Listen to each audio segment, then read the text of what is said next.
All right. Man, YouTube's probably confused. They're like, what the hell is going on? What is he doing? All right, let's see here. Let me double check and see everything is good.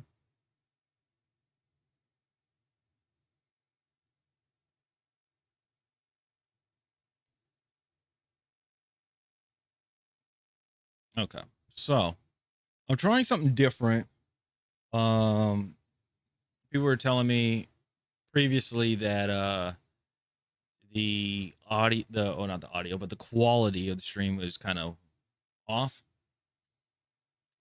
Like there's a lot of buffering and stuff like that. So what I'm trying is I'm trying that enhanced congestion thing that Twitch has. So I'm trying that and see what happens. Um, which you should be able to choose, I guess, choose whatever source, whatever is like works for you. So, yeah, we'll see how that works out.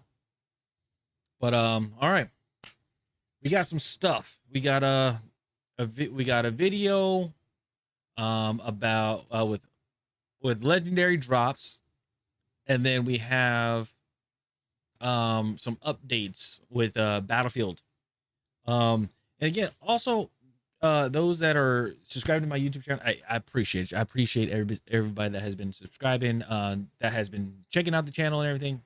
Deeply appreciate it. Um, I have to. I need to be better. I need to be better at it. Because I owe you guys that. I need to be better at YouTube videos and things like that. I still haven't put up the what video is it? The mastery for the SV98. I still need to put that up. I still need to do that. And then I have a lot of those videos that I react to, but I'm like debating on if I actually want to put those up because some of them aren't really relevant to Battlefield itself. And I'm like, I know I've been doing game industry stuff as well, like talking about game industry stuff. So I'm like trying to figure out like how I'm gonna like how I want to really bounce that out. So, um, so yeah, there's that whole situation. So I don't even know exactly what I want to do, and it's really rough. Um, so I do apologize for that. I haven't been uploading, but I've been going live. I've been trying to go live every time. I go live on Twitch. I try to go live on YouTube as well. What's the I went to go see. Oh, I went to go see Scream 7. I went to go see Scream 7 today, or yeah, earlier today. It was interesting. It was an interesting one.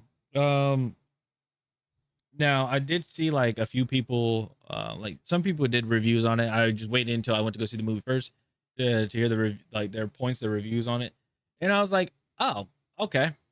So then I looked it up, and like, and they made some pretty good points. I'm not gonna spoil anything, but they made some pretty good points. I'm just gonna say that. Um, so yeah, but yeah. So basically, what we're gonna be doing is YouTube. Um, oh, hold on. These guys do not get. Okay. Yeah, we're gonna be watching. We do our first reactive videos and stuff like that, and then we go then we'll deep dive into Battlefield. But before we do Battlefield, we're gonna look at there's two updates that they have. They have one which is like just a minor update, and the other one is talking about the anti cheat. So we'll see. I'll probably just merge those two together. And I think those ones I'll do videos on because I'm like, okay, they're talking about, it's Battlefield content itself. Like it's talking about the game Battlefield. So yeah. So without further ado, um also, sorry. Also, let me know if you guys do want to see like the industry like industry news, the reacts to like, like legendary drops, young yeah and stuff. Let me know if you guys actually do want to see that. Like if I should put that on there. So, all right. All right. Here we go. So, this all right, yeah. I'm just gonna go ahead and let's get into it. Oh, that's such a good song. Okay, so, ladies and gentlemen, we are here with Mr. Legendary Drops himself. They keep making the same mistakes. What's he going on with? What's he talking about? These guys do not give me a break. We're at a point in the games industry where your average everyday Joe, your armchair gamer, would do a better job at running these companies than their own CEOs would. I have been watching on in horror as PlayStation, a company that for all intents and purposes has all the cards to play, just keeps making the wrong move over and over again. It's almost pathological. It's like they're trying to drive me insane. They have audiences that are on their hands and knees that are begging them, please take my money, but instead they choose to go and focus on live service games, on games that nobody's asking for, while burning billions of dollars. Their grandmaster plan, their solution to all of this, double down. Close studios for extra leverage. Yep. Oh, and apparently stop selling games on PC. That's an idea. That's definitely something at the very least. PlayStation, like many other brands, is on a rapidly increasing decline. And it's all because they just choose to ignore their single-player audiences, the people that helped them make their brand, that made PlayStation what it is, to go and instead mangle their favorite franchises into live service games, all in a desperate attempt to increase their revenue. Today, I want to talk about the decline of PlayStation. I want to talk about the closing of Blue Point, some of their future plans that I definitely don't agree with, and how out of all of the other publishers that are out there, this is one of the very few that could pull out of a tailspin, though they likely won't. But before that, today's video is sponsored by Boot.dev. Yes, they are back again because they believe this is one of the best communities and one of the best channels to try to reach out to people that want to code their own games and work on their own terms. Out of any of the Learn to Code platforms, these guys have cracked the code and realized that boredom isn't a personality flaw. Boot.dev is hands-on right from the start. It's built like an RPG. You're earning XP, you're leveling up, you're fighting bosses, clearing quests, and you're solving real back-end development problems instead of just watching somebody else type. And when you hit a wall, you can talk to Boots, their Bear Wizard AI tutor that's programmed not to just dump answers on you and move on, but instead ask follow-up questions and nudge you back on track so you actually understand what you're building. They also added the training grounds, which is basically infinite practice. If something's not clicking for you, you can just grind challenges until it does and then keep moving. All of the lessons on this website are free to read and watch. I try to make sure that everybody understands this. You guys can go and demo basically the entire thing if you wanted to. You could go learn all of this on your own. All of the information is free for you. You can even demo some of their interactive parts. Paid just unlocks the full hands-on coding, the AI help, and the progress tracking. So just go check it out. If you want to give it a try, go to boot.dev and use code LegendaryDrops to get 25% off your first entire year on an annual plan. The link, the code, and the QR are all on screen, and also there's going to be a link in the description down below. Go and check them out.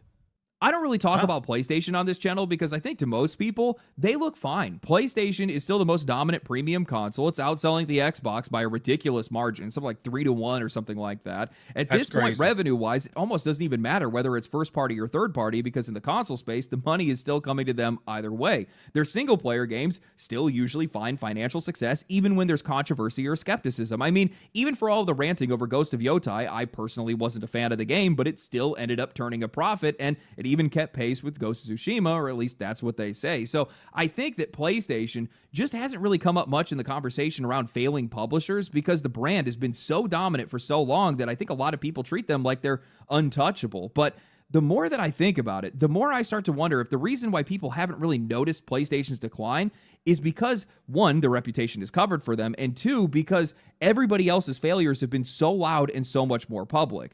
But consistently and almost pathologically, PlayStation has been declining too. It's just been quieter, well, until recently. PlayStation CEO Herman Hull sent an email to employees listing their recent successes, Ghost of Yotai and Death Stranding on the single... Hey Hans, what's going on? Did you see that Markiplier video where he was very, very, very critical of the new Poppy Playtime? Honestly, I respect it. I haven't seen it. I have not. I'll have to check that out another time. Single-player side with Helldivers 2 and MLB The Show held up as their live service wins for engagement and revenue, celebrating the company's successes before sliding in the dagger. At the same time, we are operating in an increasingly challenging industry environment. Rising development costs, slowed industry growth, changing player behavior, and broader economic headwinds are making it harder to build games sustainably. To navigate this reality, we need to continue adapting and evolving. We have taken a closer look at our business to ensure that we're delivering today while still well positioned for the future. As a result, we'll be closing Bluepoint Games in March. Wow. That's one way to make an announcement. Don't you guys just love the way that these CEOs talk? PlayStation destroyed the studio through sheer incompetence. Bluepoint did not become unsustainable. Sony made them unsustainable. They made themselves unsustainable. They didn't have to buy Bluepoint. They didn't need to. Sony was already outsourcing remakes to them. Bluepoint did the Demon's Souls and Shadow of Colossus remakes as outsourced work, and they did great. They could have just kept it at that. But of course, they couldn't. They decided they wanted to scale up. So they buy Bluepoint in 2021, and they position them as the specialist for remakes and remasters. The idea of being able to offload your re-releases to Bluepoint so you can let your core studios focus on new IP and mainline franchises. Well, at least that was the plan until they reportedly ruined their relationship with From Software, taking Bloodborne off of the table, leaving them with nothing but remasters. And that was a huge mistake. That was a terrible mistake for them to do. Oh, I can't believe that. Like, you have From Software that makes Armored Core and like all the Souls games, and you have them make Bloodborne. Even the person I can't remember his name. I'm so sorry that I forgot his name, but I can't I can't think of his name. But that person wanted to have a Bloodborne 2. They always wanted to have Bloodborne 2, but they couldn't make it because it was under Sony's platform. They couldn't make it themselves because it was under Sony's platform. Because if they were to make it, they probably would have got sued. So that sucks. Nothing else to work on. PlayStation clearly assumed that the market was ready for a flood of remasters and remakes, and while one of those remakes definitely would have done well, it just isn't. That's the first part of their problem. The market has been really lukewarm when it comes to a lot of these games, and it sure as the hell does not justify them buying an entire studio to feed it. Hell, that was proven in just a matter of, a couple of years, as PlayStation was turned into a living meme for re-releasing the same games over and over again, while also having no new games to show for it. Now, beyond that, these guys didn't even commit to their own plan, because this entire deal after Bloodborne got pulled was Sony dragging Bluepoint into their live service push, which is the real reason why this studio ended up on the chopping block. I think that's so stupid that they did that, because it's a studio that's well made for single player games and like helping remaster games, like a support team as well. And you're telling them, hey, even though we hired you because you make amazing single player games and help with like remasters and things like that, yeah, you're not going to do that. You guys are going to be working on a live service game. You guys are going to do God of War. And it's like, okay, God of War online. Sick. And then later on, never mind. We're scrapping that. We're not going to do that. So what are you going to work on? Just stand by and wait. Oh, yeah, let's do then months later go by, let's do a performance review. Oh, yeah. Yeah, you guys haven't really done anything about that. Like, you guys haven't made any games or anything. So, yeah, we're going to shut you guys down. Like, what the hell? This studio is yet another victim of one of the weirdest campaigns of driving PlayStation off of a cliff. That campaign was the 12 live service games by 2026, proposed just a few years ago, and it was borderline insane. Most of these projects were supposed to be new IP, and it's all ended in failure, being the heart of PlayStation's recent decline. They released Concord, which became one of the most high-profile media failures in history, a huge, expensive game that only sold around 25,000 copies, got shut down in its first week, and took the studio down with it, later becoming the symbol for failed games in the future. Hell, it even has its own genre now. After that, everything started getting pulled off the table. Bluepoint's God of War live service game, Naughty Dog's Last of Us Online, Insomniac's Spider-Man Online, Twisted Metal, plus a bunch of other unannounced games, and every one of those cancellations was just turning into more money wasted. All we're left with now is the Horizon MMO with NCSoft, Helldivers 2, Horizon Hunters Gathering, Fair Games, and Marathon. Marathon, we don't really know what's going to happen with that game. It looks like after the initial backlash, Bungie really locked in. Jury's out on whether or not that game lands or not. Yeah. Horizon MMO, that's not even worth talking about. That's with Marathon, and I know Marathon's still happening right now. it's a tough one because yeah, they did receive a lot of backlash because of because of the controversy and everything like that. Hell, even when they had their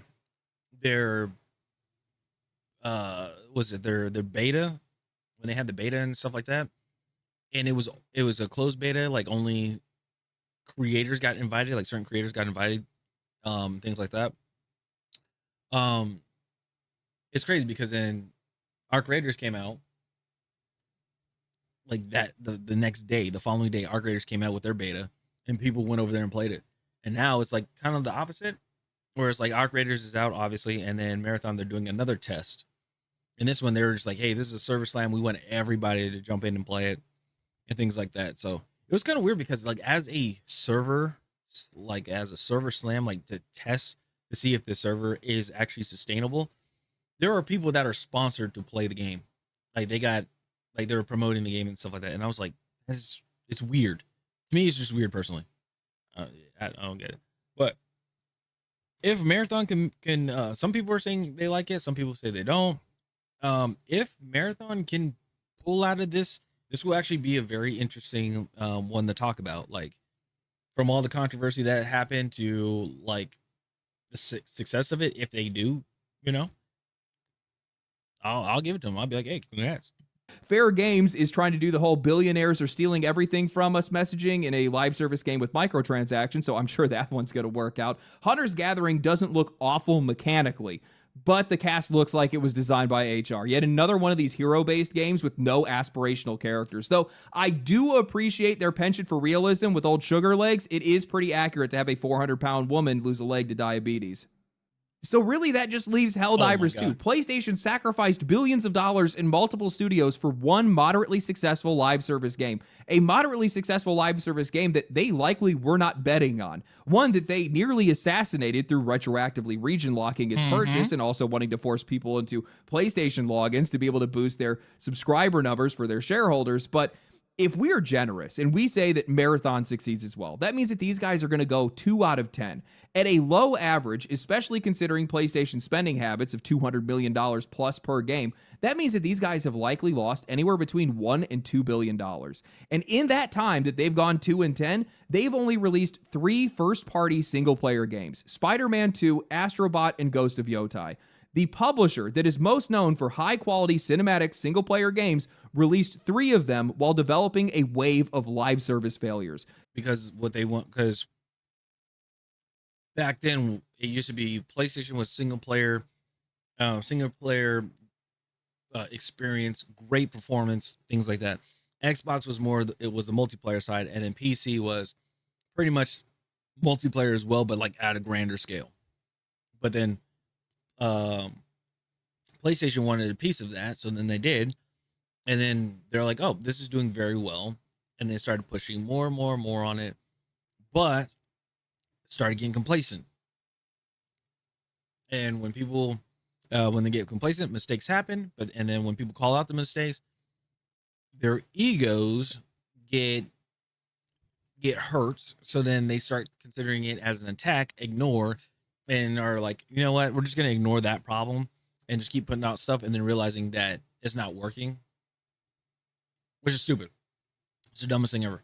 So when Herman Hulst wants to talk about rising costs and industry headwinds, I'm sorry, no. This is self-flagellation, and they are showing signs of severe concussion. Sony bought a studio that was skilled for a very specific job, shoved them into a strategy that players have been screaming that they don't want to have anything to do with, and then they closed that studio when that strategy collapsed. And somehow, this isn't even the worst of it. The thing that I don't understand is how do you get 12 live service games greenlit to release over 3 years? You are directly competing with yourself. You are cannibalizing your own. It is simple because you have the live service games and everything, but you have no QA testers. Why? Because they're like, oh, we'd rather have AI do it, or we have betas, or we have like alpha playtests, or we have insider sessions, or beta playtests, right? So they just let go of all the QA testers. The content creators, or just players in general that got to play test the game, they voice their concerns. They They give their feedback, but then they don't take it. Some of them don't take it. Some do take it, but then also, it comes from higher that stuff needs to be changed. And then they're the ones that say either yes or no.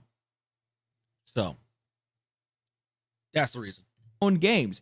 Anytime a live service game comes out, it's not like a brand new audience just appears from nowhere. No, these guys are drawing from the same bucket. Sometimes they're drawing from each other's buckets. It's a lot like oxygen in a space station. The more people that you add to it, the less oxygen there is for everybody else, including yourself. Now, I understand why a lot of these guys are chasing live service. I've looked into enough of these games to realize why they want it so badly, and it's all because microtransactions are pure profit. Simple as that. If I get a game that gets 20 million players and I put a skin in there that's $20 and 5 million players buy it, that's $100 million on a microtransaction that I could hit monthly, multiple times with multiple different transactions. I could be making hundreds of millions of dollars, if not even billions of dollars yearly off of this game. And it makes single player games look pointless to make. That's the reason why these guys have almost entirely just ignored single player games and have just been making live service games. But they're being deceived. The math doesn't math. Can you imagine if we went back to, like, perfect example, we went back to Black Ops 2, where like a cosmetic was like $1. It was like $1 or $2. Can you imagine that? $2 for like a weapon skin. At most for a bundle for like an operator is like probably $10. That'd be like the most, like their high quality, high expensive one. Can you imagine that? Man, what is, like, I feel like if you have your bundle or anything like that, that's like $1, not a bundle, but like a cosmetic skin, a microtransaction that's like $1. I bet you'd make a lot more, because you're like, oh, because a lot of people are just like, oh, it's just $1. I can give $1, type of thing. Instead of people having to spend $20 on coins and then using those coins to purchase the pack. This is all short term.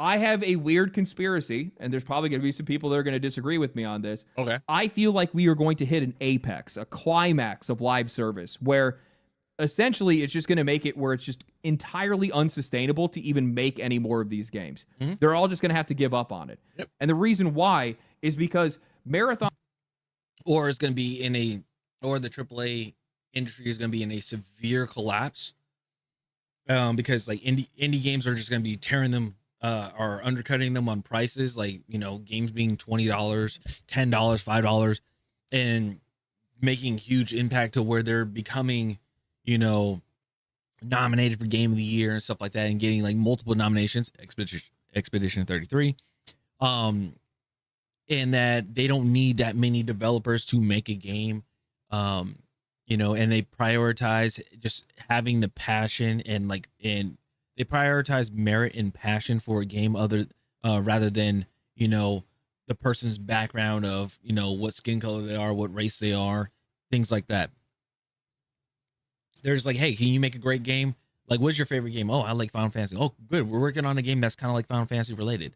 And they're like, oh, really? Yeah, I would love, what is something that you like about Final Fantasy? Oh, I love how they do like the turn-based and how like the different probabilities of enemy boss doing a certain attack.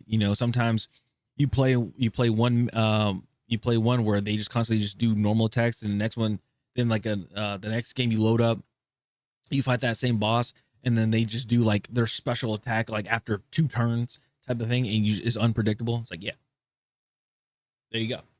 That is something that I like. That's something like, people like. Things like that, instead of be like, oh yeah, so I have a degree in this, or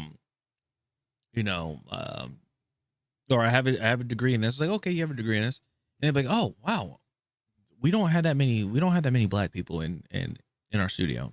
We should hire them, type of thing. It's one of those numbers, and that's something I never liked. So that is something I never liked. That, and just overall, how studios making amazing games based off of what that design is. I don't like when they change it, because then it just ruins the whole thing. Anyway, where I was going with this is that that indie games are doing so well right now, and they're still on the incline. They're still on the rise. You got solo developers, indie developers making like millions of dollars, millions, probably tens of millions of dollars, hundreds of millions of dollars on these games. It took them a few years to make. That's fine. And the thing is, they're not using a ton of resources. They're just like, hey, they're using YouTube. Some of them went to college. Some are just self-taught on YouTube and things like that, making a game just for the heck of it, right? So what's going to happen is the industry is not going to be able to sustain the amount of money that's being put into these games for development and marketing and things like that, because they're being undercut. And a lot of these studios are going to shut down. They're going to implode. And what's going to happen is there's going to be an actual reinvention of the wheel for the industry. AAA industry is going to crash.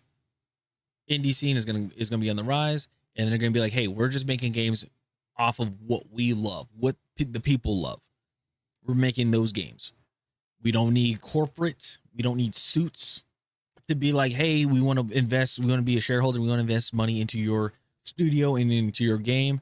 It's tempting, but a lot of them are probably going to be like, no, because we want to self-publish. And that is also a great thing as well. Seeing these indie studios and developers self-publish their own games so they don't have to deal with stuff like what happened with Helldivers 2. Helldivers 2 was a perfect lesson. We just heard about it. The region restriction because people didn't have PSN service. They didn't have PlayStation Network services in their countries. So what did they do? They said, oh, you guys won't be able to play the game anymore, which it sucks because you just pay for the game, right? So I think that's what's going to happen. Indie games are just gonna take over. Indie games are gonna be like the born again AAA industry, while the actual AAA industry right now is going to just plummet. Directly competes with Helldivers, with Arc Raiders, with Battlefield and Call of Duty, with every other live service game. That not only impacts how much money you can make because it's limiting your audience, but that limited audience also directly impacts the player experience. So we get longer matchmaking. We also get worse matchmaking because we're constantly playing with a lot of the same players, which ultimately destroys the player experience and then drives us away from those games. So I want to say that because right now the issue that we have with Battlefield is that we don't have a server browser, we don't have dedicated servers. So if we were playing a game and it was a good match, a good game, we can't just have people don't stay in that match and go to, people don't stay in that match and like carry to the next game, right? They always drop you out of the game and then put you into another match. And it could be better, it could be worse, things like that. Instead of saying like, hey, I like going against these people. Just like how it was in OG Call of Duty, like when with Modern Warfare series, the OG Modern Warfare series. If you played a Search and Destroy match and you are just going against the enemy team and you guys are chatting up, having a good time in the pregame lobby, right? You guys had a good time and they're like, hey, stay in the match. Let's run it back. Everybody would stay in the match, run it back. And then the next game loads up. Everybody that was in the previous match that stayed is in that game. In Battlefield, it's not like that. And that is something that a lot of people are talking about. Also, crazy pings that are happening in Battlefield as well. That is a big problem too.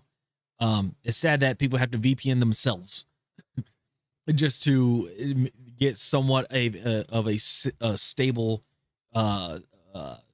server, if that makes sense. So there's that too. Either that's going to make it where players are just going to pool into very singular titles, or they're just not going to engage with a lot of those games regularly. Either way, these guys are essentially strangling the golden goose because they can't help themselves. The worst part is, the thing that probably pisses me off the most is that they're not backing off. If anything, they're doubling down. They're being told by the rest of the industry, they're being told by executives, they're being told by analysts, they're being told by their shareholders that this is the rational thing for them to do. It's the only way for them to be able to survive. They're being told by the same people that only see the games industry in revenue and engagement. And the solution that these guys have come to after all of this is getting rid of multi-platform releases. Honestly, I think the most damning part of this entire mess that PlayStation has walked themselves into is that they built their entire empire on single player games and then almost abandoned that identity entirely to go and chase a trend. Now, I'm not saying that you can't make a live service game. I'm saying that if I'm Nike, I don't stop making shoes to go make t-shirts. And if I'm Starbucks, I don't stop making coffee to go make tea. But that's basically what these guys have done. PlayStation is synonymous with single player games. That's the brand. That's the expectation. That's the reputation that started with the PlayStation 1 with Gran Turismo and Twisted Metal, Crash, Spyro, Legend of Dragoon, Wild Arms. PlayStation 2 doubled down on that with Jak and Daxter, Ratchet and Clank, God of War. PlayStation 3 tried out some different stuff. They did Resistance and Killzone, great games in their own right that were overshadowed by Halo and Call. Well, I mean, Killzone, and I don't know about Resistance, but Killzone was actually PS2. Killzone was a PS2 game. Call of Duty, but they still had hits because they had Uncharted and The Last of Us. PlayStation 2 was the return of God of War plus Spider-Man and Horizon. That's the through line. That audience is the audience that they cultivated over decades. Walking And all those games, guess what? They were exclusive to PlayStation. away from that or even sidelining it is just identity erosion. So with that, I've been scratching my head trying to figure out why they would think this is the move, why they would think that this is a safe investment, especially when it's such a departure from what they are known for. And then I came across this tweet from a former Square Enix Holdings director of business development. Square Enix Holdings is basically the investor side of the company, capital, long-term vision, all that kind of stuff, completely isolated from the developers and players. And he's out here defending this exact pivot that PlayStation has made, citing industry analysts, industry financial analysts. Sony execs pivoted to live service games because single player couldn't drive revenue. Look at the Spider-Man 2 cost and performance and see the interview with Ball Matthew and Chris Dring from today. Don't get mad at Sony for doing the rational thing and placing bets on the more profitable potential output. If you know single player games are losers, you're better off attempting the live service route. Even I don't know what JF 9 out of 10 don't make it. This is just rational business decision making. Analysts, and it's actually kind of insane how stereotypical these people are. Sony executives pivoted to live service because single player couldn't drive revenue. Look at Spider-Man 2 costs and performance and see the interview with Matthew Ball and Christopher Dring from today. Don't get mad at Sony for doing the rational thing and placing bets on the more profitable potential output. If you know that single player games are losers, you're better off attempting the live service route, even if 9 out of 10 don't make it. This is just rational business decision making. Oh my God, this guy's an idiot. On his way out, detaching from reality, he responded to a few comments, doubling down on his position. Jor Raptor saying that PlayStation single-player games are huge and that they are letting a soccer team play basketball and it's clearly not working instead of just going to live service studios. Navik responded, "The problem is these single-player games are just not the revenue drivers they need. Most of them just subsidize their Fortnite revenue." He responded to another player listing failures and closures with, "All huge bets, all huge losses, yet single-player business basically seems to subsidize Fortnite, and they still have to pay the majority of that Fortnite revenue to Epic." Everything is a comparison to Fortnite. Really fucked people over. Not in a bad way. I'm not gonna say not in a bad way. Fortnite was just doing their own thing. They're just making their game or whatever, right? But they did so successful. Fortnite is basically Valve. They did so successful that other studios and companies are trying to be just like them and are failing. That's the crazy thing. And this is the reason why. Is because Fortnite was like, hey, we're just, the way how they're designed is very modular. You're able to, you can do whatever. You can put NBA, NFL, freaking skydiving, like motorbiking, you could put anything and everything in Fortnite and it could still play as Fortnite. Compared to Call of Duty and stuff, when you throw in WWE, you throw in Fallout and stuff like that, it's not Call of Duty. Because Call of Duty originally was military. Now it's just whatever the hell it is. So that's where the issue comes in. Another commenter said that his view of things were oversimplistic, and he responded, "If you know that single-player games lose money, why make single-player games?" I regret to inform you guys that these are the people that are often steering the industry. These are the guys that are sitting in roles that decide what gets funded, what gets killed, and what the future looks like. And it's all being framed around potential profit with zero thought to the brand, the reputation, or the players. And I'm going to be real with you guys. I have joked for years about these people being Fortnite-obsessed bots who do not understand how any of this stuff actually works, and I feel like I imagined this guy into existence. This is actually crazy to me. All of the comments that are pushing back on him are absolutely right. This is trying to squeeze orange juice from an apple. PlayStation is not... Hold on, I just thought of something. Hold on.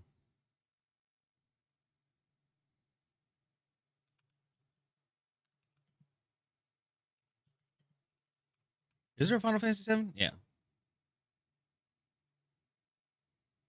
I'm very curious to see some.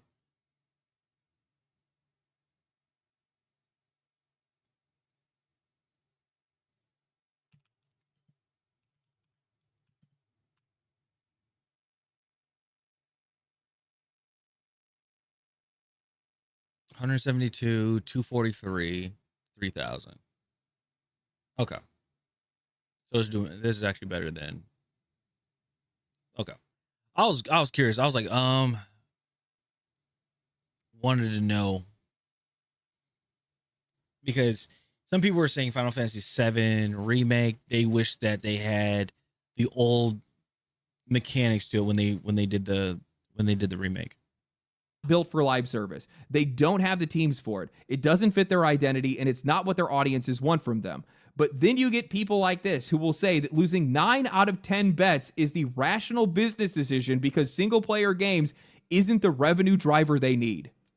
The one thing a conversation like this completely ignores, and it just goes right over these guys' heads, is that we're not just talking about burning billions of dollars here. We are talking about potentially 10 to 20 million work hours, individual shifts, 40-hour weeks, stacking into something like 10,000 years of human effort, 10,000 ideas and problem solving and stress and all kinds of different things, all spent chasing something that these teams aren't even built for, instead of doing what they understand: making single-player games.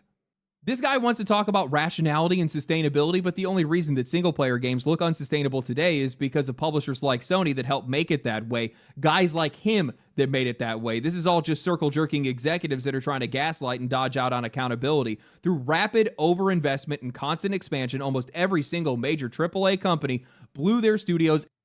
It's funny how that common denominator always happens. It's because of lack of accountability. And their budgets way past what made sense. They had to keep impressing their shareholders. They had to show not... If accountability means getting fired, then take accountability and get fired, because you are literally dragging people down. You're dragging developers down, tester. You're just dragging that studio down. People getting laid off because of your mistakes, while you get to stay and, still keep the salary that you have. You have other people that are being pretty much kicked to the curb and they have no income.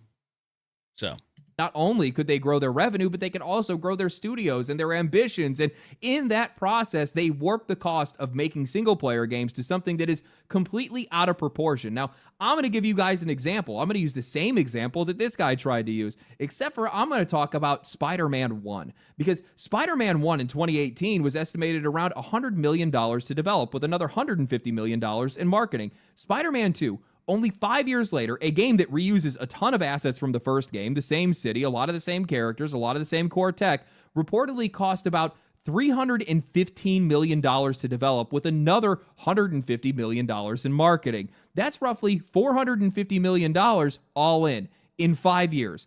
PlayStation somehow managed to triple their development costs for a sequel that was built on an existing foundation. And now Spider-Man 3 is reportedly being talked about being at, around, I don't know, a $385 million budget. Damn. We are actually living in a clown world. The only reason that these companies need live service games is because they are the ones who, through brain dead management and poor budgeting, made it nearly impossible to profit off of their own single player games. If you keep raising the floor, eventually you're going to get crushed by the ceiling. Now, as Further proof of how moronic the management is at a lot of these companies, we now have rumors from everybody's favorite video game insider, Jason Schreier, saying that it's not speculation. Sony doesn't plan to release the Wolverine game on PC, that PC ports haven't made much money, and that they're going to scale back on multi-platform releases.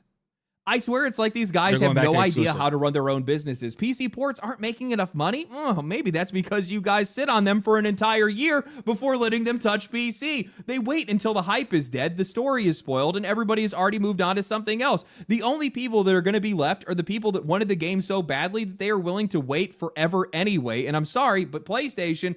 Well, it's going to be this. And I don't mean to cut them off, but it's this.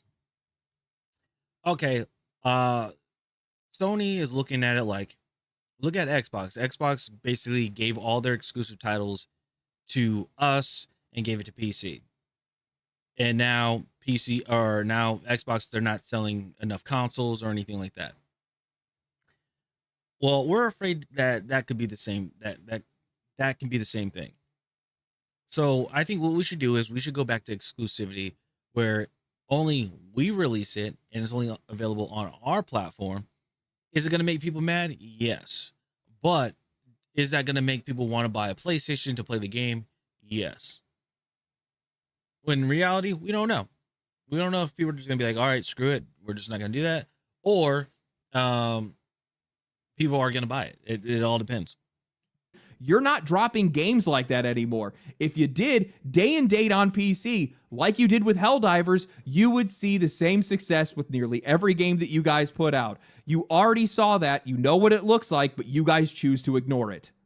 Now, I've already seen some analysts try to jump in and say that single-player numbers are down, live service is the only answer, and I'm not going to deny that there's data that's showing that single-player games have gradually shrinking player bases. Spider-Man 2 is the perfect example of that. It's also how that game ended up even worse than it was, because it sold about half of what Spider-Man 1 did, and they spent triple the budget to make it. But this has way more to do with the quality of modern single-player games circling the drain than it does some inherent single-player bad live service good rule that these guys are trying to bake into the market. I mean, 90% of these games are just cinematic movies masquerading as video games with almost no mechanical depth or actual fun. But even then, why are these guys trying to compete with live service games at all? Why are you trying to compare a 20 to 40 hour contained experience to something that is literally designed to be a lifestyle?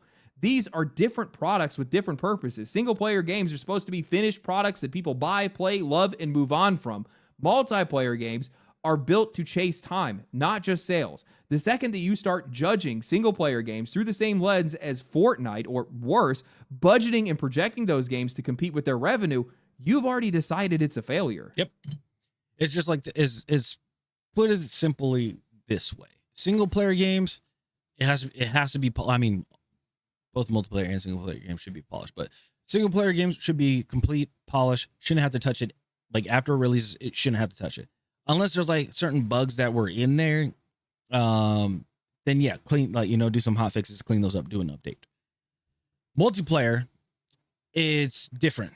When the game comes out, it's like, okay, games come out as polished as it can be, which it should be 100% polished, but game comes out, okay, you have content already planned out, okay, cool. Now it doesn't stop there. Now you have to think of longevity. How much content you want to put in there. If the game is received well, are you going to work? Are you thinking about putting out a second game? Or are you going to keep just putting updates out on this game?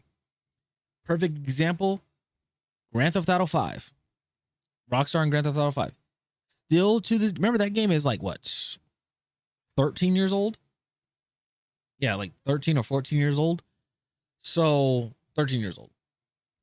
So, and look at them. They are still, to this day, pushing out DLCs for the players for GTA Online.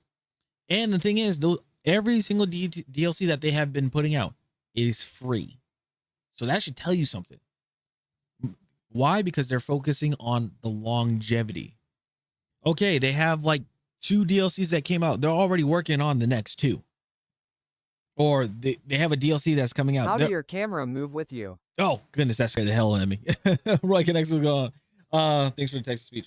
It is a software that I have. It's the Snap Filter. that used to be on PC. It discontinued, I think in 2019 it discontinued. Like 2019 or 2020 it discontinued. So you would have to go on GitHub to try to find it. But yeah, that's what I'm using. So that's why my camera moves with it. It is a little weird. Like if I have my hat down a little bit, you'll see it kind of like freak out. Maybe it's crazy for me to say, but I do not think that the games industry should have ever expanded. It didn't need to. It wasn't required to. The only reason that it did is because that is the expectation for publicly traded companies. Yeah. That's what you have to do. You have a fiduciary responsibility to show that you are using their money, you are investing their money to grow the business and also to grow revenue. That's really all this comes down to. A single player game, no matter how big it is, shouldn't require hundreds of developers or hundreds of millions of dollars to make. If you are going to make that game, that's fine. Just don't expect to make a profit. And if you do, expect it to be relatively modest. I was looking at the financials of Spider-Man while I was making this video, and while that game still had the same completion time as the first game, 15 to 20 hours or something like that, they spent an additional $40 to $50 million just on cinematic cutscenes. That's crazy. The Last of Us really did ruin the games industry. It's just wasteful spending. Yep. It's all money that's going to things that have no impact on the player experience. That's really all it comes down to. If anything, it has a negative impact on how the players experience the game because in most cases, they're just sitting around watching that game instead of actually playing it. You know, the old way that you guys used to make games still works. Indies prove it. Expedition 33 just proved it. Yep. The industry didn't change. You did.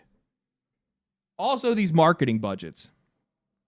These companies have to be filled with people that are just vying for job security. They're just walking around gaslighting the rest of these executives, being like, no, the game didn't turn a profit because of some market conditions, because of players' taste, because of all these other things that I'm going to make up that hopefully you're not going to try to track later or anything like that. It's definitely not because we spent the same amount or more than the game's development budget on marketing costs. All you need is a good trailer and a great game. The internet is just going to do the rest for you. Yeah. You know, I was in Hollywood recently. Yeah, also don't forget this. PR packages. Imagine all the PR packages that you have made that you had to put out and like that you had to give out to creators to get, to help them like promote the game. Like pretty much is this. Hey, we're going to send you a gift box, a bag of our merch and everything like that. We're going to give you that. All we need you to do is promote the game, talk good about the game. That's pretty much it. Instead of doing that, do a LAN event, invite people that are dedicated to the game, that love the game, the core people, invite them, and invite some people that never played the game before, and literally have them play the game at the LAN, and at the end, have them do, feedback, a survey, and give their overall thoughts about it. And the thing is, don't be like, oh, you can only say good things. Be critical. Be yourself and talk about the game. There won't be any repercussions. We won't be like, oh no, you won't be able to play the game anymore or anything like that. Because that's how you get your honest feedback, and that's how you get the data that you need, and that's how you improve. Recently, and they still have billboards up in downtown Hollywood for Borderlands 4, and they've been there since before the game released, and they're right next to the Chinese theater. I took the time to go and look it up to see how much those guys are spending, since there's like 4 or 5 billboards that were down there. Mm-hmm. They've spent anywhere between $300,000 to $700,000, maybe even more than that. And you got wow. And you have to That's all I have to say. Wow. Anyway, hope you guys enjoyed the video. If you guys did enjoy the video, like the video, subscribe to the channel. Make sure that you guys comment down below. Share the video with your friends. Share it on social media. Grow my influence, as I always try to tell you to do. And I will catch you guys in the next one. Stay cool, stay righteous, stay safe. Peace. Family. Yeah. That was insane. That was an insane one.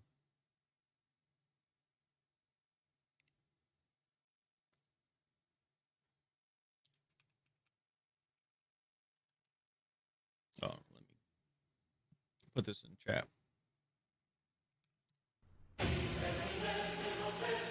Yeah, dude, that's crazy. Like, it's just gonna get worse. It's gonna get worse and worse and worse until nobody's gonna be able to play. People can't afford the game, and then these developers, not developers, but like these executives and everything, they're gonna complain and say, "Well, they can't afford a game. They can't play. Like, they're not playing our game because they can't afford it," which is the obvious.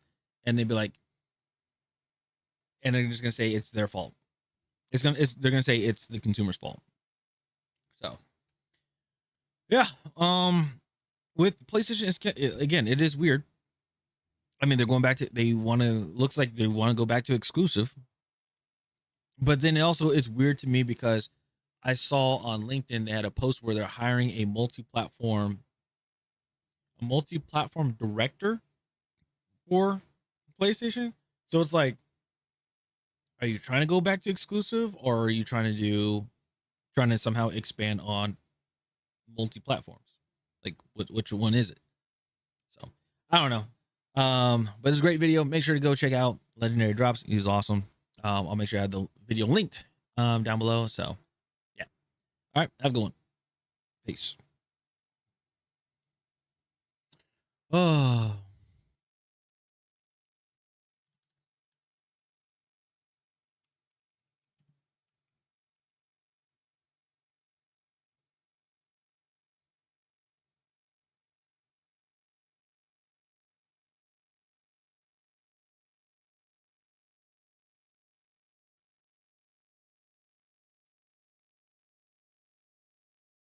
Wow, it's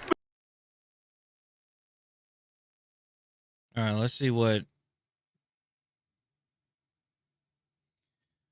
what Markiplier said about it. I didn't want to pull up his video because it was a freaking 5 hour video, and I don't want to get copyright struck by him. So the third thing that makes me pissed off in these games. It's like, hey man, do it again.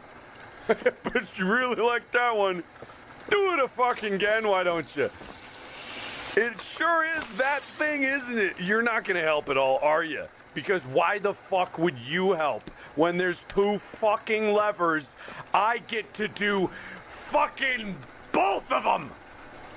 Cause you didn't do jack shit this whole fucking game. damn. Why are you here?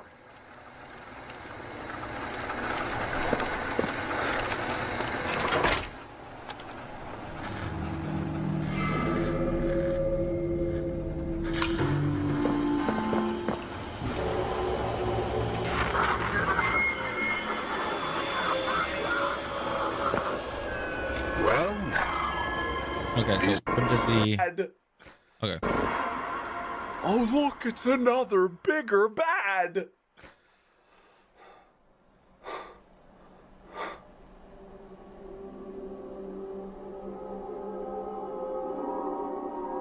Oh. Oh yeah, no, that guy did sound familiar. I'm sure he was from before. Yeah, you're right. That guy, that is the same voice. Totally. If only we hadn't killed him. Okay. Animation's good. I'm starting with the positives. I'm starting with the positives here, all right? Okay, bear with me. Animation good. Clearly, art quality very good. The movement isn't quite as good. The mechanics I don't find fun. The switching hands, probably there's an easier way to do it than just like the scroll wheel, which I was doing. I'm sure, but still, it's not even just that. It's that it is slow to do that. It is like to switch is it's slow, right? I see no reason that couldn't be instantaneous. Literally, just like make it fast because the gameplay requires it to be fast. Why is the actual animation of it not fast? Anyway, whatever. Yeah. This was a fucking mess. I am saying this because, and I have this policy, right? If it's the first game in a new series, if it's the second, third, I can be more forgiving of things finding its footing. This is chapter fucking 5, right? I should know the motivation very clearly. I should know where I'm going. I should know why I'm going to it. I should know exactly what the character motivations are. That one guy couldn't tell you why he was the escort this time around. As much as I like the hair girl, that was fucking random. As random could be, being like, hey, here's a cool set piece. It's now it's happening. Now is this fun. And it doesn't matter if that set piece is interesting. I liked the aesthetic of that a lot better. It was random. Why was that there? Just to be an obstacle. That's it. It didn't have any cohesion to the story. There was this, like, I missed, of course, some videotapes. But when you're playing a game, you should know why A is connecting to B and then C. And I'm sure that there might be some very thin threading between there if you get the VHS, but my fear is that there's not. My fear is that even if I had gotten all of them, there would be no threading, because I don't see how you could possibly justify going from where we were to where we ended up to leaving that place and it mattering nothing, right? Mattering nothing to it. Here's an interesting character, gone. This character's gone.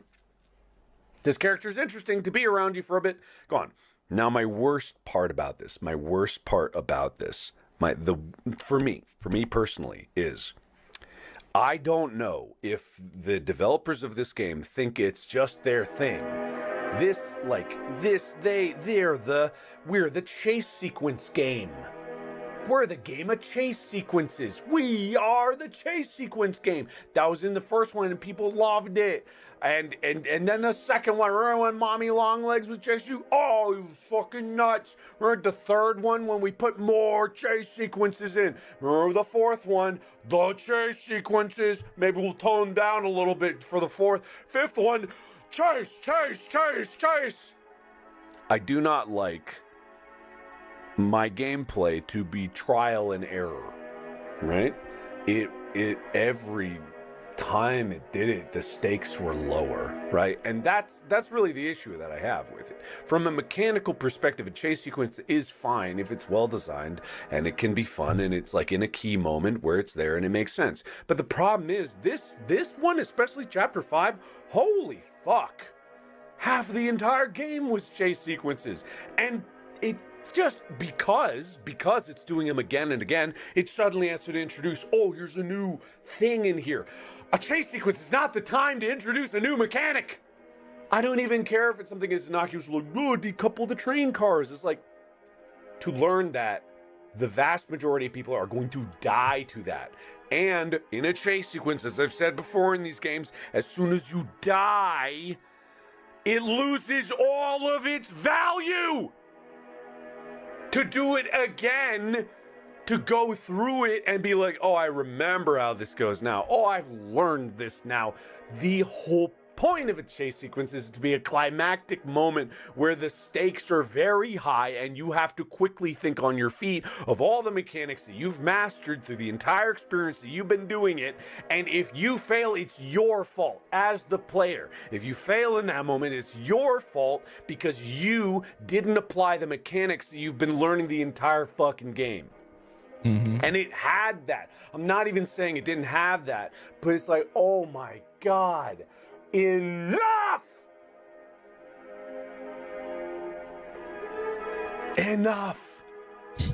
Tired of it.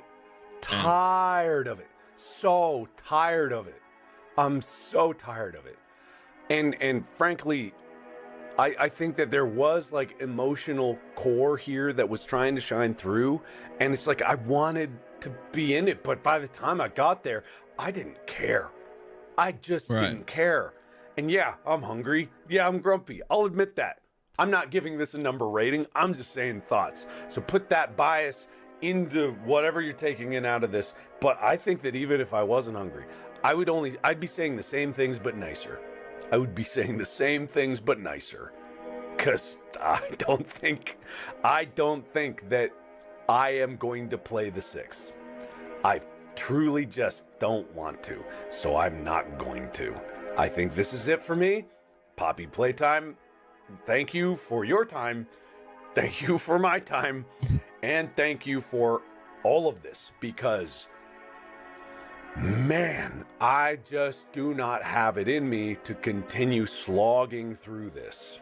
And if I'm coming out of a game saying, wow, I slogged through that, it might be time to reevaluate a couple things. All right? So this is the end of Poppy Playtime for me. I don't know how many more fucking chapters they're gonna go through, but hey, more power to you. I hope it's better next time. I won't know, because I'm not gonna play it. All right. Thank you, everybody, so much for watching. Damn. That's crazy. That is crazy.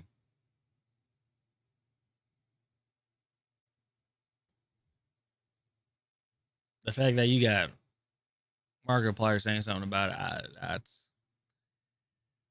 that tells you something, I guess. That really tells you something. All right.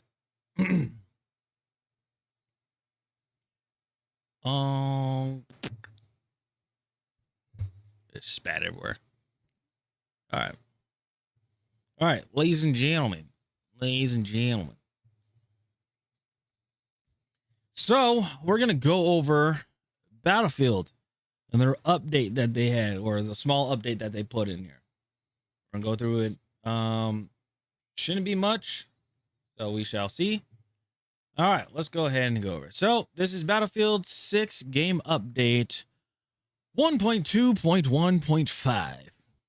They said that the game update 1.2.1.5 focuses on quality of life improvements, stability fixes, and resolving several issues across gameplay, UI, battle pass, and battle royale. This update also restores missing store content and addresses critical revive and gadget interactions. Update 1.2.1.5 will arrive Tuesday, March 3rd.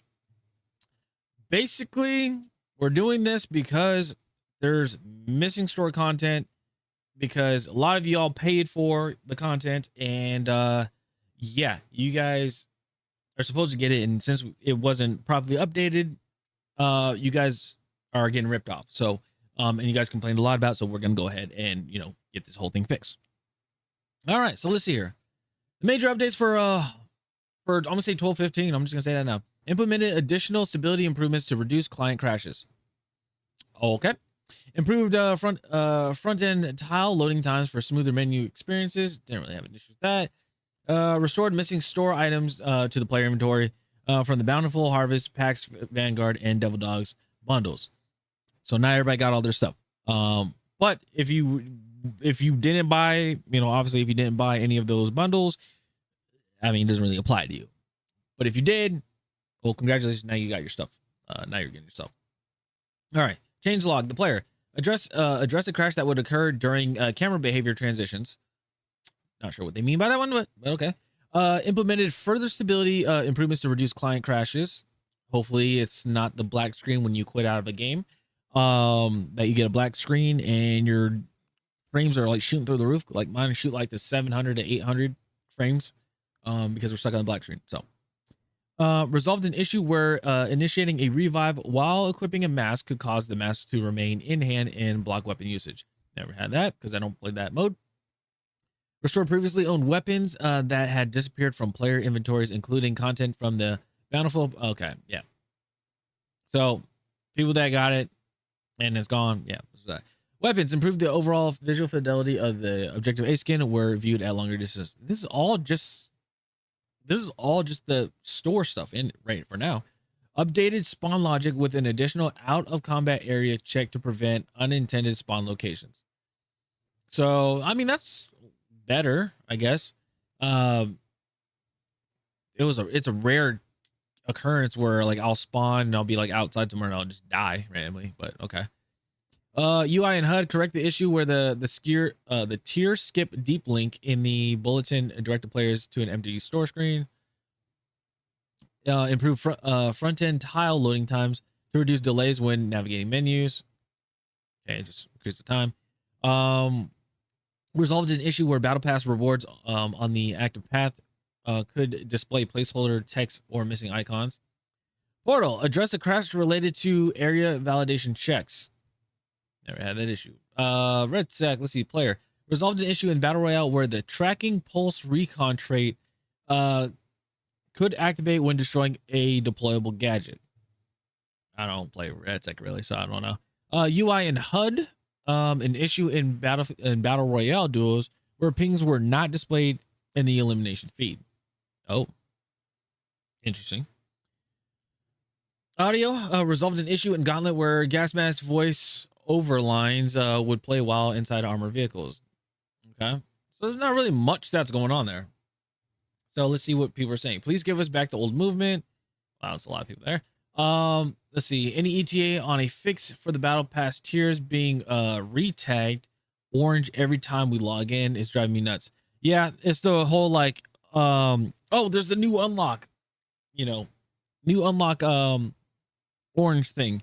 But then you go there and you're like, I already have that. I already have that stuff. How does the update have nothing to do with netcode? Because I mean, it wasn't a major one, it's a minor one. So by far one of the biggest issues affecting player count. The game is unplayable when gunfights are RNG BS because the servers can't process exactly what's happening. When will this be corrected? Is the DirectX? I think there's DirectX 12. No, DX12 right here. Okay, yeah. You fix it. Let's see. Can you fix an issue where the party host gets dragged into a game but leaves some of the parties in the lobby? It's been a persistent issue since the beta and still hasn't been fixed. Why is there more fixes to the store than there is to the actual game? Yeah, I thought 4 studios were working on the game. Why is it only 2 maps are made per season? Why do we gotta wait until next month to get the motorcycle? Just saying. And then Focus said, if I launch, Focus has played a lot of this. If I launch the game and black screen bug is still in, I'm throwing a genuine temper tantrum on the timeline. Valid. Here's an idea. It says, yeah, here's an idea. Fix the vehicles, remove bots, bring back full Portal XP, add a server browser and persistent servers and platoons. You will hold better player retention, grow communities, and guess what? Sell more slop in the store. You'll make more money. This one, I don't know.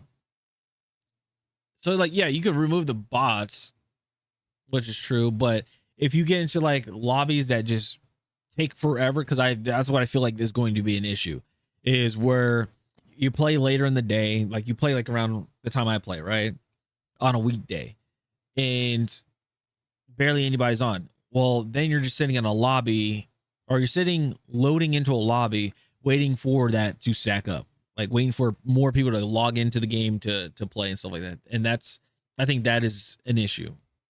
So to bring back full Portal XP, I think they just need to do better on the verifications for when people make Portal modes. The only ones that actually get the like full XP and everything are the ones that they promote.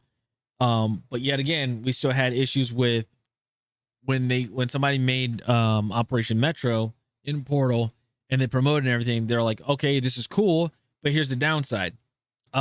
We don't have the what's the name of it?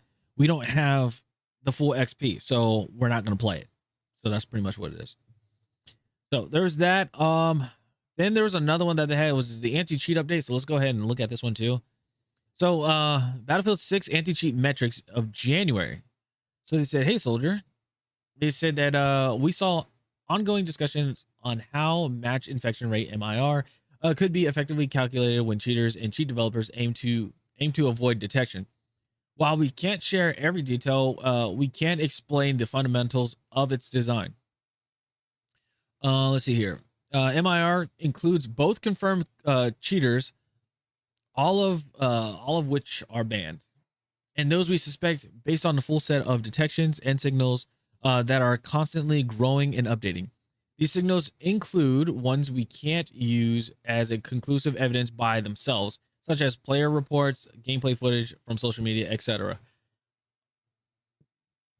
Wow, okay. So basically, we banned a lot of people. But like a lot of people that are reporting players and stuff, we can't really take that into. We can't make a definite conclusion saying like this person is cheating, or like the social media footage as well too. Yeah. Every match that includes either a confirmed cheater or suspected cheater is marked as infected. We then calculate all the confirmed and suspected infections versus the total number of matches to determine the MIR. As Javelin and Battlefield engineers introduce new detection signals, and our game integrity analysts refine, add, update, or retire existing ones, MIR updates automatically to reflect those developments. This allows it to effectively shift alongside the evolving threat landscape and maintain an accurate view of all overall match health.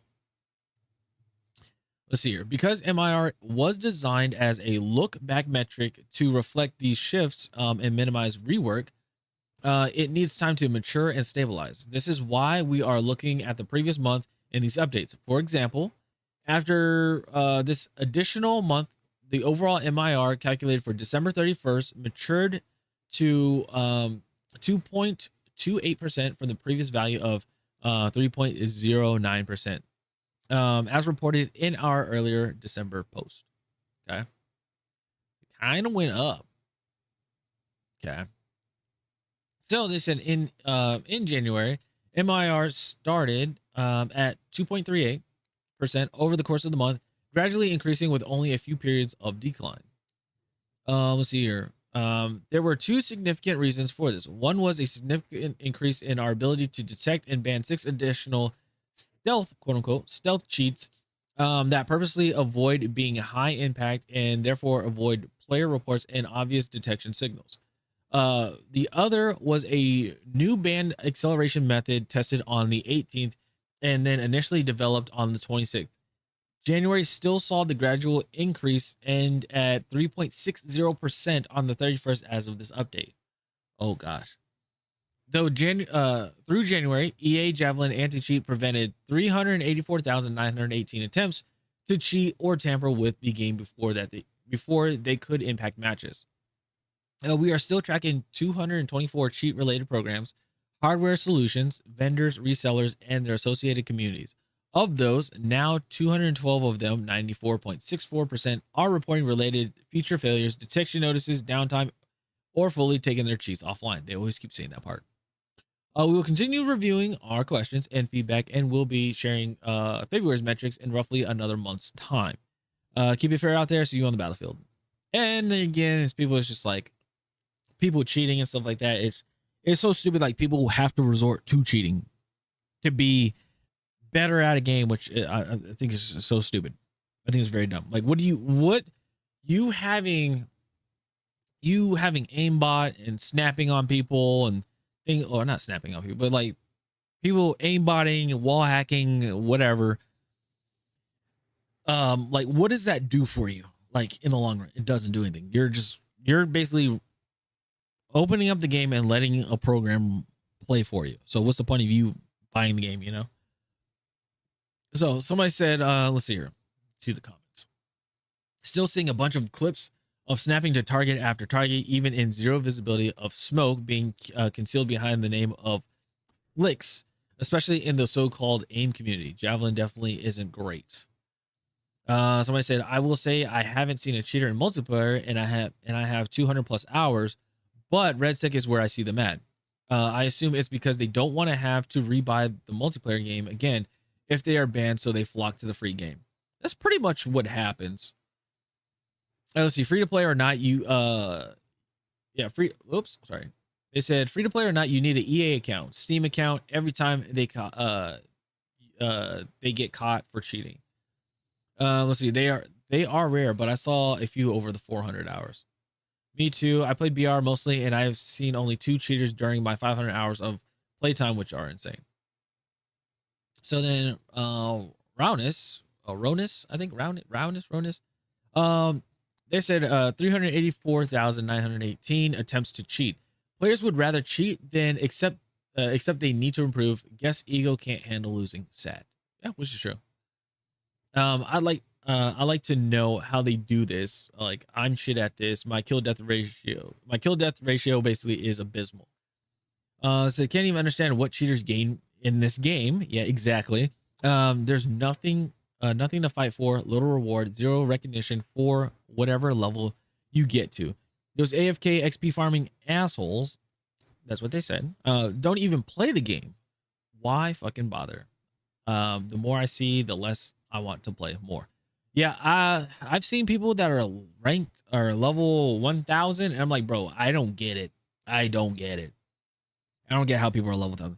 There's people that are level 400, like I've seen people, the highest I've seen people, like, it seems legit, is like 430 something, like in the 400s. And it's because they play day to day, like nonstop for like over 8 hours. Like I've seen Rogue play Red Sick, and he's like at 4 something, almost 500, 5 something. Huskers is the same way, and they just play Red Sick the whole time. Enders is up there. He does multiplayer. Silk, I believe he is in the 400s, either in the, I think 200s, or either 200s or 400s. I think he's in a 2 or 300s. I think he's in a 300, 3 to 400s. Trigger is the same way. So it's crazy. Let's see here. How about those cheaters on Red Six somehow figure a way to hide their usernames or fake names off the list of people you met on the match, and you can't even report them? Game really needs persistent servers and server browsers. Late night Battlefield is constantly half bot lobbies at the moment. It's not fun to play. Can't appreciate this, but why won't you answer questions or concerns players have with the game and have been asking about for months? Yeah, the same thing. A lot of people be asking about that. So it is insane. It's crazy.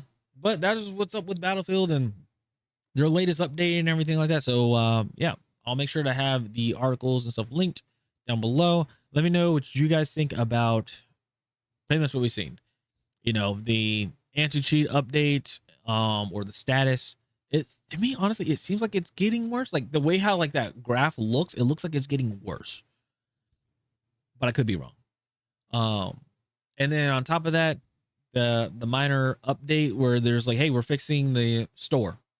You know, that's gonna be deployed. Like, we're fixing the store. Which I still think that's not many people bought that bundle or bought the bundles or unlocked that reformed ghost skin, I guess you would say. So yeah, I don't know. I don't even use those bundles. So yeah. Anyway, yeah, let me know in the comments what you guys think about the update, and yeah, I'm gonna go play some Battlefield. Peace.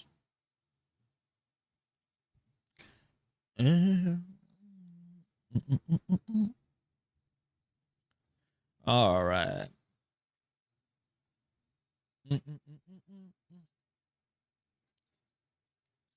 Oh yeah. Oh yeah. Let's see here.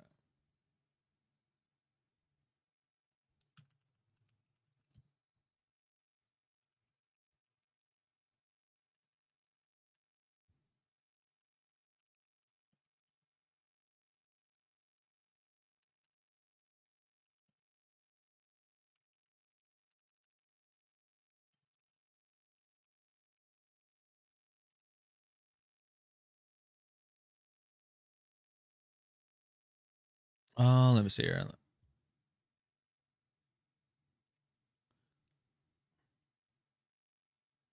Can you feel? Can you feel it in the air? Air.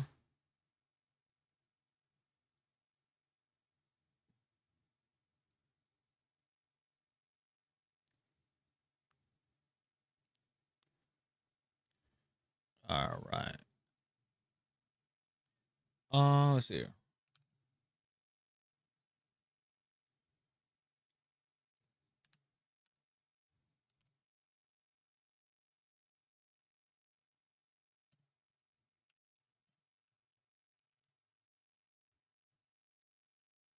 Do you feel the bounce?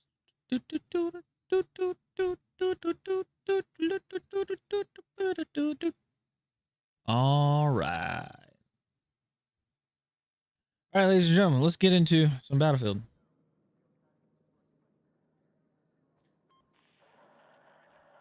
Do you feel the bum, bum, bum, bum? I feel it, baby. Can you feel it? Can you feel it?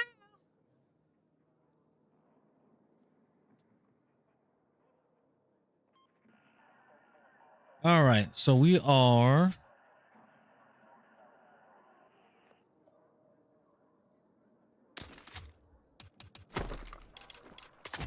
level 22. Okay.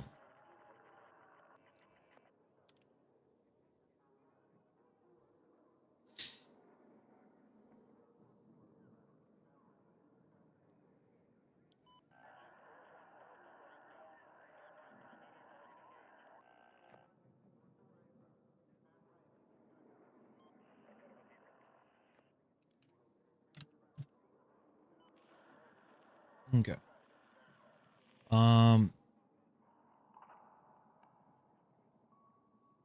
All right. Fire up TikTok. All right. I'm gonna use restroom. I'll be back. I'm turning this light off right here. I'll be right back.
Oh yeah. Oh yeah.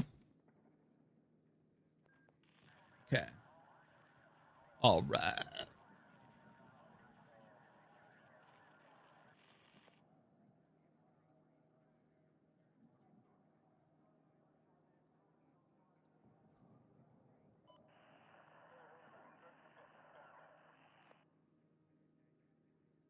Bam bam. All right.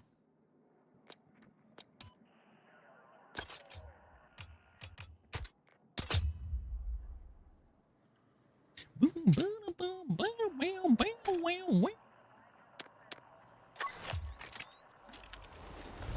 Oh yeah, Friday Night Battlefield this year. I forgot.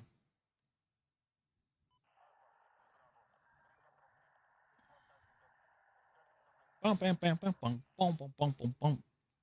Do, do, do, do, do, do, do, do, do, do. Do, do, do, do, do, do, do, do, do. Yeah.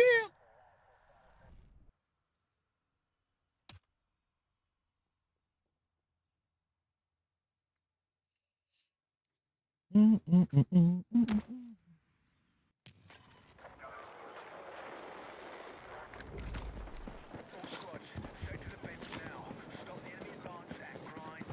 All right. First game on.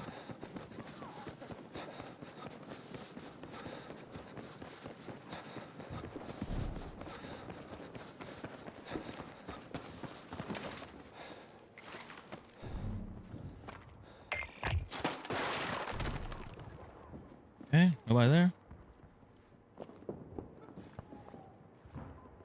The, g- the game just start? I think it did.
I'm getting a lot of stuttering.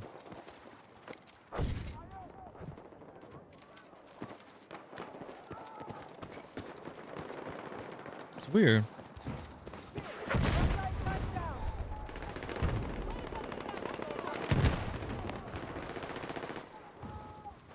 A lot of stuttering. I don't like it.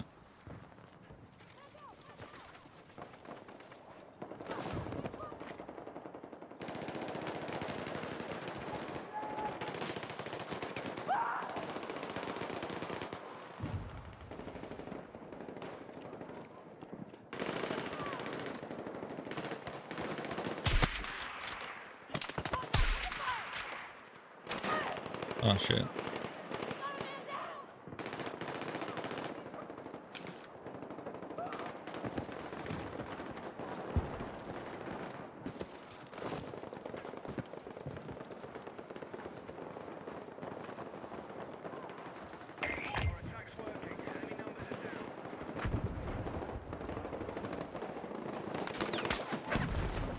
Oh shit.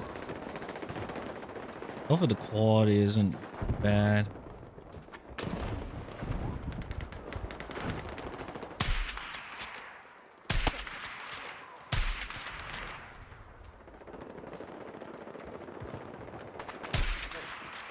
Yeah, I hope the quality isn't bad.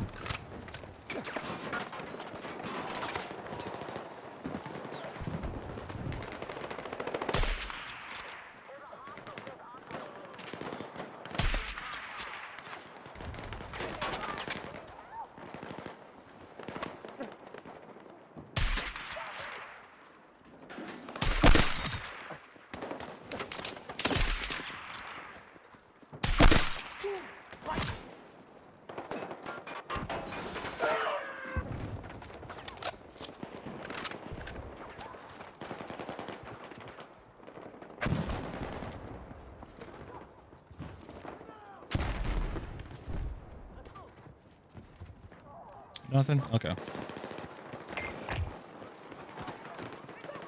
Yeah, I'm getting some of these stutters. I don't know if I like this.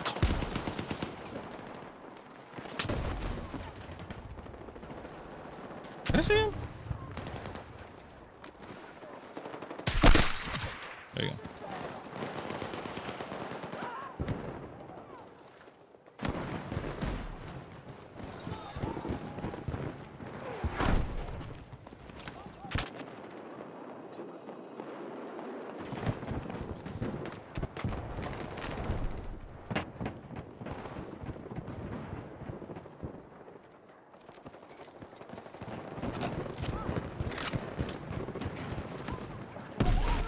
Thank you guys so much for the likes over on TikTok. I appreciate you.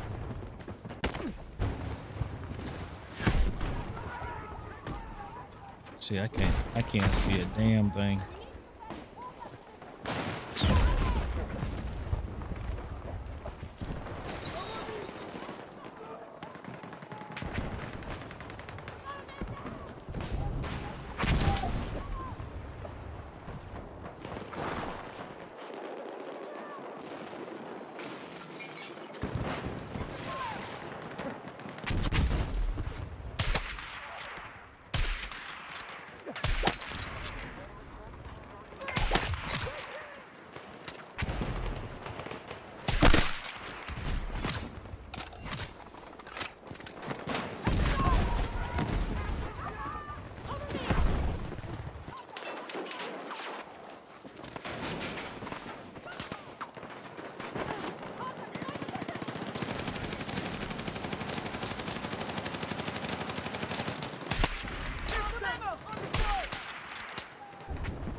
Hey, people are really in the way. Can I blow this up? Nope, can't blow it up.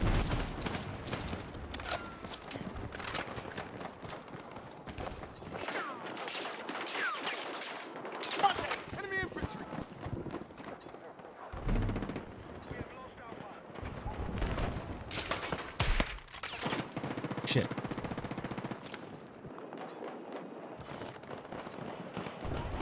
I smoked it out.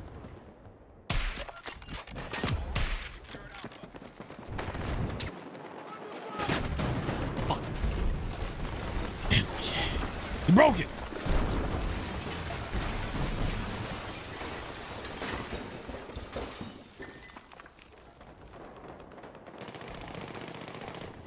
My poor building.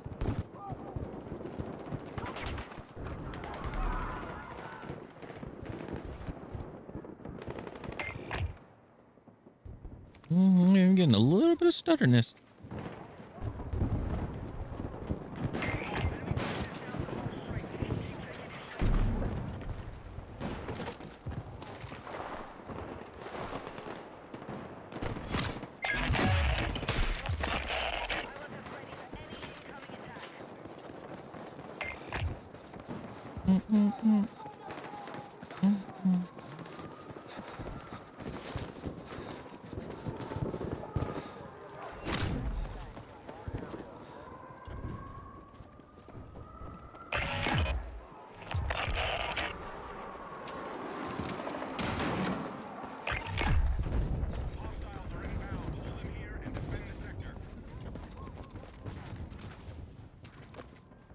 Raise your hand.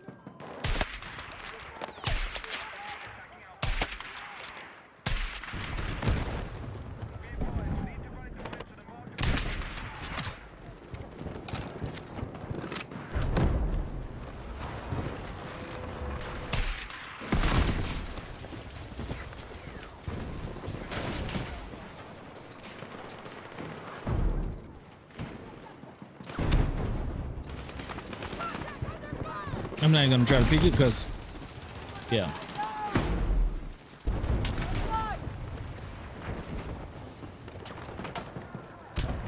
Oh, smoke.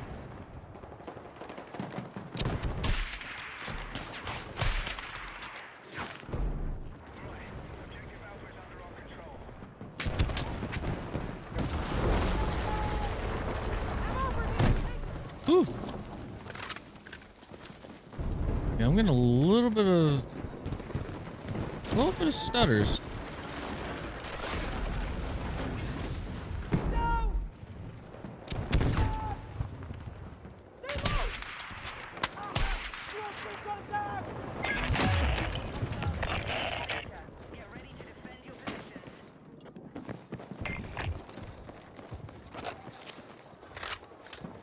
I'm dry. Need ammo.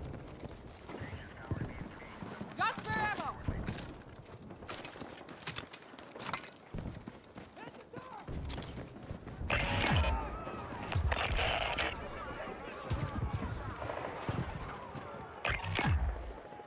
Hostiles are inbound. Hold them here and defend the sector.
Of course.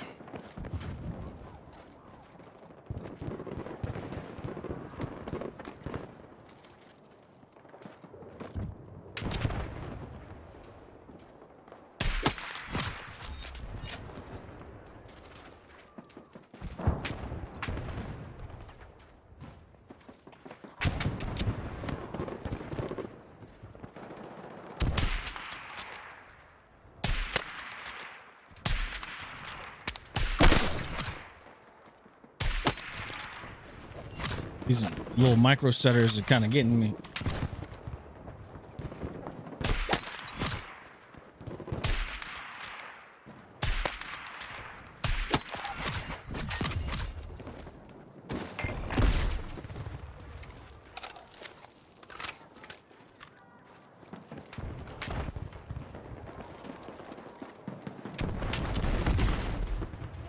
Don't run at it.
Oh, there goes the ping.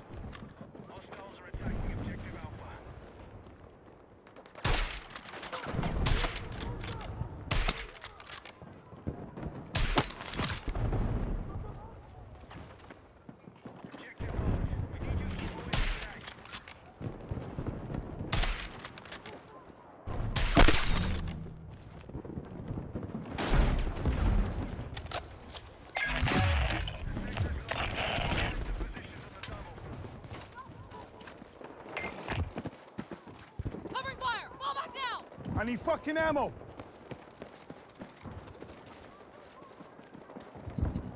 I don't have a sheet. I wonder how did I refill on ammo and everything, or on gadgets? Got spare ammo!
No, they freaking destroyed it.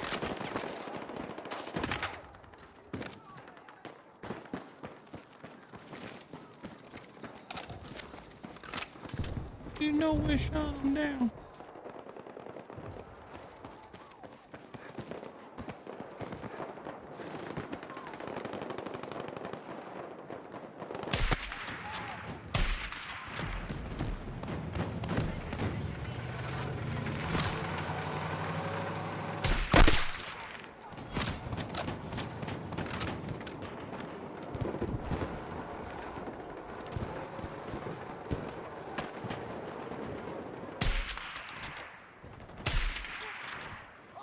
Gotta blindly shoot.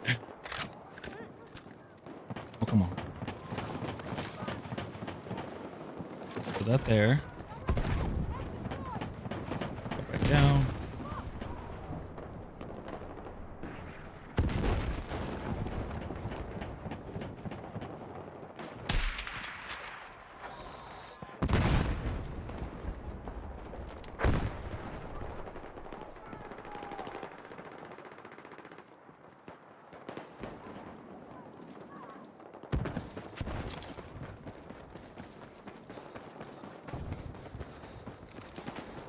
$156 ping. Holy crap, where the hell am I?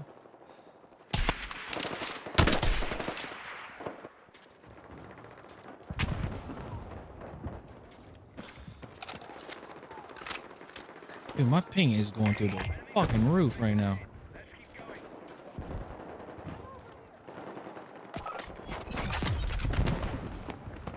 These random ping bursts.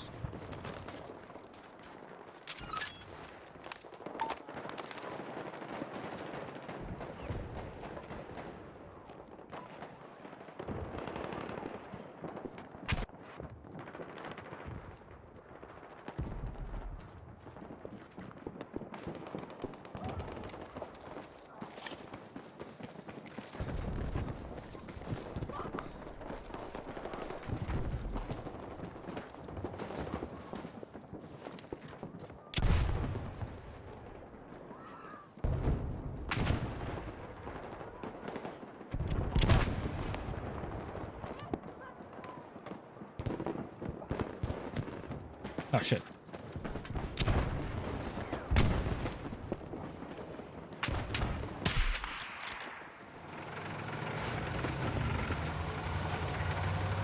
That explains the random bursts and stuff. My ping's just going out of whack.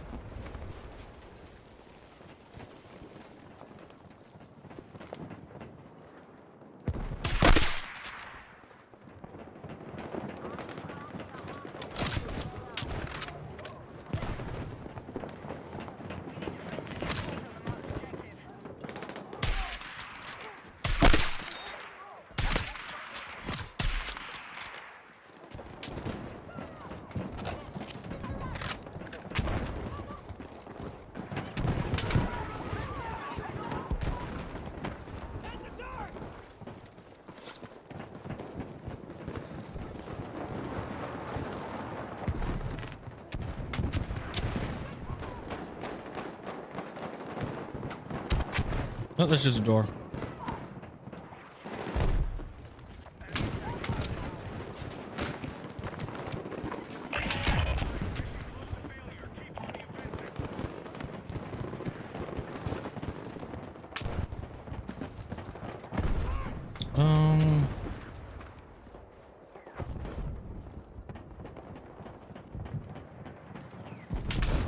Somebody over here.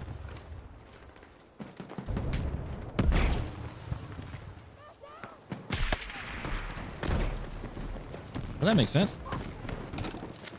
RFV is over there.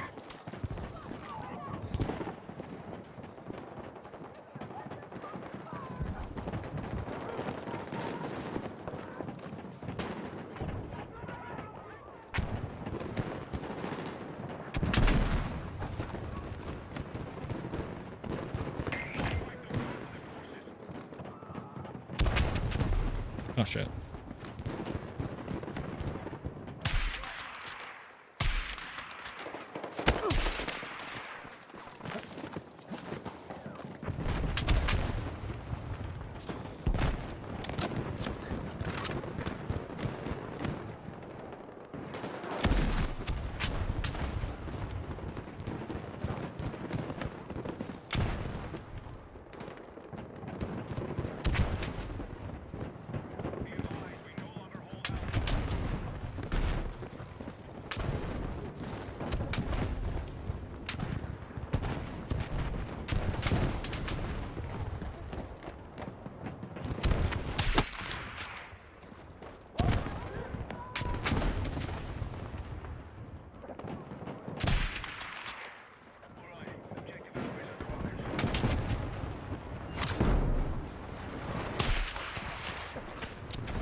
Damn, damn, damn, damn, damn, damn, damn, damn, damn, damn.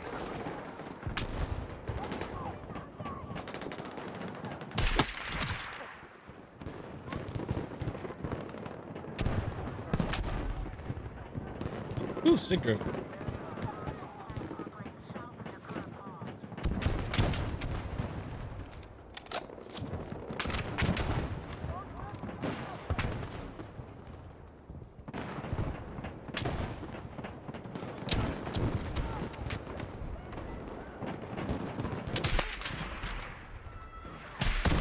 What? Let's go.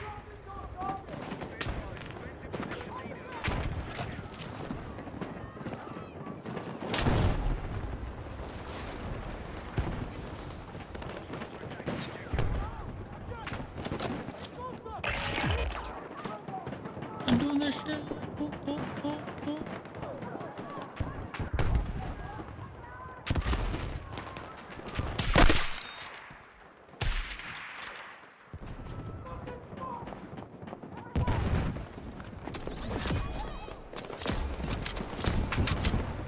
Who can spare some rounds?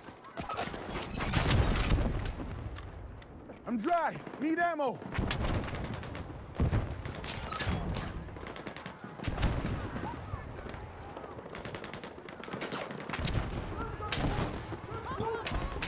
No, I was gonna say, can I go there? No.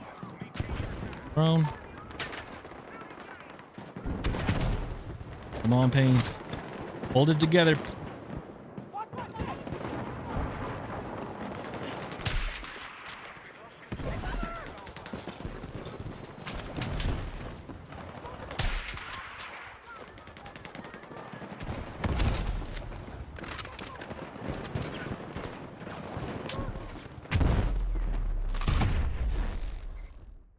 Damn.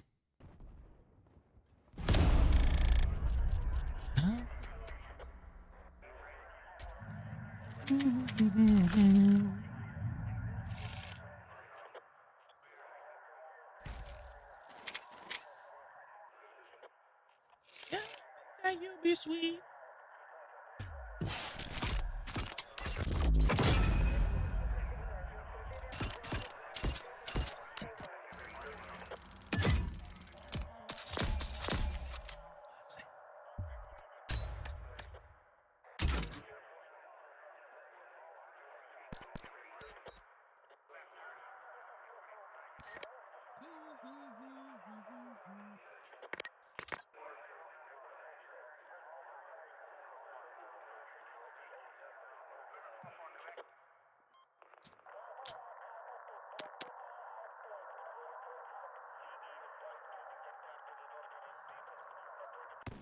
All right, so I got the 3 times magnification. I got to see what I get. At 24, I get something. There's something that I wanted. We're an attacker, cool.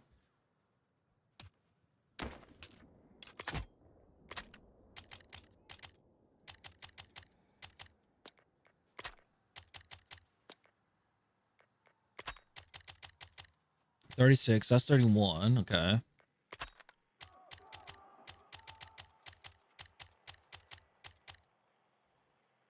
$24 is that. Or was I thinking 26?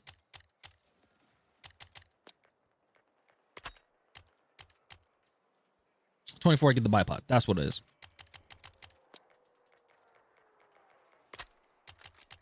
And then 26 is tungsten core. Okay. Cool. How could I ever deny? So I cannot feel the fire. You're telling me that you'll be sweet.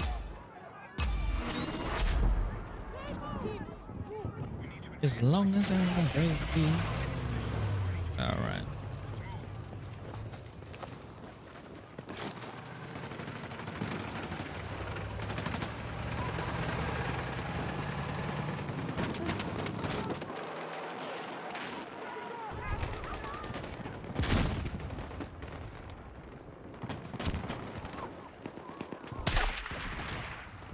shooting trucks.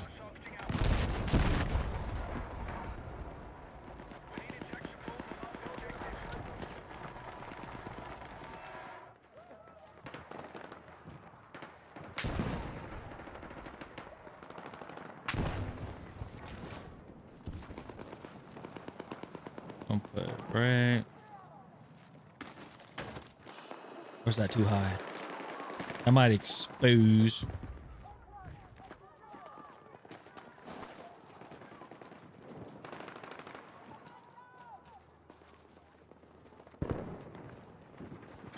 Did I just see a flash grenade get thrown? Wow. A flash grenade is Sobek.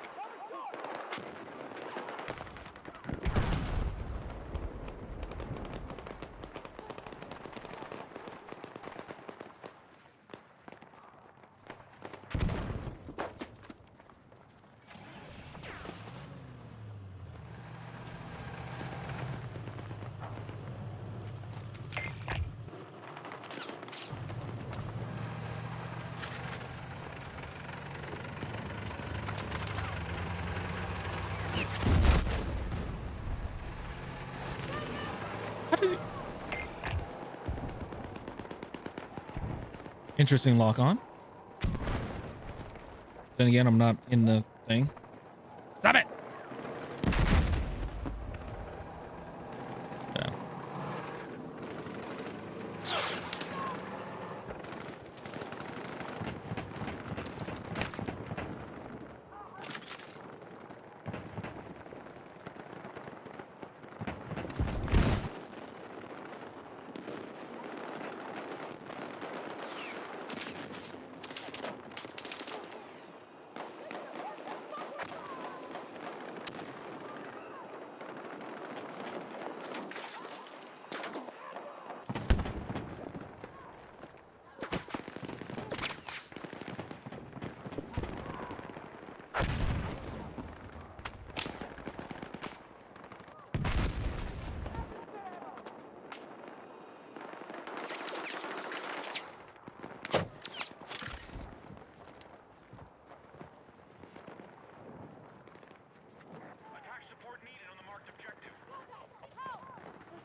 He's like popping up and down.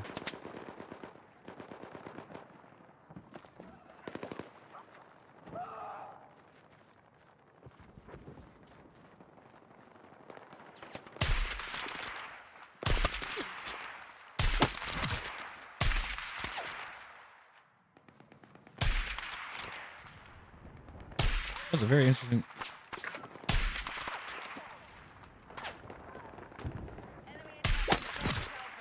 That's a very interesting way to shoot a rocket. You see, he was like this. He had it like, instead of like on his shoulder, he had it like right out in front of him. Very odd.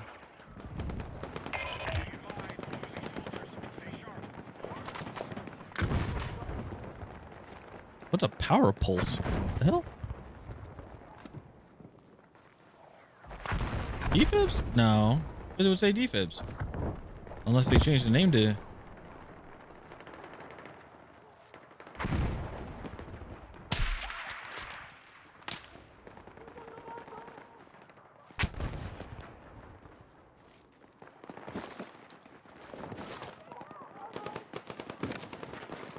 Oh no, ping's getting me again.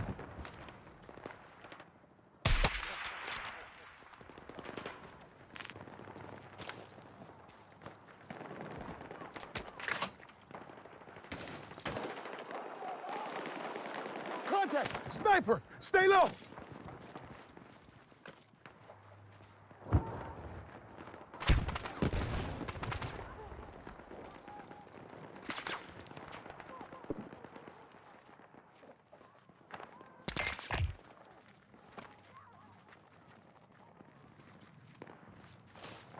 Stop it.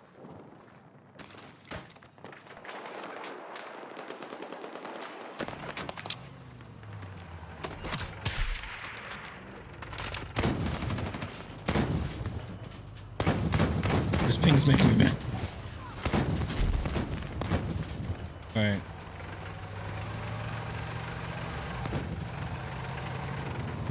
207. Why is my ping going so? Stop it! Why is my ping going so?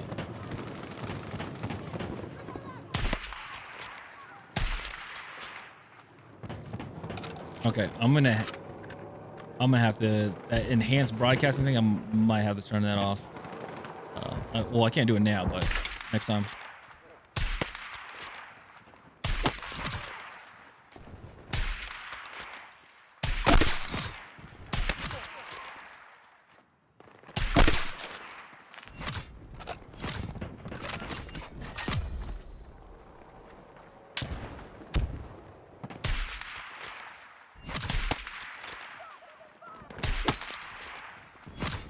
I hate to do it, but it's just a little ditty, baby. I just wanna go. You're so pretty, baby. Just wanna watch you dance.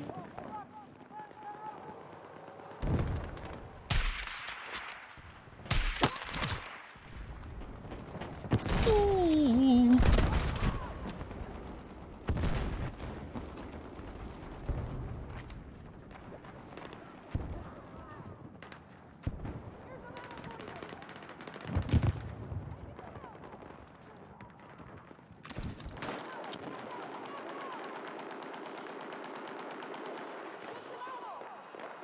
Eyes on a machine gun.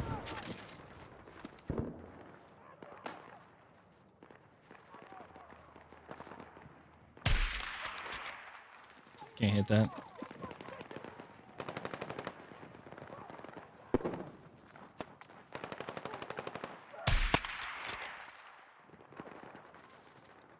I shot him in the back of the neck. Like, oh, right on the back of the neck.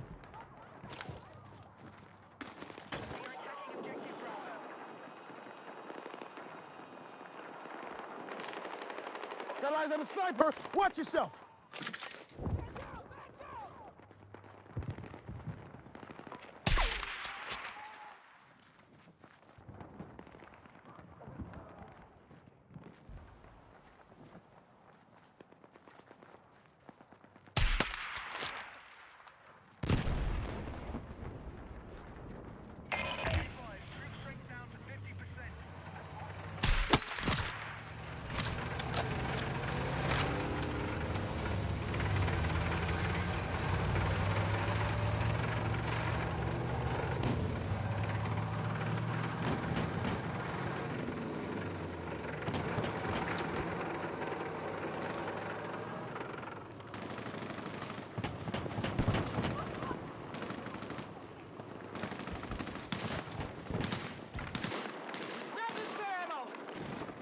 Oh, thanks.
You know how.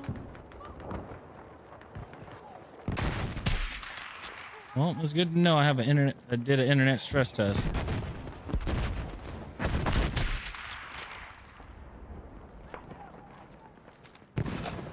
This thing is.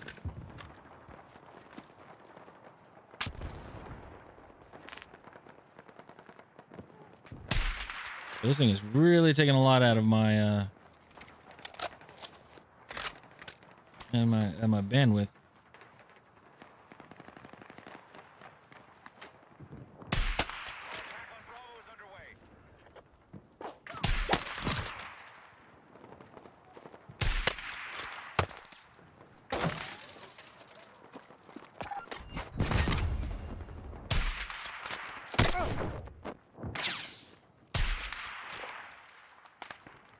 pretty beamy.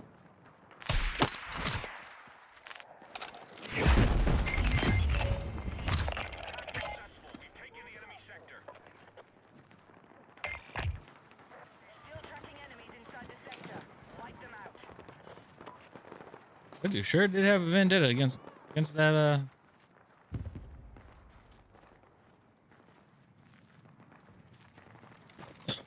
excuse me.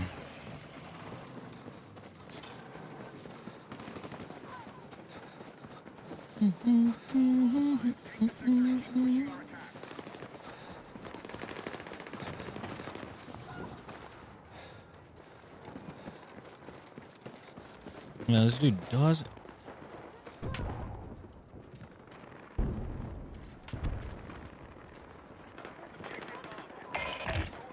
Let's see, sniper does have an advantage right here. There's that hill, and then there's that building too. And he just almost got grenaded.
I'm really fighting this ping right now. Sniper!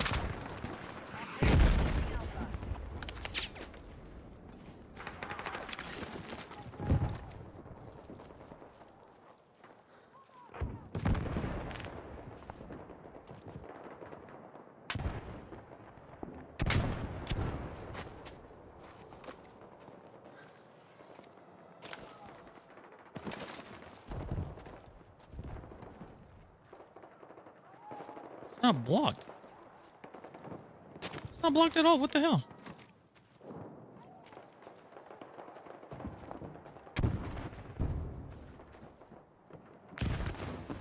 Instead of saying blocked, they should at least say like, oh, it's just too, like, there's not enough, or like, can't put them like side by side or something like that.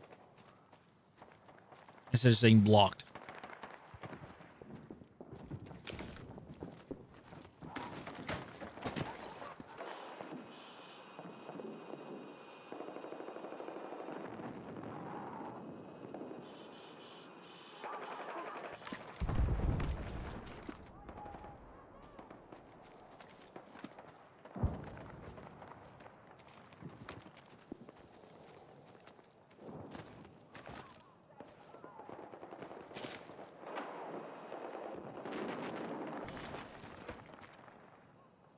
Nobody's coming down this lane. Yeah, looks like nobody's coming down this lane.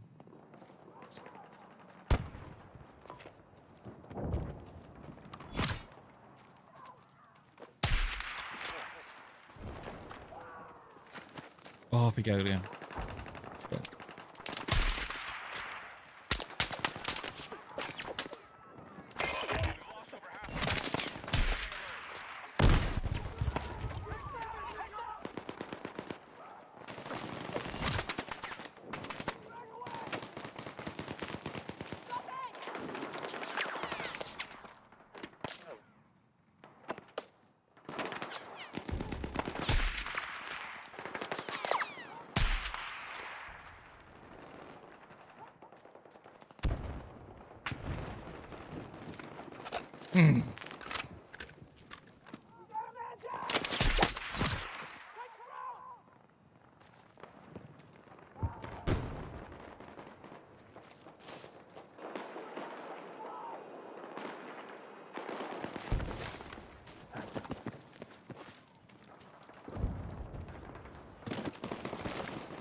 can't break that. I wish I could.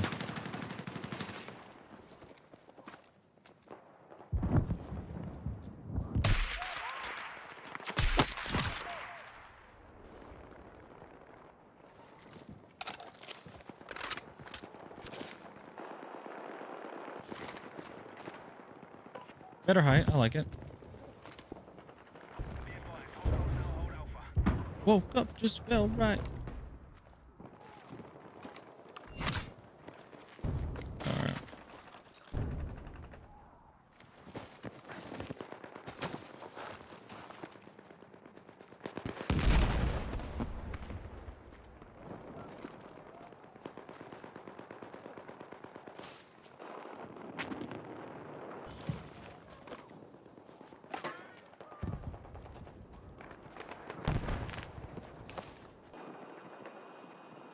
And I'm like, hello, it's good to finally let go. I ain't worried about a thing. I just like to keep it now.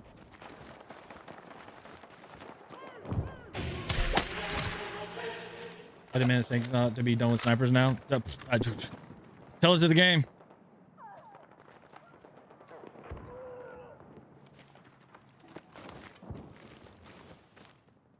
At least, let me put it this way. At least when I'm done with the PSR and I work on the what was the other one? The mini rifle, battle rifle, whatever the hell. All right, I can't remember what it's called. Holy crap. You know what I mean? But like once I use that, like you could be a little bit aggressive because it's like it's almost like using a lever action rifle. Hey, what's going on, T?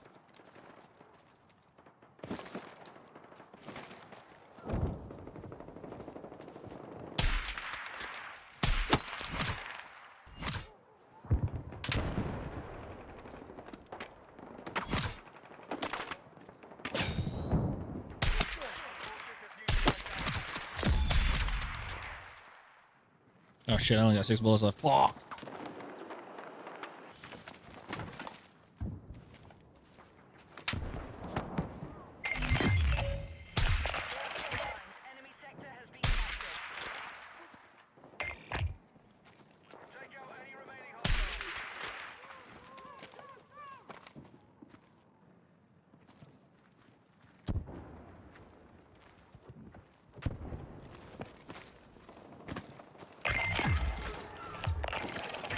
Three bullets, I know.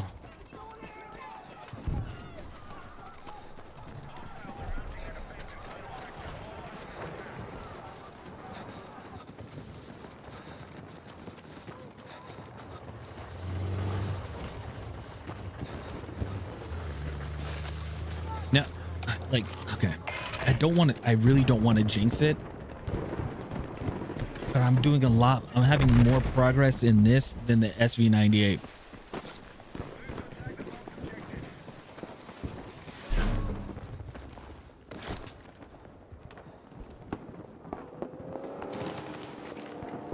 We're on what day? We're on day.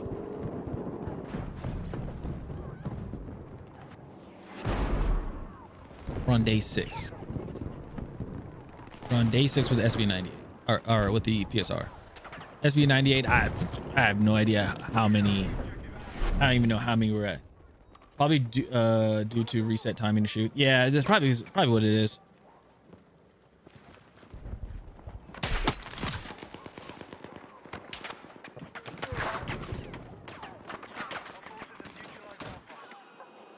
Where are you located? Oh shit. Just back the hell up there. Last thing I want is a freaking rocket to the fucking face. And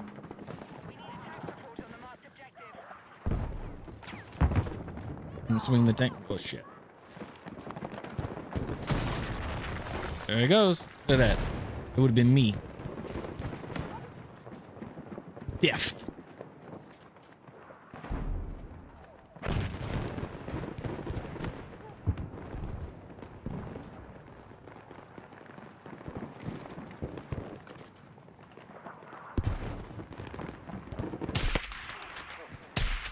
trying this enhanced. I'm trying Twitch's like enhanced broadcasting, bruh. I'm guessing the quality is nice for everybody. I think, but I'll get random like high pings,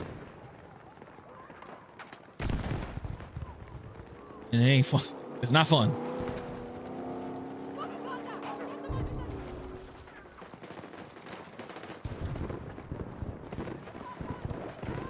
Cause because what's his name was telling me, Zook was telling me, he's like, yeah, Zook was saying it's pretty high up, so I was like, oh, okay, or like it was. Oh.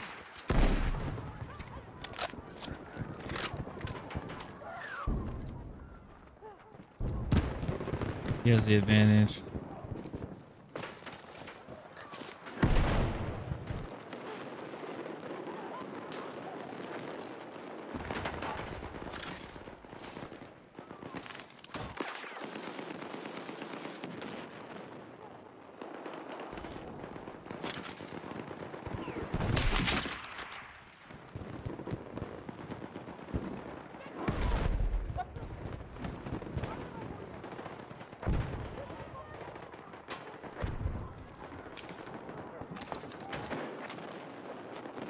Contact! Hostile troops sighted!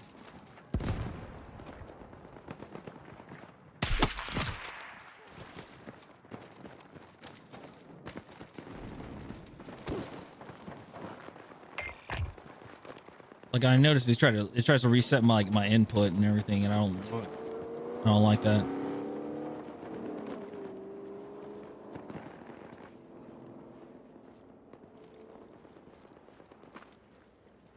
Wait, no way. I'm gonna try something.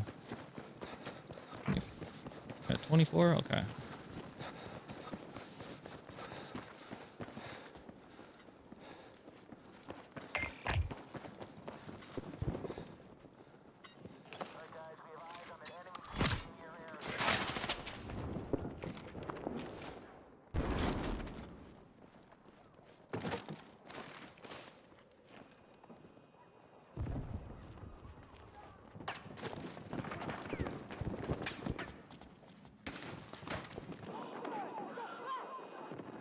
Little pick with the good.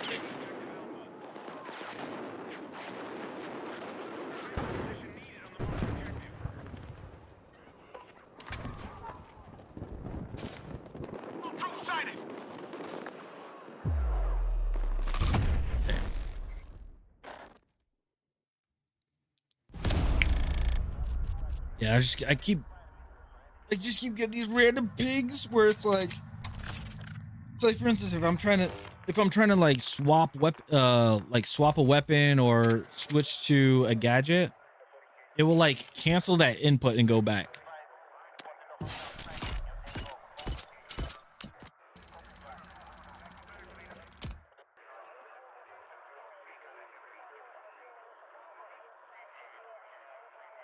And it can get very, very, very, very annoying.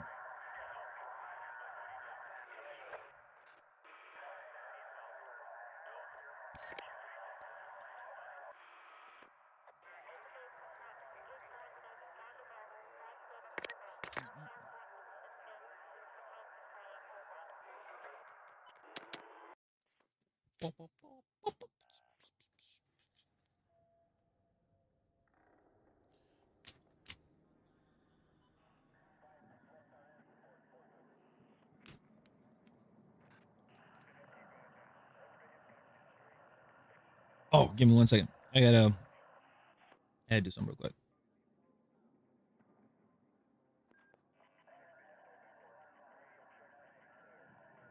We gotta go to the bathroom, and then I forgot I had to do something real quick. I'll be back.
Oh, I should have kept. Ah, dang it! I should have kept that open.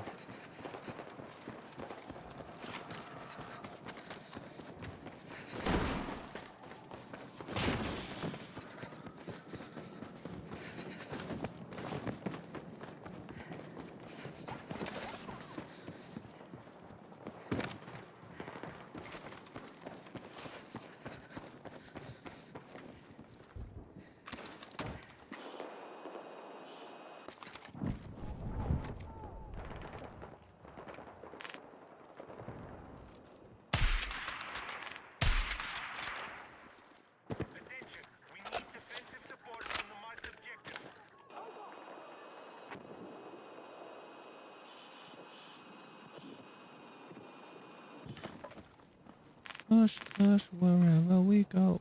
Visualizing, I give you something to do.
Wait a minute.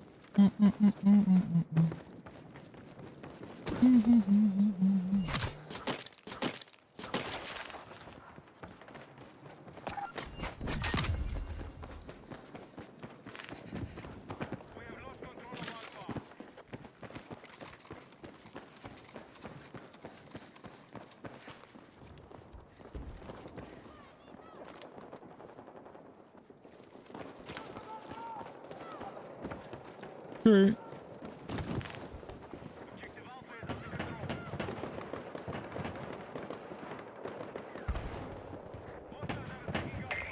Wait, are you kidding me?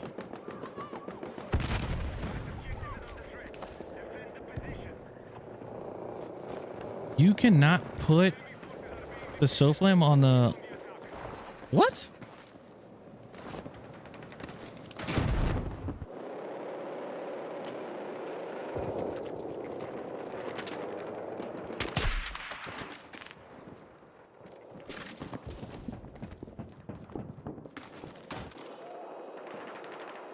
Well, that's dumb. You can't put a SOFLAM on the...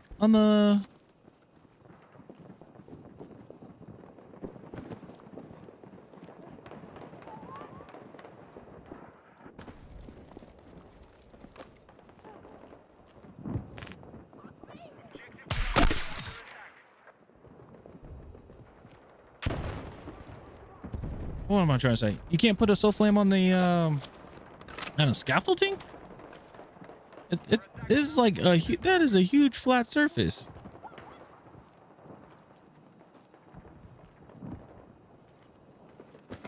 That is insane.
Bow, bow, bow, bow.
Dang, unfortunately, I didn't get him up. Blah, blah, blah. I didn't get much kills in this one.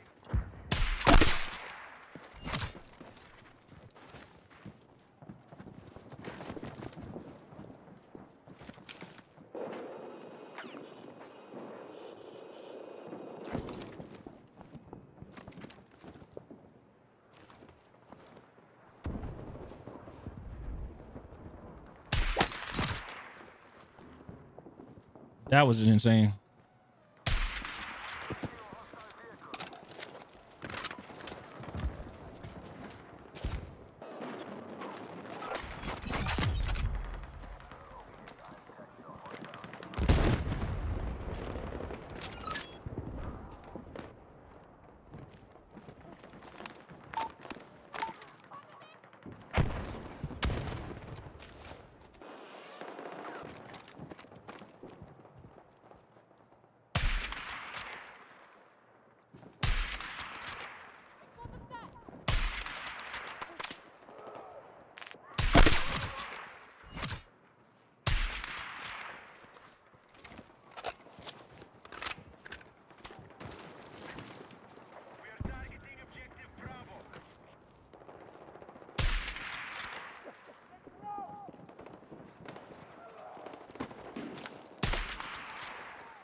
Well, I don't understand the auto shooting.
Oh. Bam, bam, bam, bam, bam.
Oh, excuse me.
Dude, don't stand up. Don't stand in front of me.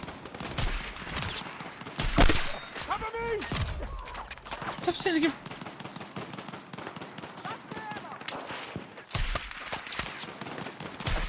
All right, when you take your head clean off.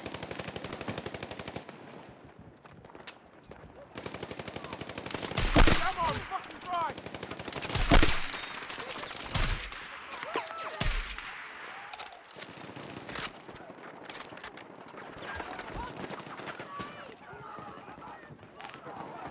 Take this ammo.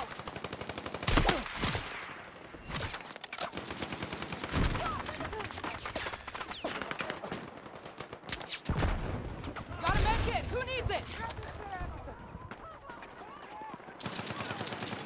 Take this ammo.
Taking effective fire!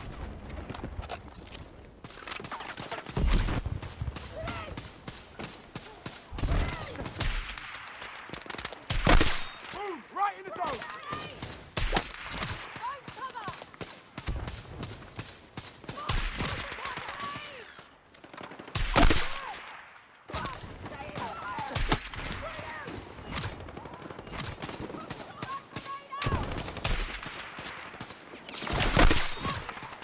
Stop it!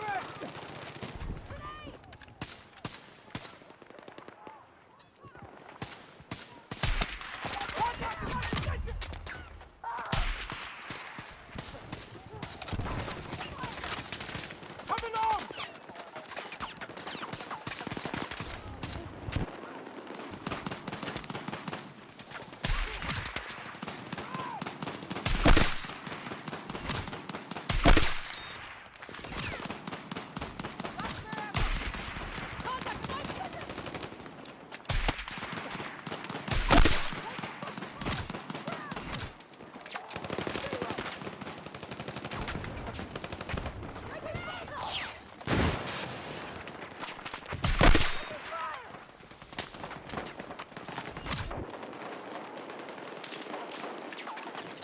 Who can strike down? Here's some ammo.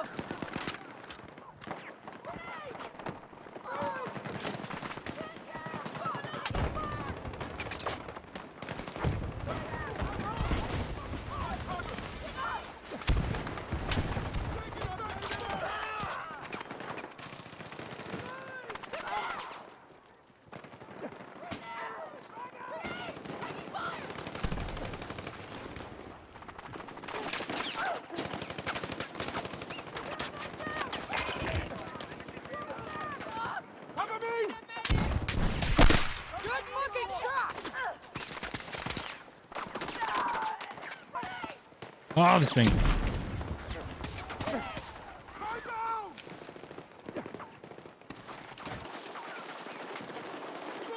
Under fire! Stay with me!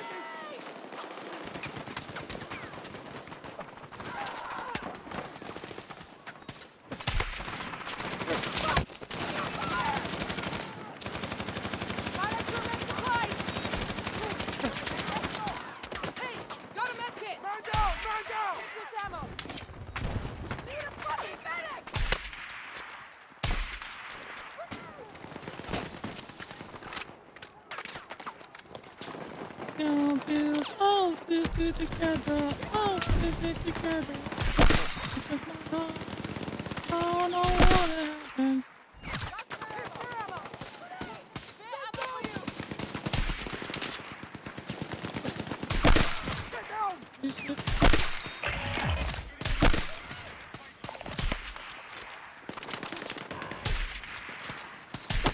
Contact! Get to my position!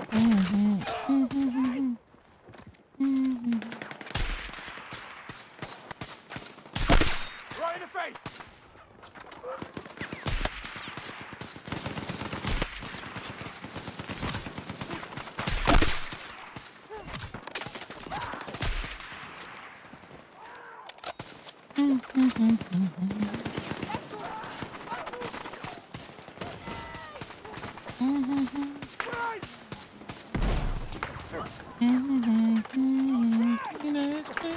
Stay low!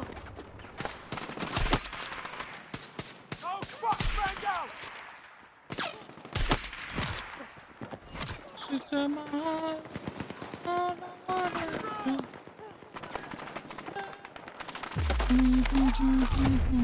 Take your eyes off me. You say you're holding back. Shut up. This over's my destiny.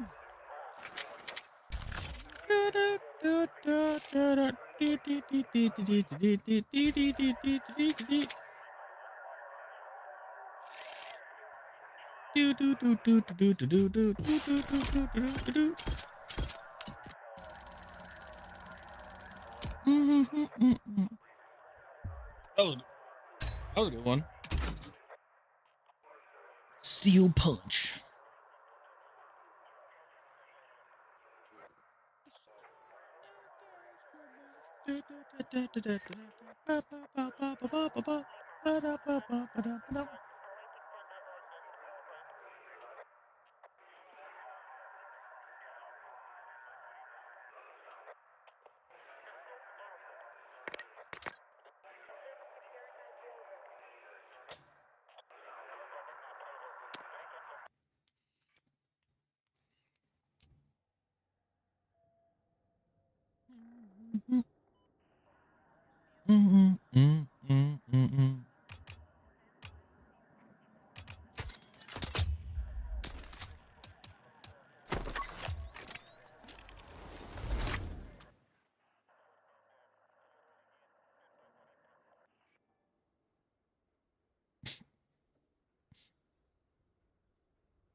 What in the hell is going on here?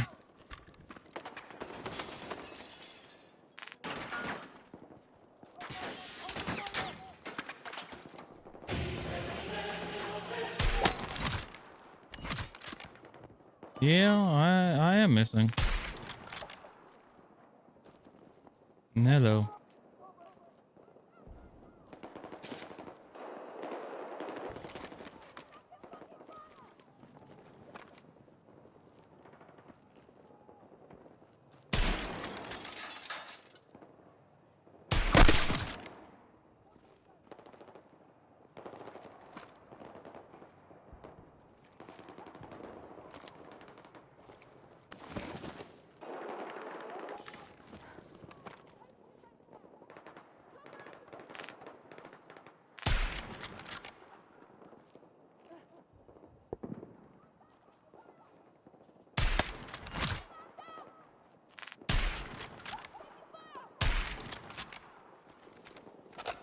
Oh no.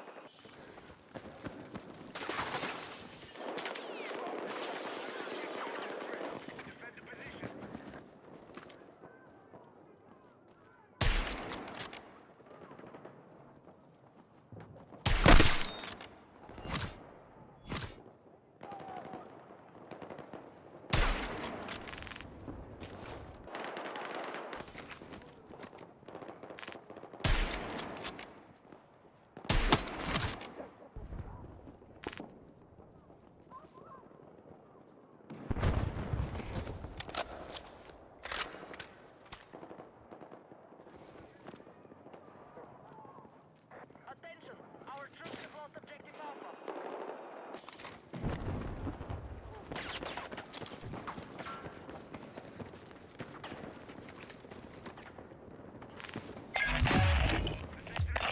Mobilize new lines of defense.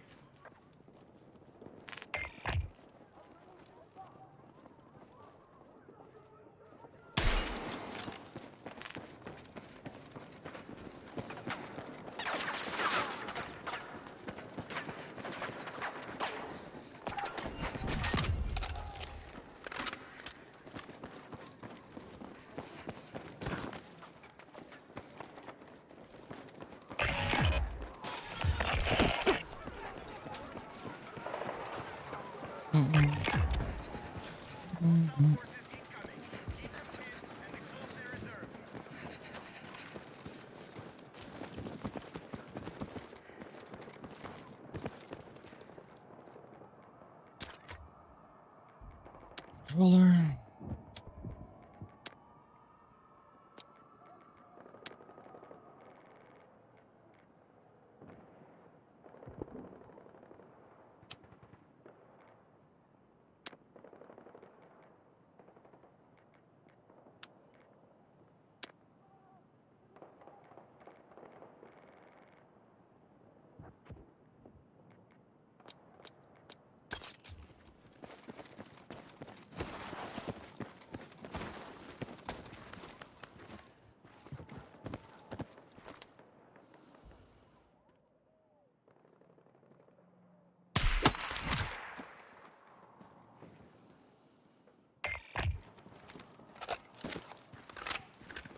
That was interesting. My keybinds were not. The enemy are attacking objective Alpha. Marked objective is under threat. Defend the position. 165. Our troops have lost objective Alpha.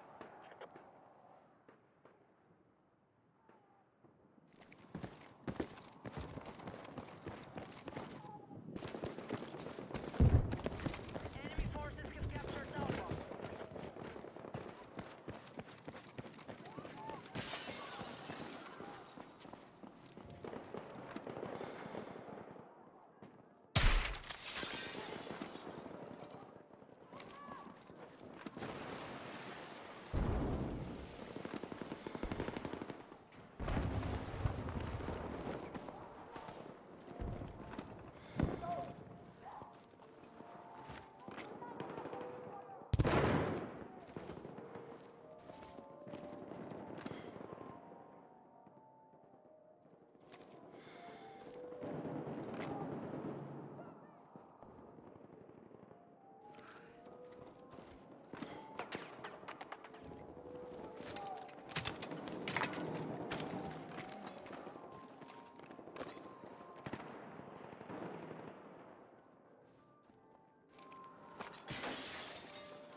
Oh, my bit rate is low.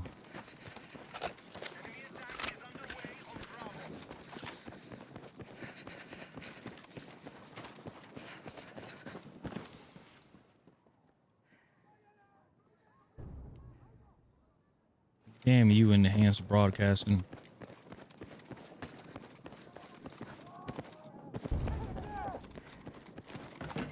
It's crazy because like you're like it seems like with streaming now, like everybody's expected to have a gig up and down internet or fiber internet. I just don't live in one of those fortunate areas.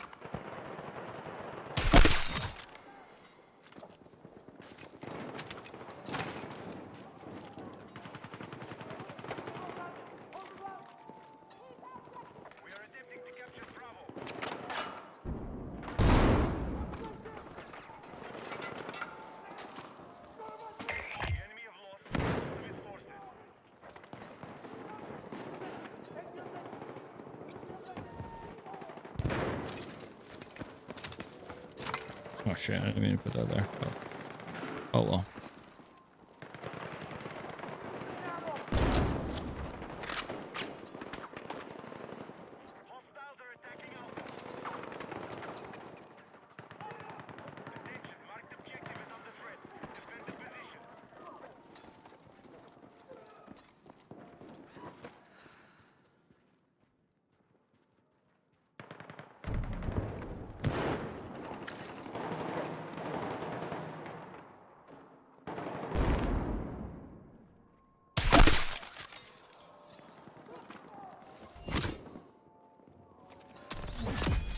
All right, 24. 5 pod and the 5 times. Nice.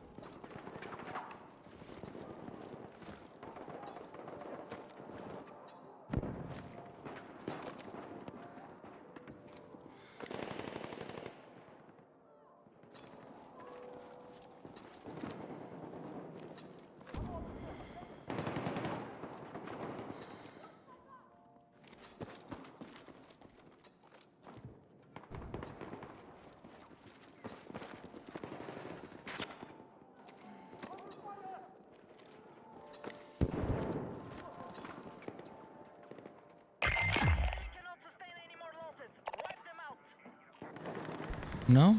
Oh, none there.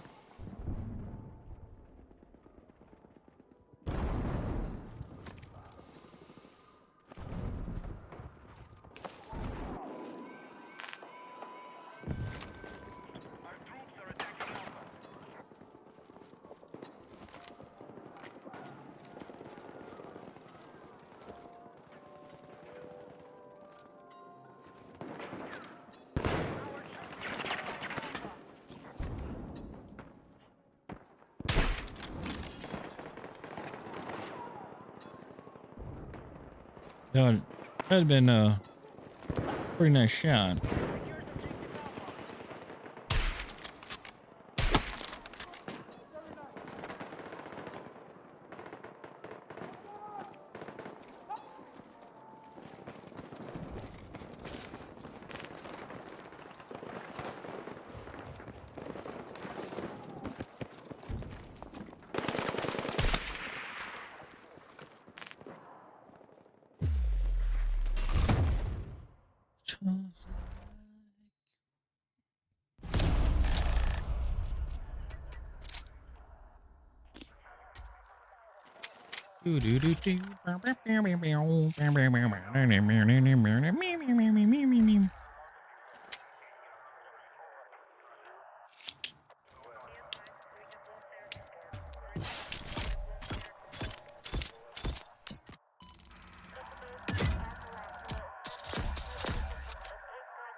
Breathing underwater.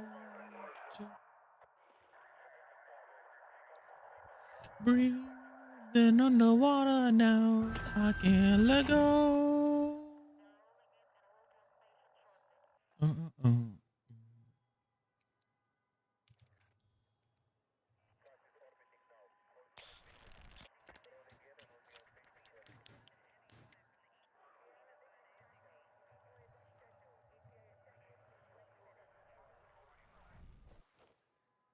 Feeling.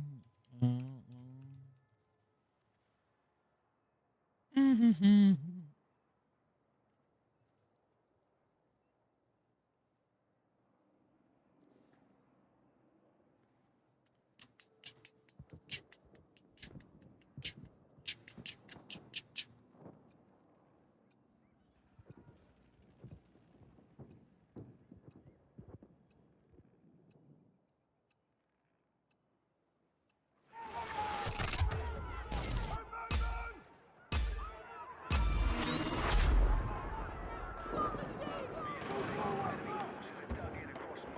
Ow.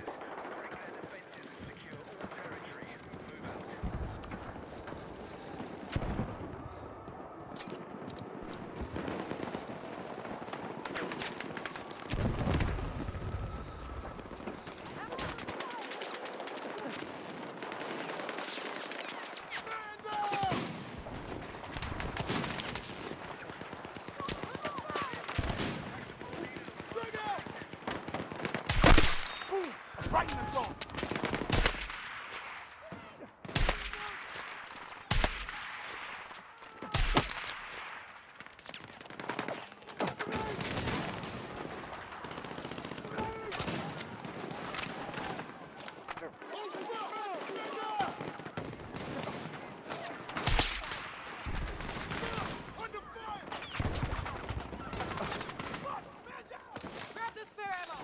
Contact the move.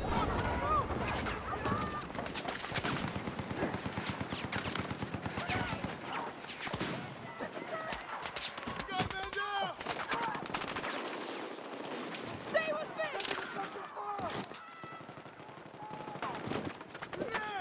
Oh, now that one goes into the ground.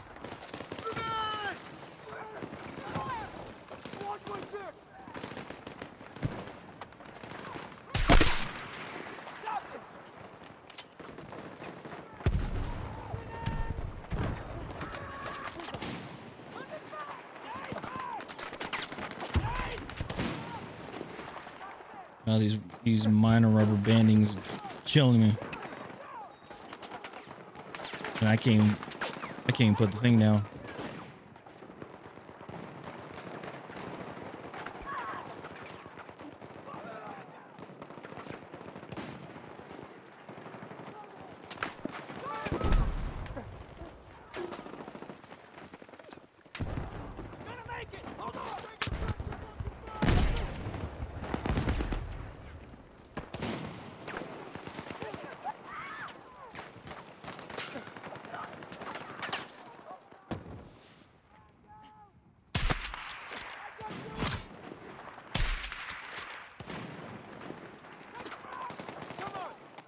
Here's some ammo for you. Got enemy in sight.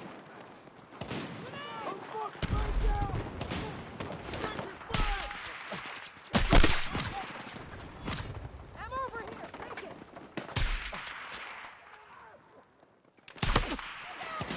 Dude, move out my way. Move.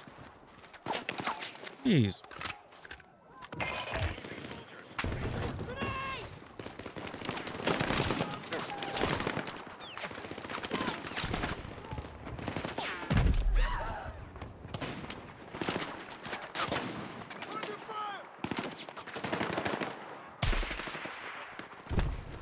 I got you. You're gonna make it. Hold on.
has my back.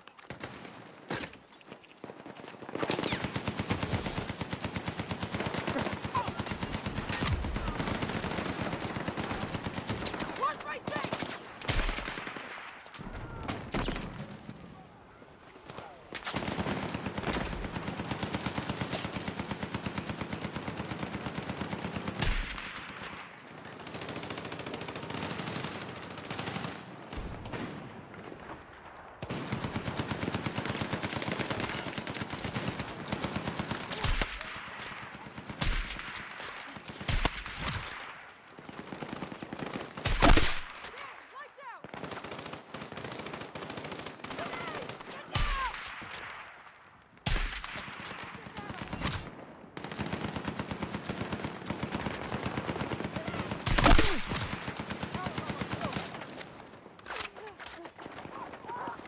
But I don't wanna.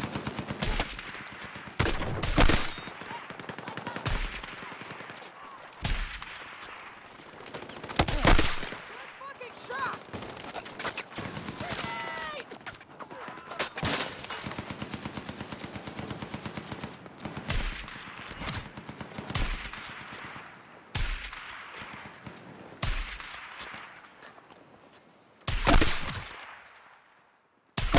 Boom! Right in the head!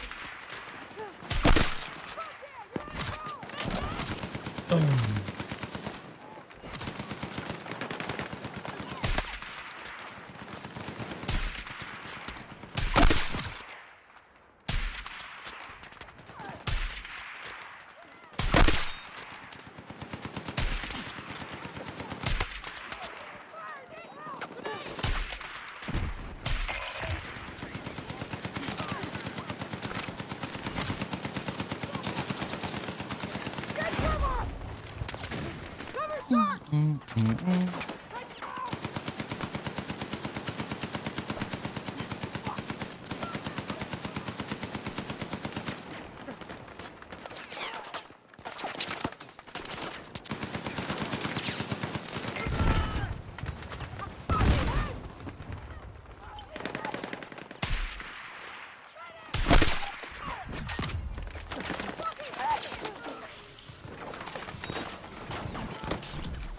Hey, Come thank on. you.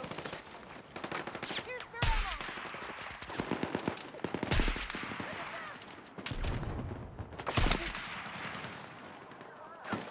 Got spares.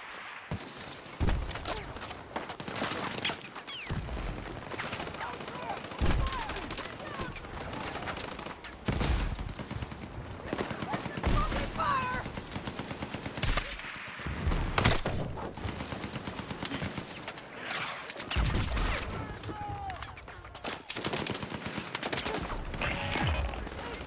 Go to medkit.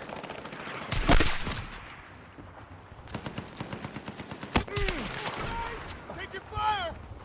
Need a fucking medic! Need a medic!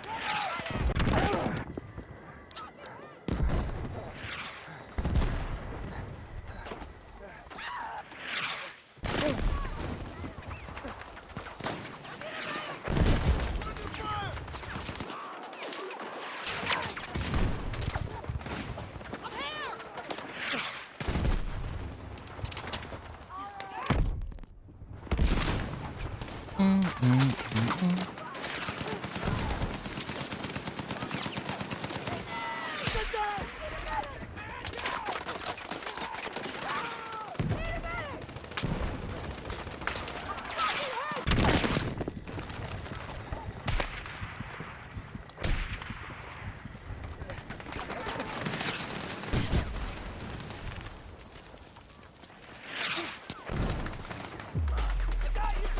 Do, do, do, do.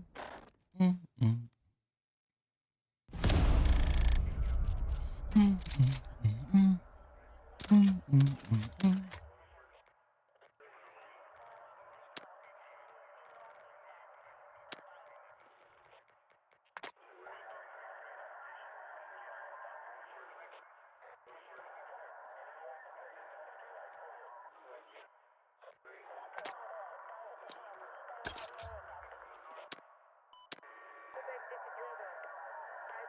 Okay, now that guy is annoying me too.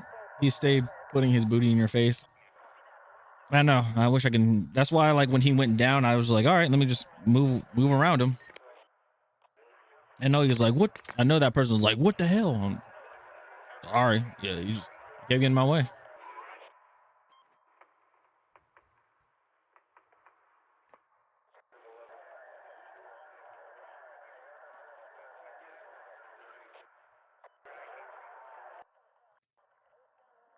Well, when stuff like that happens, I won't res. I'll be that guy. I will not res you. Or if I do, I will drag your body around the rock and then res you.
I do not know how to say that. I'm so sorry.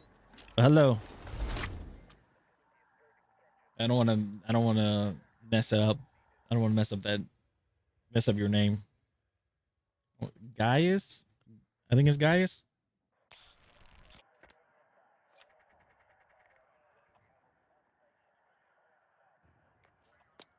Okay, so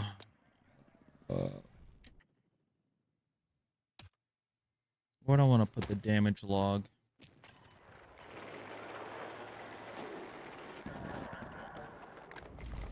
Where are we at? Oh, damn. All right, so damage log is there. Sector is your target. Let's take it.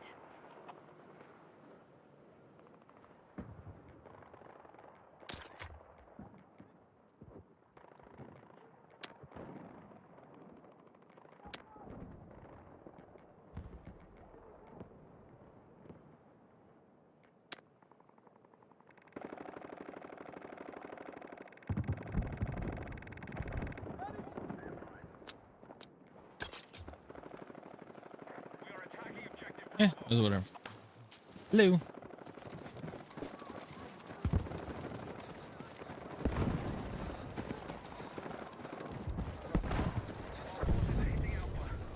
I was gonna put the damage log above my head, but thing is, I already have the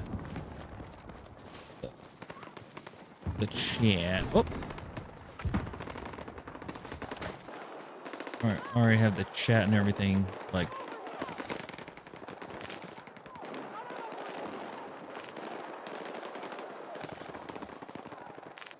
oh,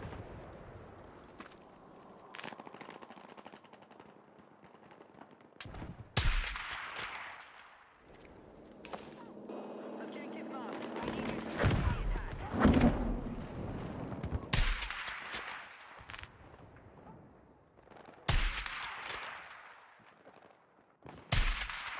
jeez, I'm terrible.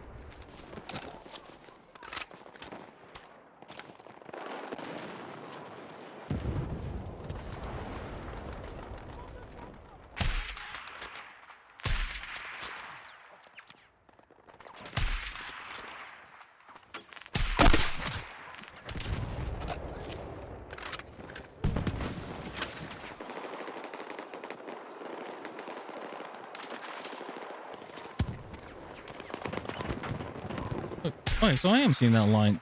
I am seeing that red line. I'm like, what the hell?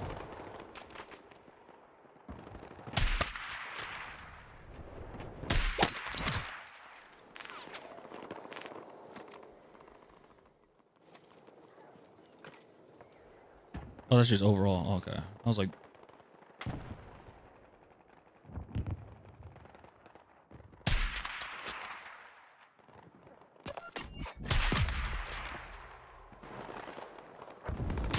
That's not. Is he dead? No, he ain't dead. Is he dead? I don't know. The way the way his body moved.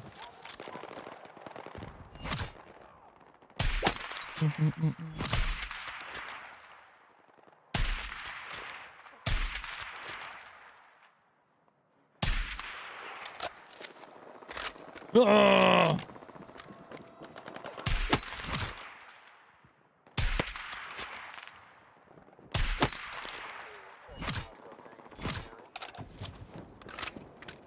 Yeah, you're feeling it.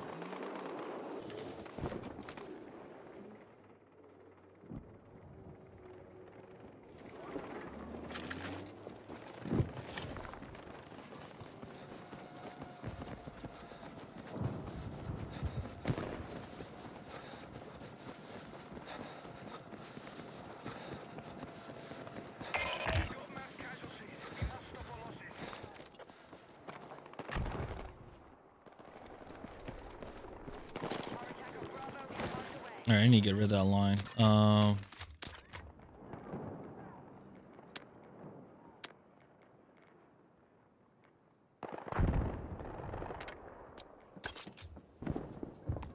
Nope, not that one.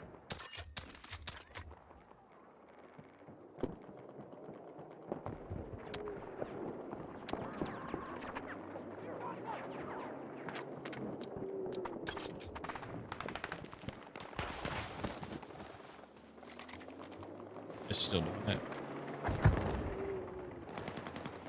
City boy! City boy! Hey, Aiden, thanks so much for the follow. I appreciate it. Welcome in.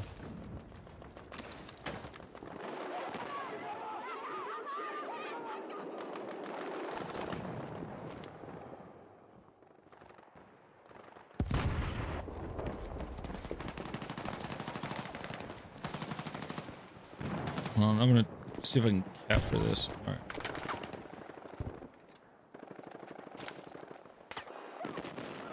So it's like when I... Okay. Try again. Yeah. Where's that line? So every time when I use this and then I exit, it shows that line. Yeah. That's a bug. Oh, thank you.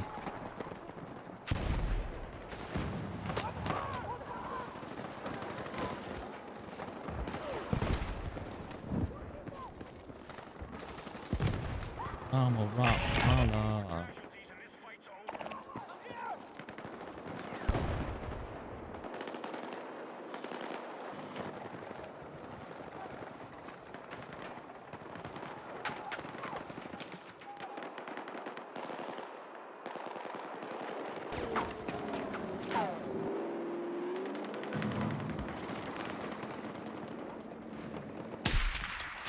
Damn.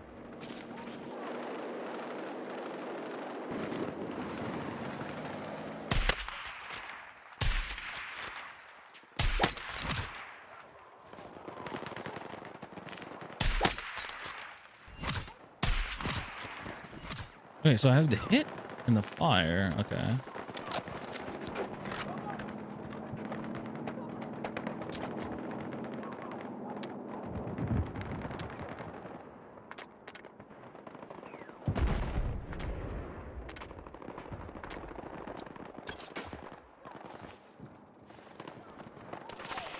Well, what's the difference between the damage log and the... It still shows the same stuff.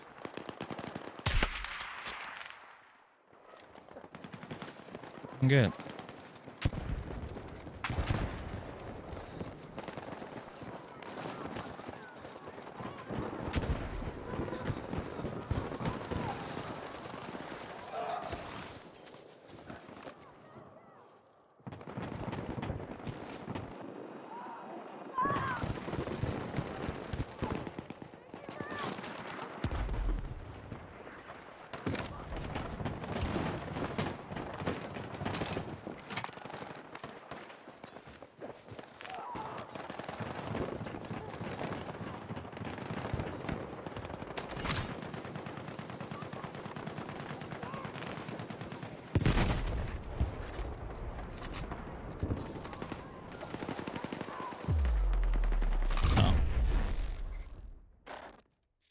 Mid game. All right, let me get that log out of here. Yeah, I wonder.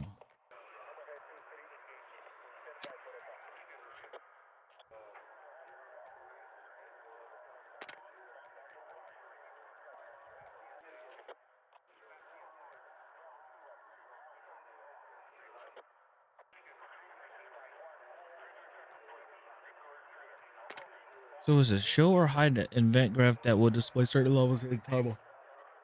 All right, bullets fired. Okay.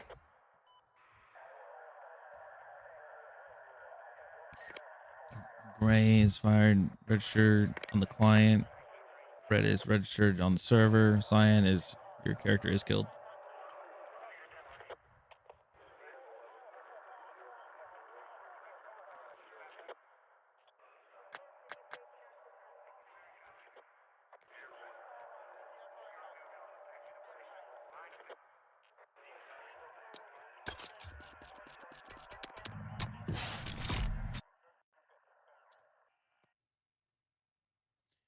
Unfortunate. Come on, come on. Do do do do do do do do do do. Bum bum bum bum bada bum bada bada bum. Mm, mm, mm, mm. Mm, mm, mm, mm. Bow, bow, bow. Do do do do do do.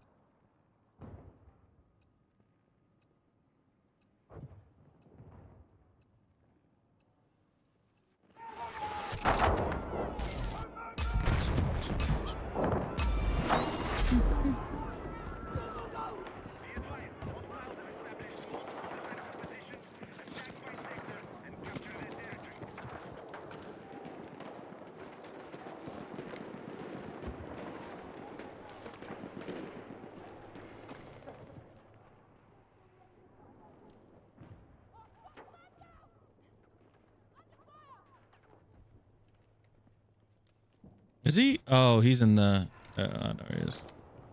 We need attack support on the marked objective.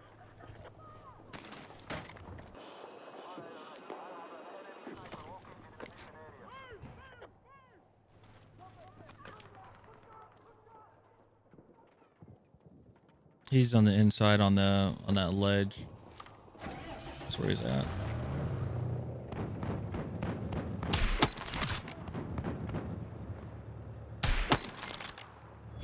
Bum, bum, ba-dum, ba-bum, bum.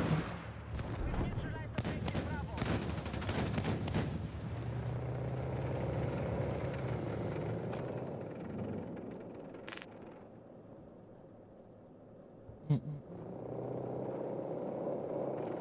Oh, I can't put the well, maybe I could. If I swap out the no, I probably won't be able to put down the bipod because bipod was is it 10 points? Can't remember.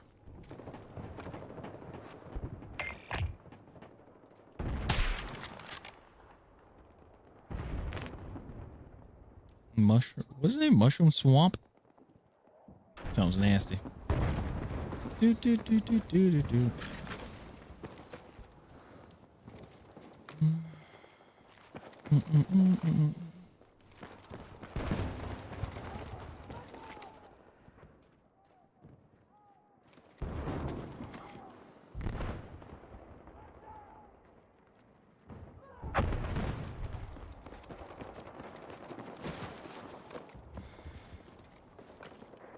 Oh, they're smoking away. Damn.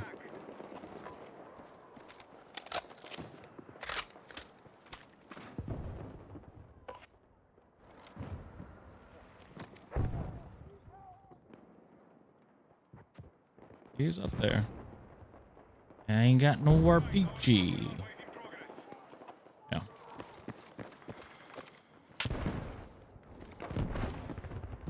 Our troops have neutralized Alpha.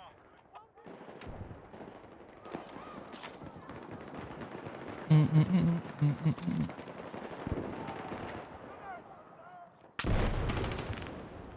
Objective Alpha is under control. Mm, mm, mm, mm, mm, mm, mm.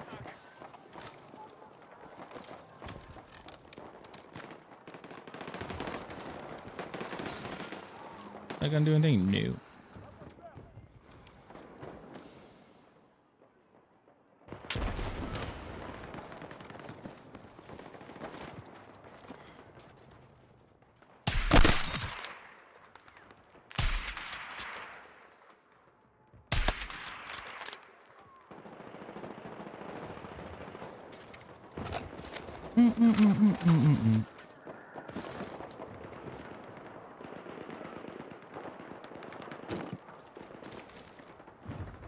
I don't know how it sinks into a car, but okay. Sunk into a damn car.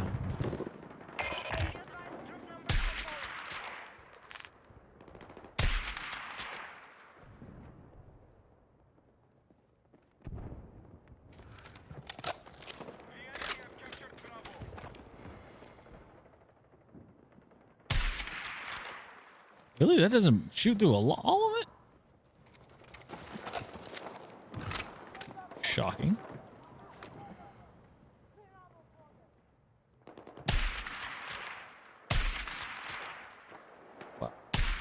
Wow.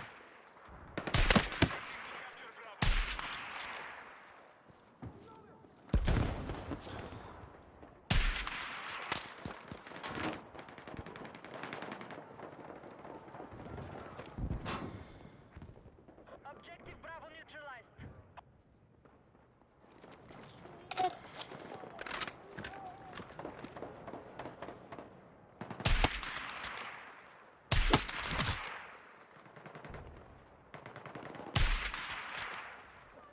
I shot the damn. Oh my god. I shot the hookah. Or the shisha, whatever you want to call it. Need a med kit. You need to know that I'm alright. Oh. All I need is a gas and a lighter.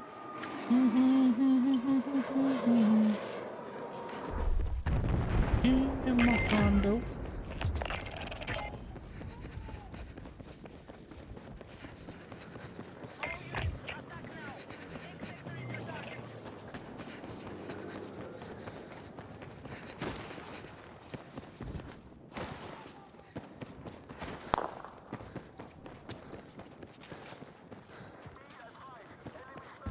I'm screaming right up. We need attack support on the marked objective.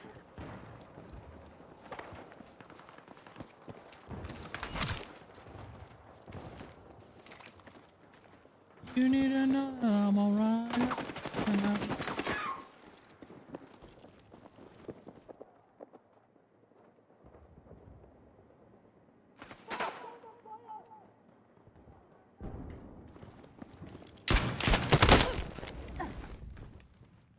40.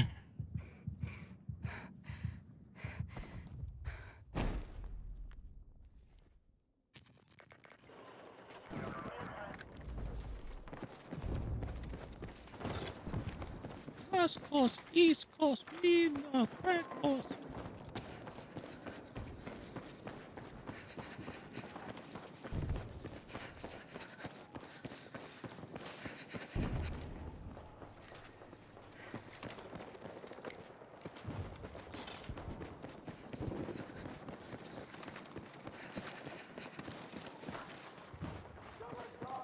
Shit bounced off the balcony.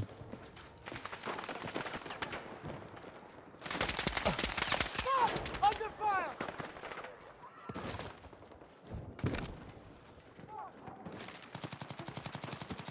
I'm out.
Take my hand and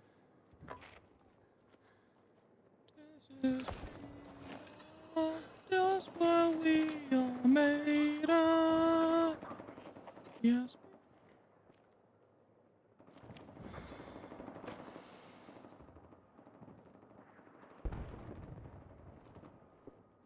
That's what we are made of. Yes, we are.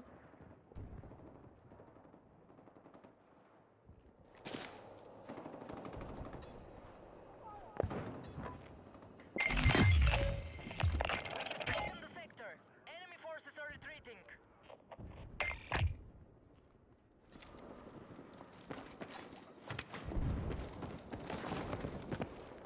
That's what we are made of. Yes, we are.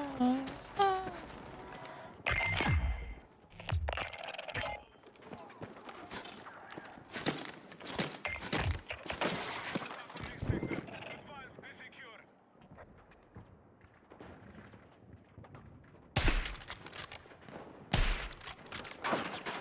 Man.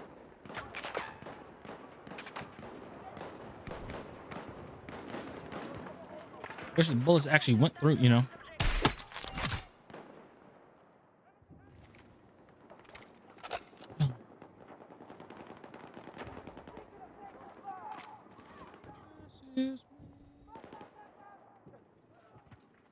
Our troops are attacking Bravo.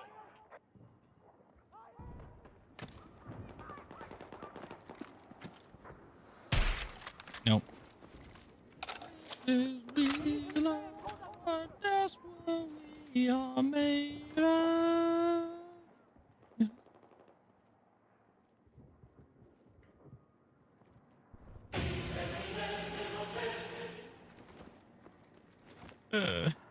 Hey Hazel, what's going on? The camp grind going?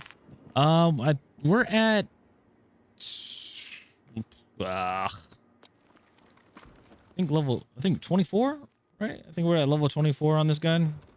We got 2 out of the 4 snipers done. This is the 3rd one that we're currently working on. And yeah.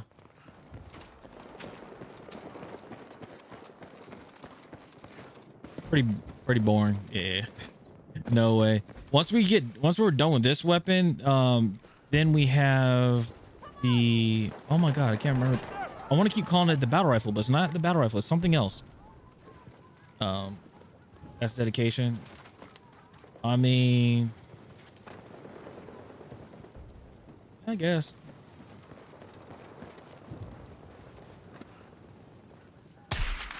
It just means once, you know,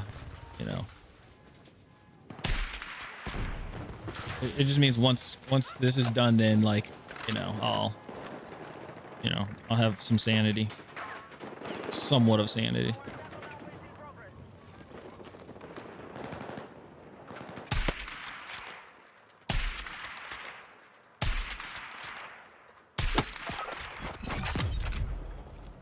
Yeah.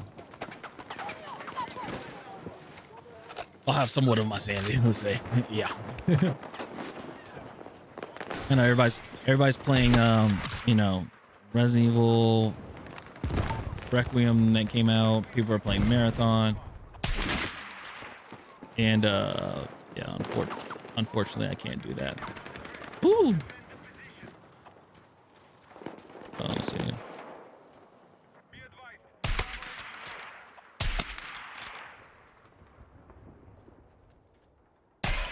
Damn, I can't do a pop-up. I wish I could. I do a pop-up and then shoot. There you go. It's all about the angles. I gotta figure out what's the name of the, I think it's called a battle rifle. I could be wrong. Whatever the last weapon is, that one has a better rate of fire, slightly faster, and that's like more of a, I mean, you still snipe with it, but it's like more of an aggressive, you want to play aggressive. This is just like, I wish I can get up close and personal and shoot people with this, but it's just takes too long to rechamber a gun or rechamber a round. Yeah, it's a pain in the ass.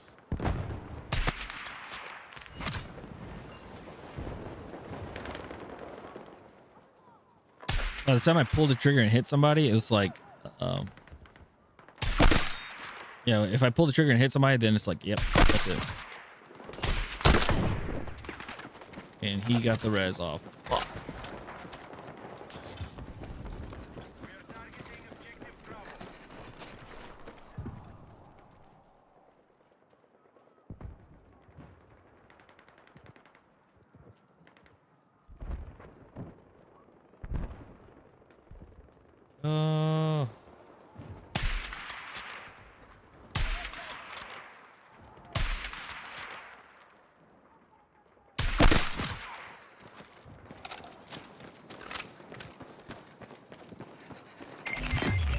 Nice.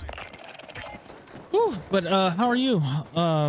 You still playing Ark? Still playing Ark Raiders? I know I've seen you play Fallout and stuff as well. You know what? Hold on. Let me give you a shout out. Always gotta do that.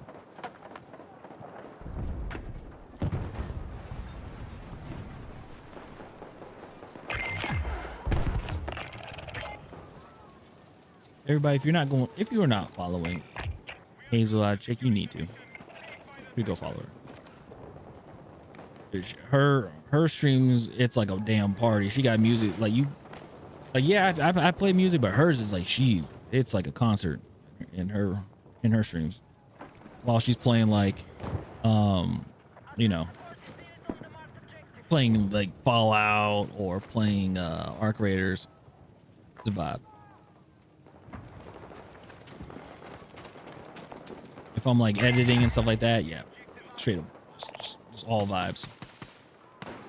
Blame it on me. Blame it on me. Blame it on me. I love Ark at the moment. Season just finished and we're preparing for the next one. Fallout is my comfort game where I regain some sanity. Ah. There you go. At least you have a game to give you some sanity. You know?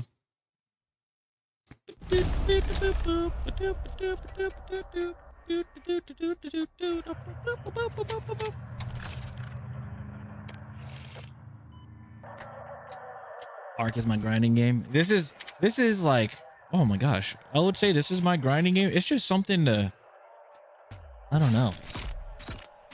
It just gives me something to do, even though it's like not boring. Probably it's because my mind is just like stuck on it, but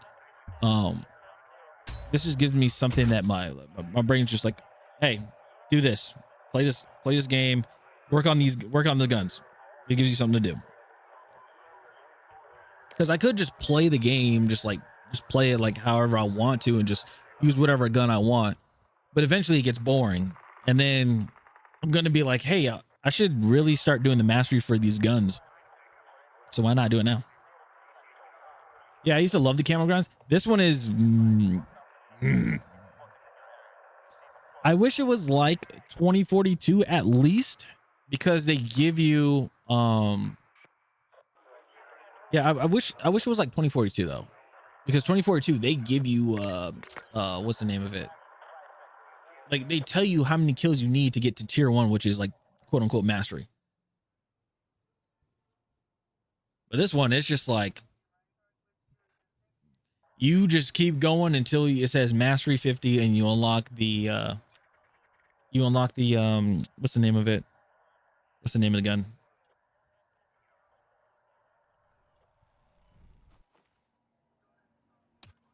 I can't even think of it now.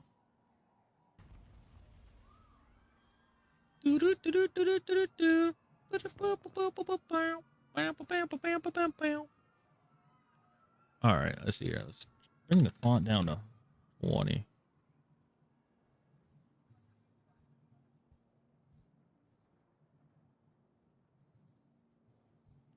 Let's see here. Okay.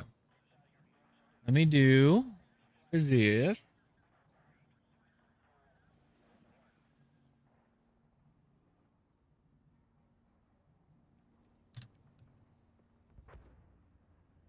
I've been messing with my settings and everything.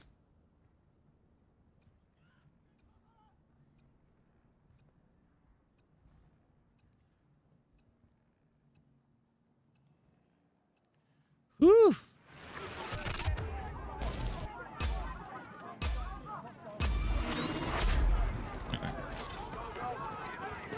I think I'm gonna get to 25 and then call it a night. We'll see. We'll see how it goes.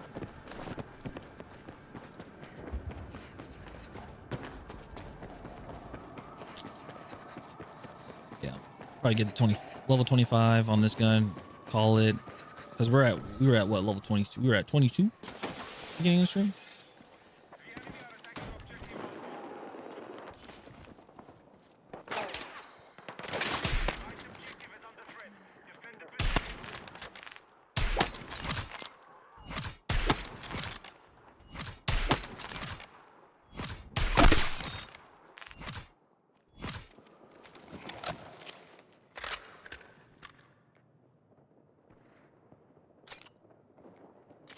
Bum, bum, bum, bum, bum, bum, bum.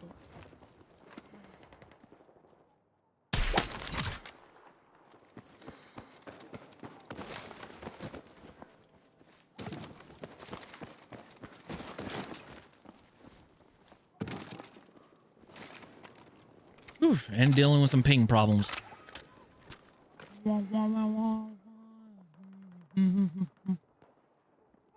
See, people are doing snipers on. People play casual breakthrough, I know for sure, on sniper rifles. And I don't blame them. Trying to play like an actual match and everything like that, it can get rough. There's games where I went like super duper negative.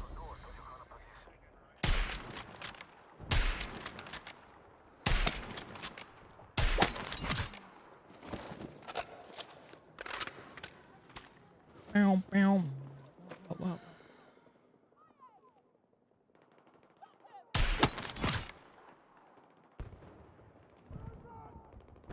No, I killed Mad Dad Bot.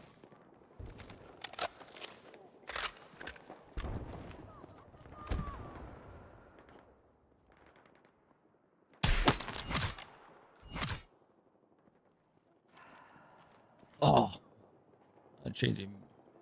Hold on. I want to use your phone.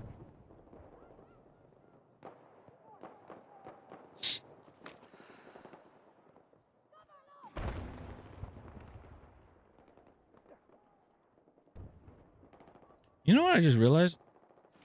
There's no actual SoundCloud app on what do you call it? There's no SoundCloud app for desktop.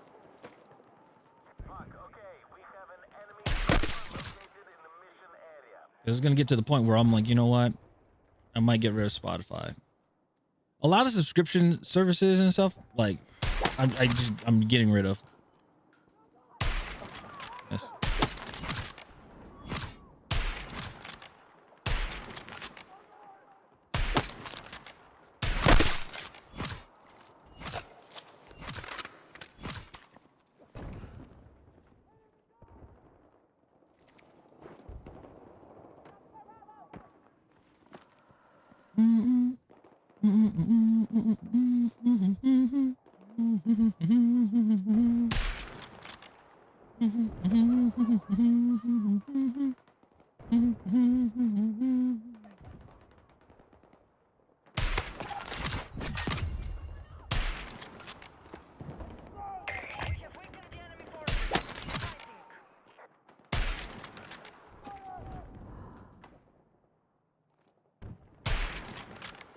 Oh, there comes smokes. Doobie doobie doobie. Doobie doobie doobie.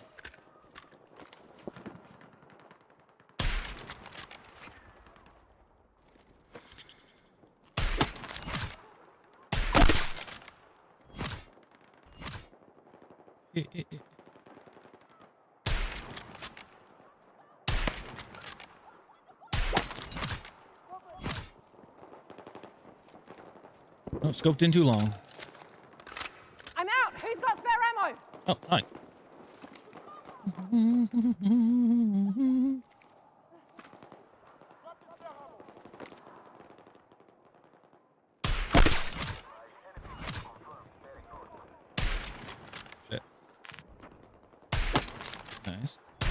Shit. Hit. Oh, RPG him. Shoot it. Shoot it. Shoot it. Shoot it. Come on. Shoot it. Do that. Do it. Do it. Shoot it. Right there.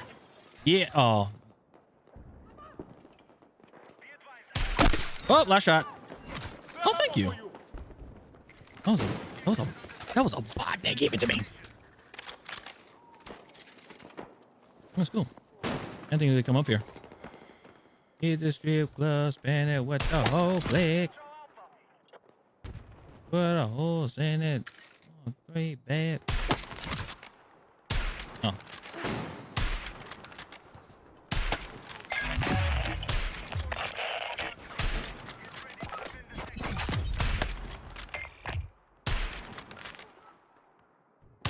Oh, damn. Oh, that was fun. 28. Ah, damn. I had it. Ow.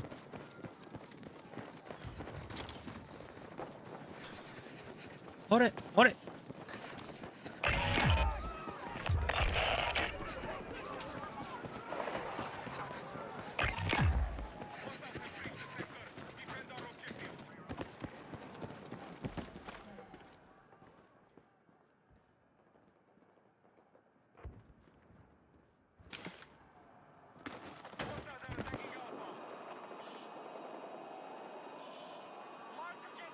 Contact! Sniper! Sniper contact! Objective Alpha has been lost. Okay, desync.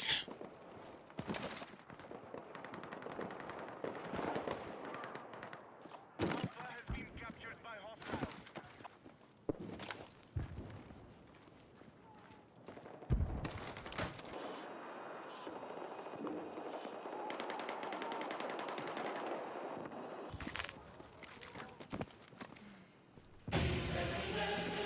Hey, Blue.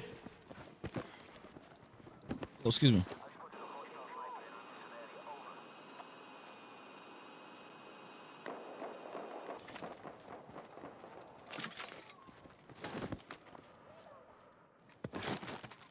Oops.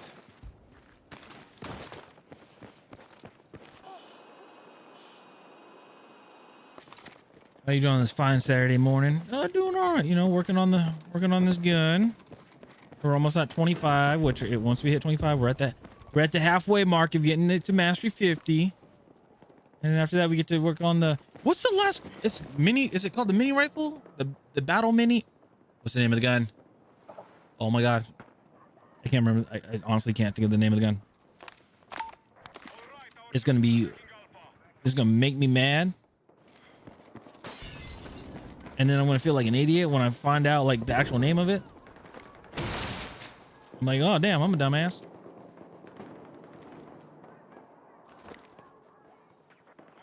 Yeah, whatever the last sniper rifle is. Once we get there, it's gonna be fun.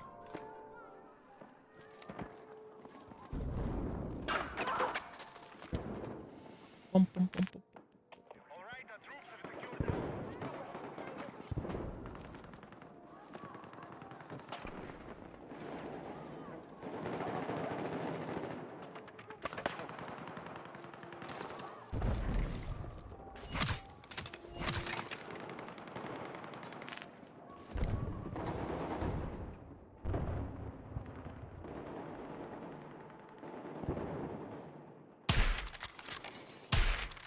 What? Marked objective is under threat. I probably shot too quick. Yeah.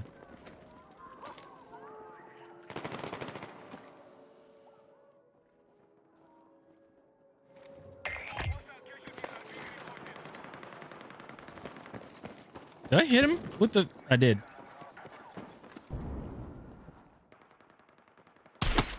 Oh, that was nice. Dun, dun, dun, dun, dun, dun, dun, dun, dun. Do, do, do, do. I think the gun should be called George. Wait, what gun? This one or the last or the very last gun?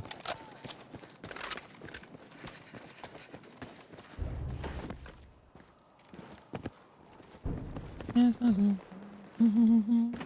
last gun. Oh.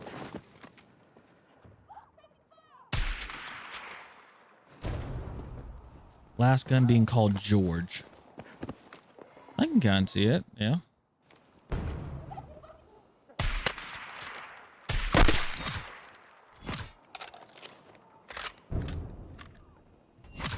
Mini Scout, that's the name of the gun. Oh, I was like, it's something.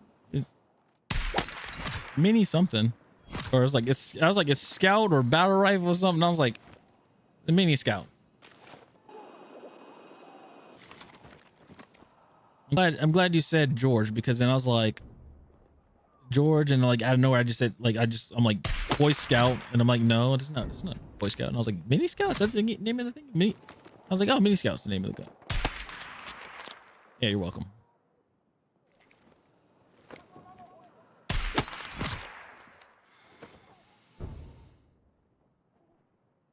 Nope, that's just light. Or yeah, this is light. Right, we are attacking objective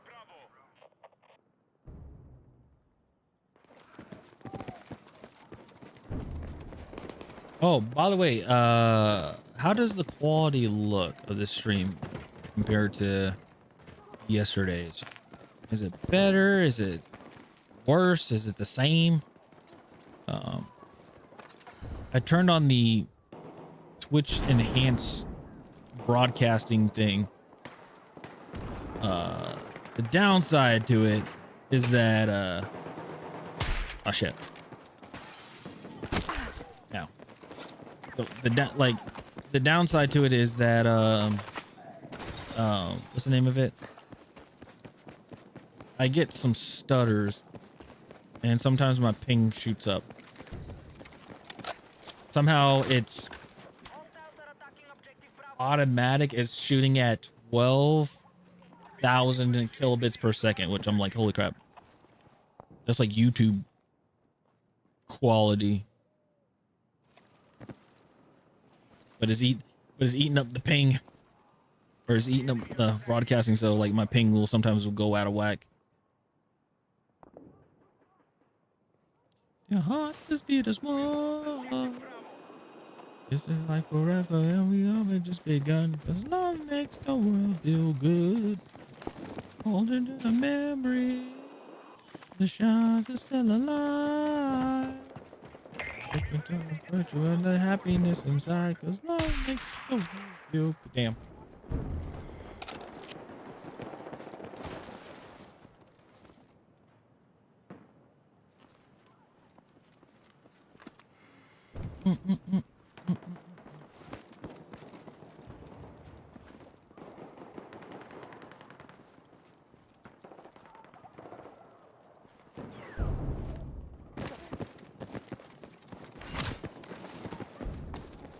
It's so weird. Sometimes, like, I didn't even realize, like I keep forgetting. Looking at the mini map, the map is actually in 3D. It's top down if you're like inside a building or whatever, but if you're like outside the building, it's 3D. It's pretty cool. Pretty damn awesome. Oh, there's a lot of them.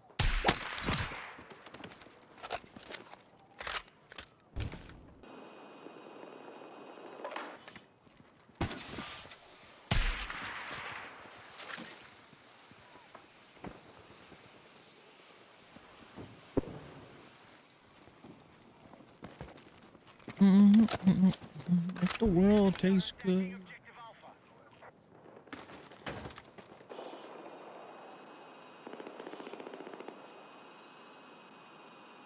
Yeah.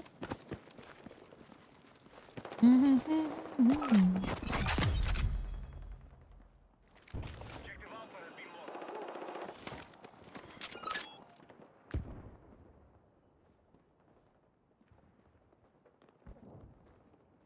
He's dead. Oh no. Mobilize new lines of defense. Well,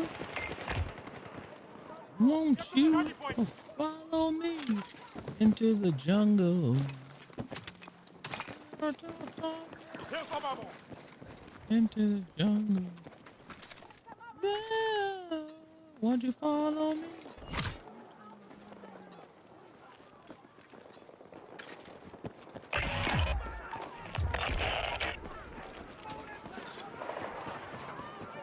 Follow me.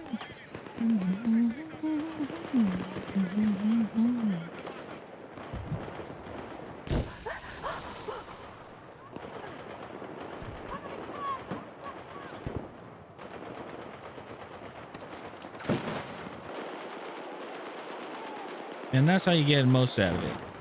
That's how you get a good bang for your buck.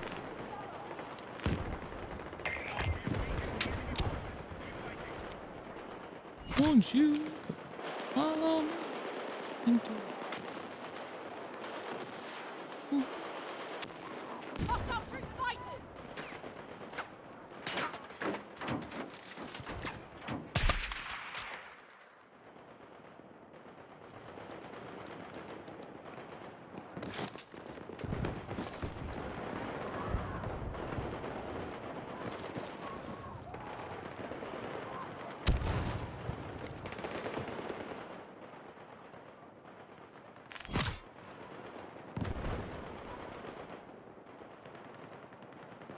I spot an enemy? Okay.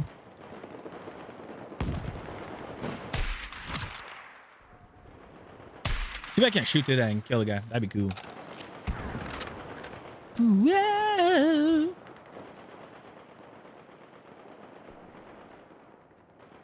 Follow me into the jungle.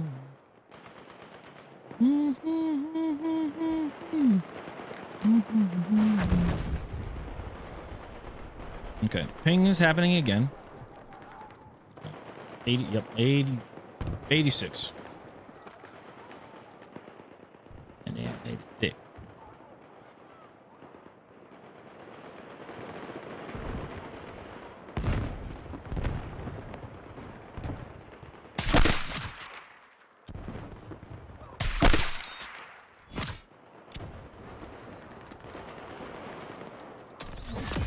There you go, 25.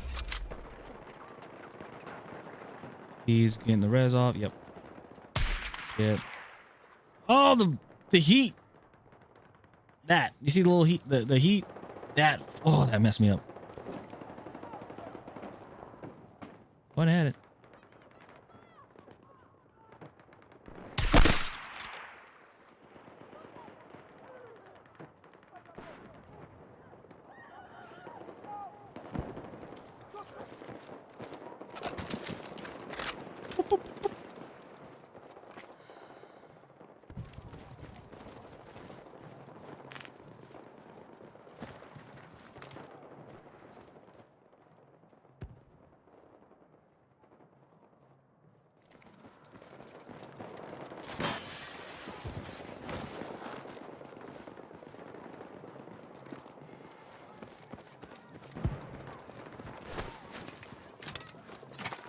I broke it. Oh shit.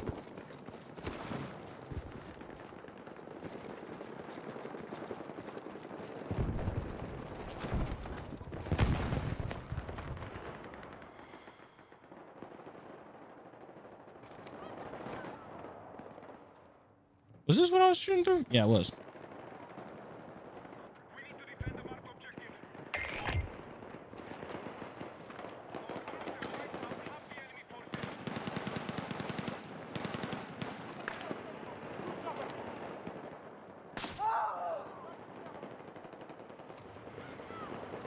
Damn, dude.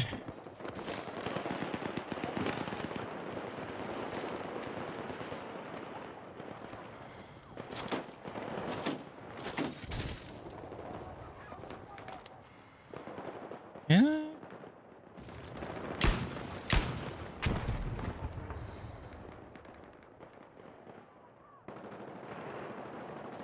Break.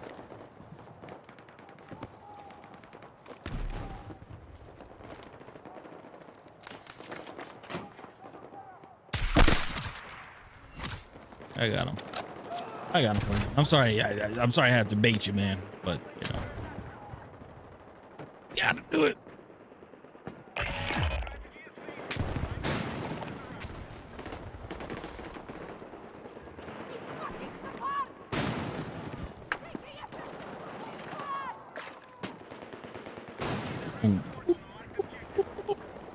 It said I keep spot.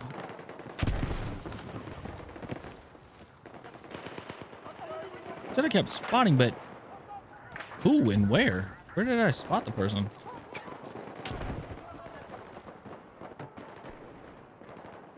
Oh.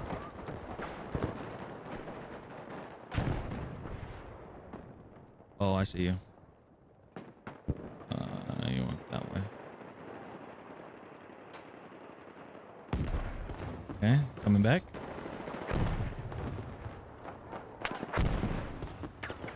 Ah. He's perfectly behind that bus. Damn.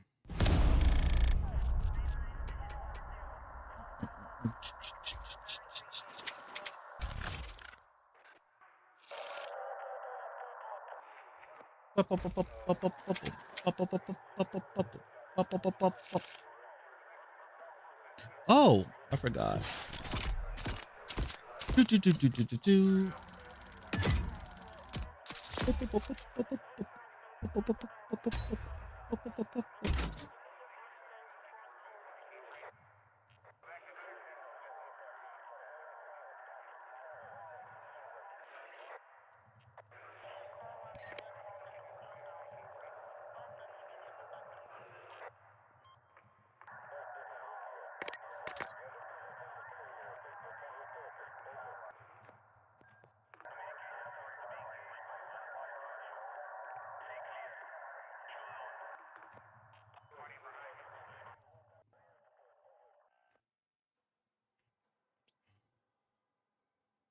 Oh, I didn't even look at my progress. Uh-oh. There's too much on my mind right now.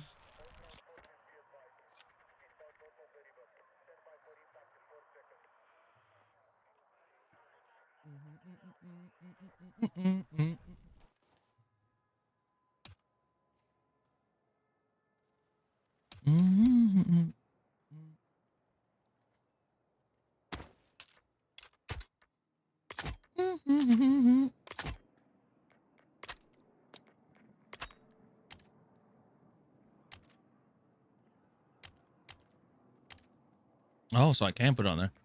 Nice.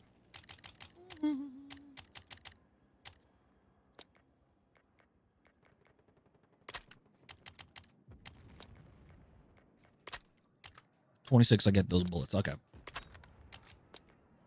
The things you do.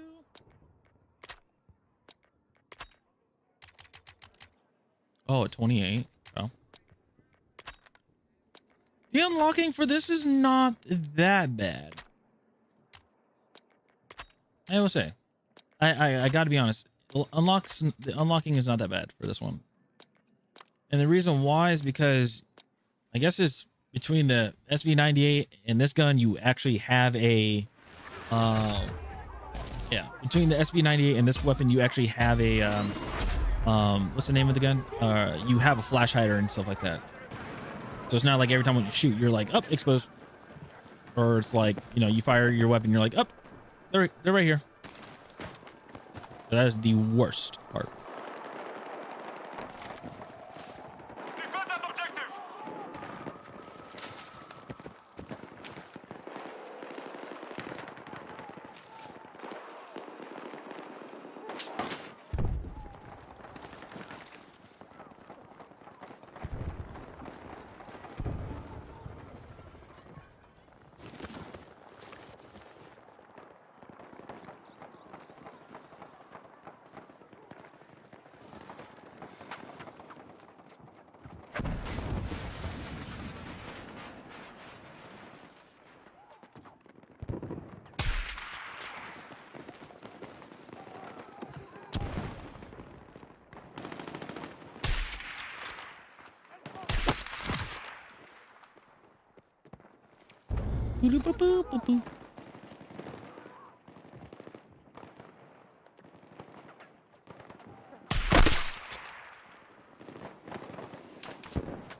That was weird. It was like 278 and then kill.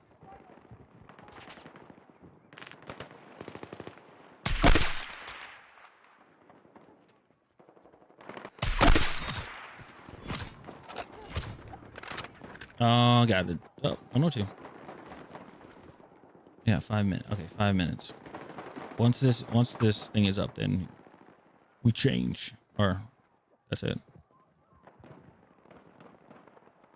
Ba-da-ba-ba-da-doo.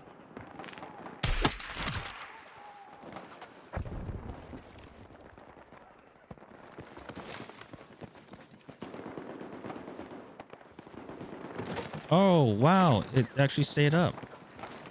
Holy.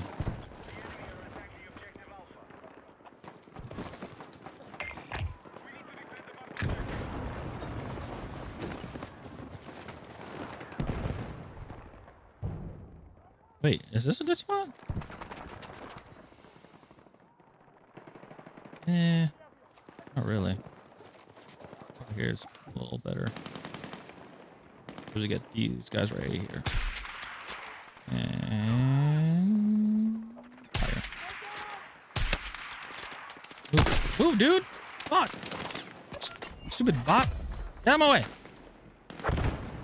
Move out. Move. Stop. The good side, but line of sight sucks. Yeah. I could have got that kill. Damn it.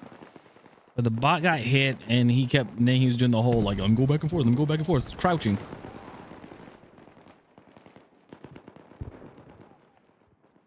Too bad it's not like what's that game? Sniper Elite, where I can shoot and then it like X-rays and everything, but you know, yeah. That would be cheating. Because people be like, warheads.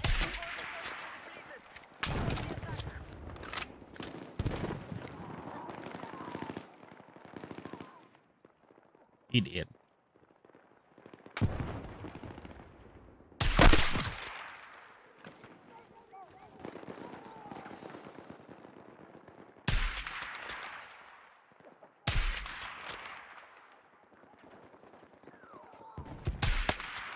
Okay, that is a dead body.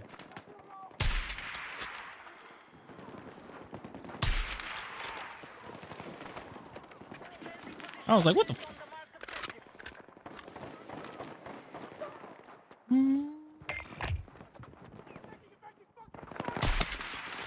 87.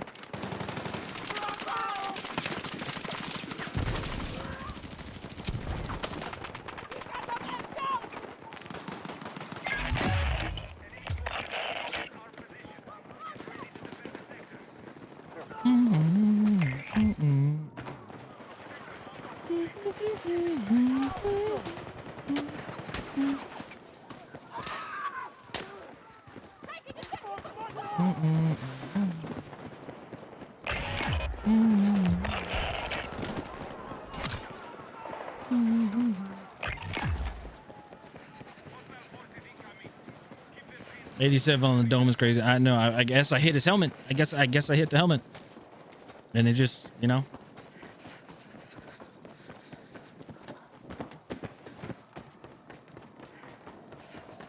There's one I had a crazy ping earlier, where I shot a person in the head, and it gave me like 50 something damage, and I was like, wait, what?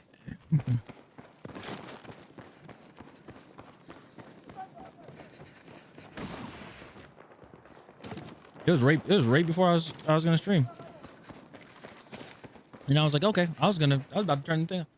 I think I get why decoys break my way.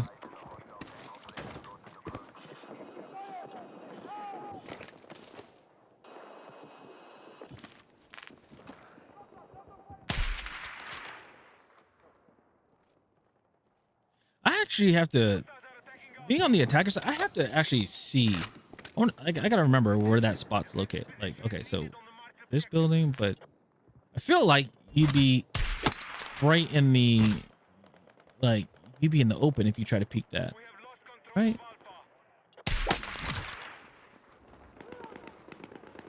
That's what I'm guessing.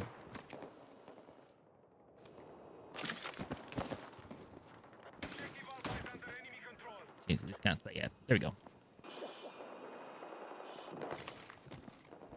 Shouldn't be in my way as much. Yeah. Nope, still in my way. Shit. Yeah.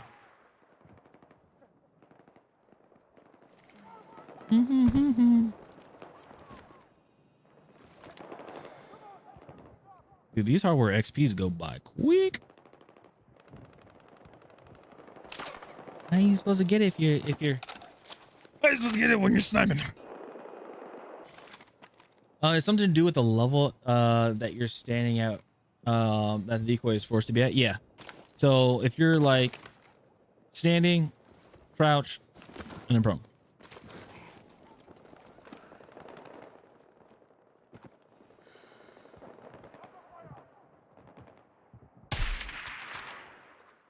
Our attack on Alpha is in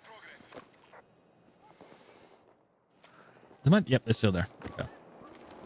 No, I meant when it phases through stuff.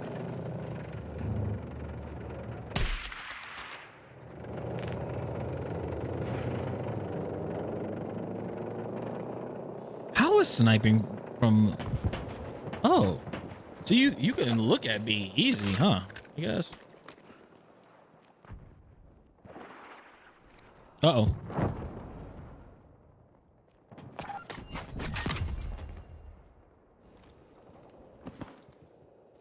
Well, here's a good thing. At least the thermal 6 times is at level 4. It's the last thing you unlock on a sniper rifle. Can you imagine being at like level 20 and unlocking that thing? Oh God, man. I think when it phases through stuff, it's matching your feet level. I don't know. I wouldn't say that because there are times when I'm playing Operation Firestorm, and I'm in the what do you call it? I'm in like the little towers, little guard shacks, and I'll put one right next to me, and it would just sink into the ground.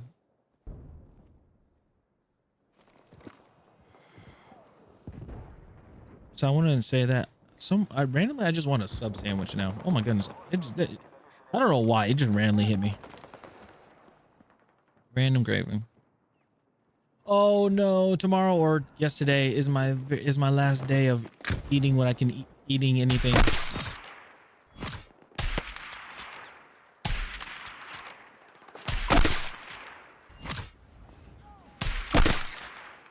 Jersey Mike sounds good. It do sound good. Our attack has reduced energy.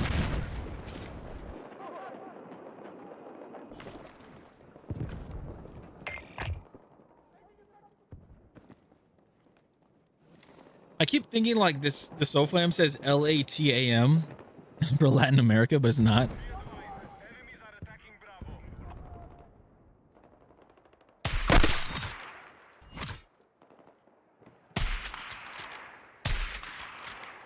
Ugh.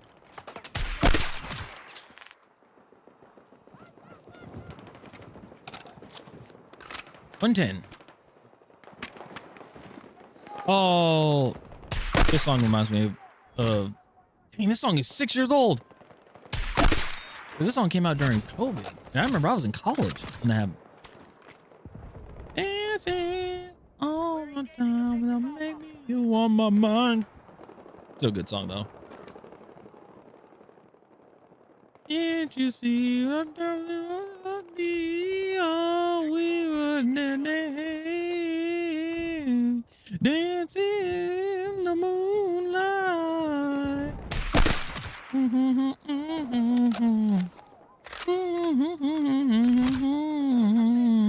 Objective Alpha is under control. Until I get up on the phone, everybody. Get up, everybody. On the floor. Dancing, dancing is what you do. Dancing was what you hold.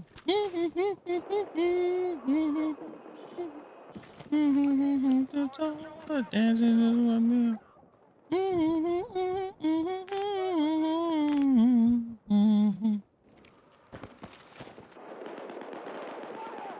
You won't do it. You won't do it.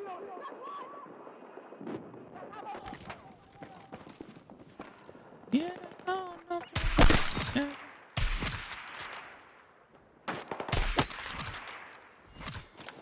Get about the floor. get a pound of love. Dancing, dancing is what you do. Dancing is what it's all. Dancing is what we hold.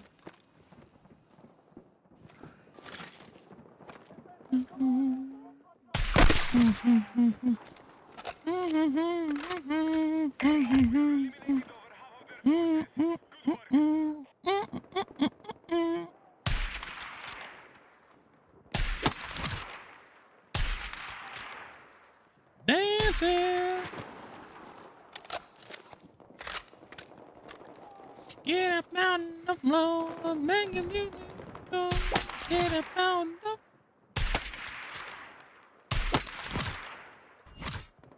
Dancing, dancing is what you do. Dancing is what you do. Dancing.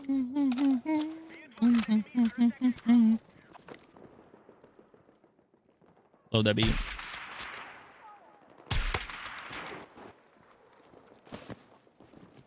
Is mine? Oh, okay. The decoy is still there. The decoy. Dancing, dancing is make dancing is make you whole.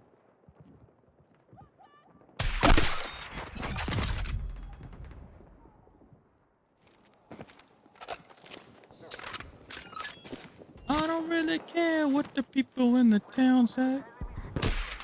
I missed.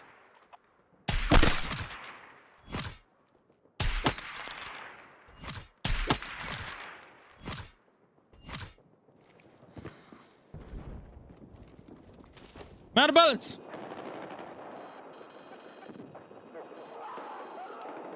Cause I don't really care if people burn. I'm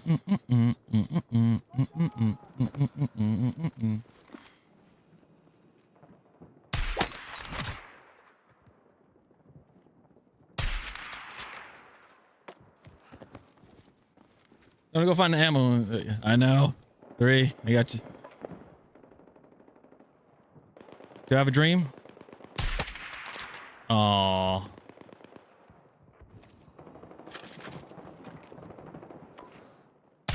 I thought I was gonna get that final shot. That'd be cool. They're gonna set this world on fire. So you better run, run, run, run, run. I know you better run, run, Right, run. need ammo. Cause I don't really care if people. Picking special rounds. Ew. What are you? Nope, you're Angie. Got ammo for you.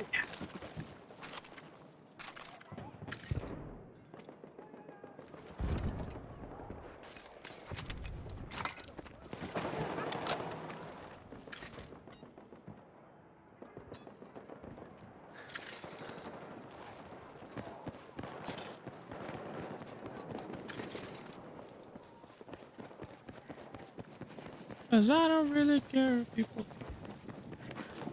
Really? I know. You're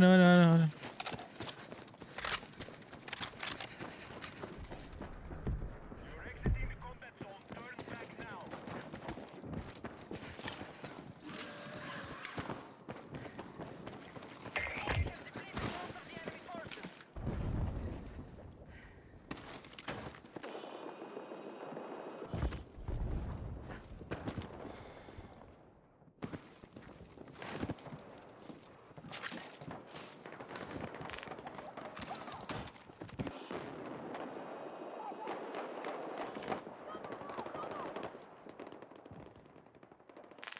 All right.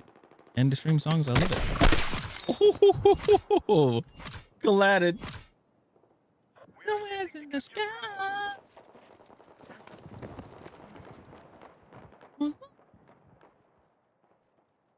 That was nice.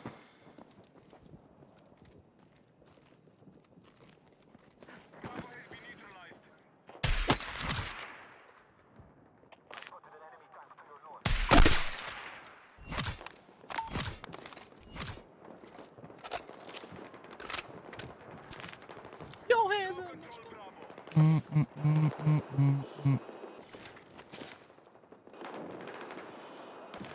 You're gonna have to stop the tactics. You're gonna have to level this building and kill me. All forces are almost fully depleted. Do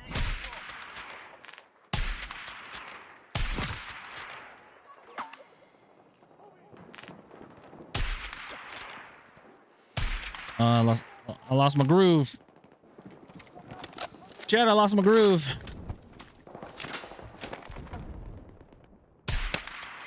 Attacking objective Alpha. Mark objective under threat. Defend the position. They said enough is enough, Chino. Enough is enough. Said you gotta stop.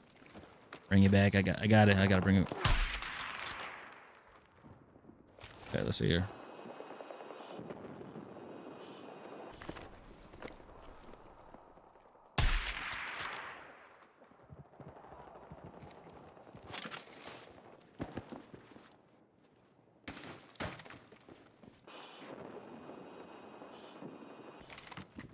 I can't lose my groove if I didn't have one in the first place. Hans, you got a groove. You got grooves. You got grooves, man. Okay. Okay. Get out of the scope. Out of the scope, because apparently, the longer you scope in, or the longer you say scope in, the more obvious the glint becomes. I didn't know that.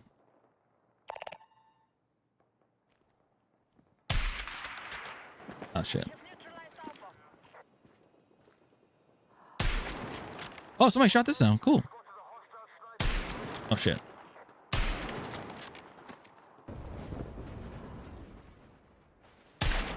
Oh, I shot, and I lost my cover. I'm exposed. No, we won though. I'm exposed, bro. That got broken when you shot. When you got that clap. Oh, it did? I didn't even know.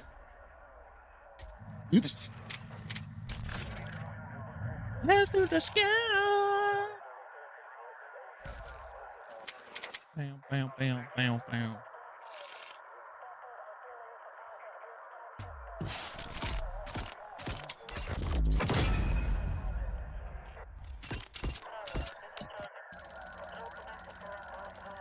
All right, we got 20. Yeah, we got 25. Chat. We're halfway. We're halfway through.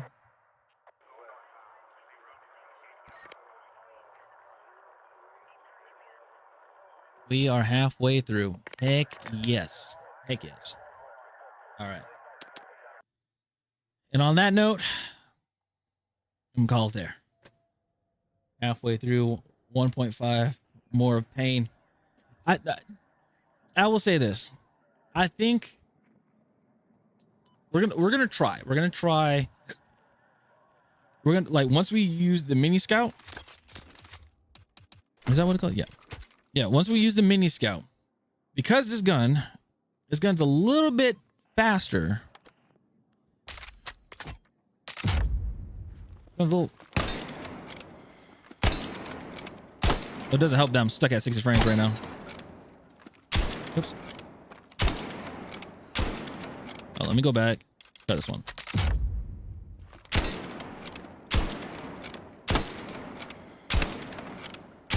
This one, it's like it's a little faster. It's not too fast, but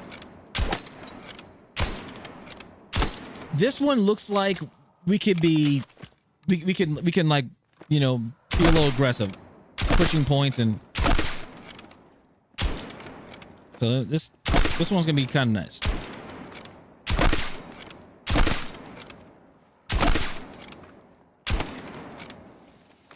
Because this one still has that crazy bullet velocity. I would like to use the mini scout, but I'm just so shit at sniping. I miss every single time. Hans, you have seen me be horrible at it.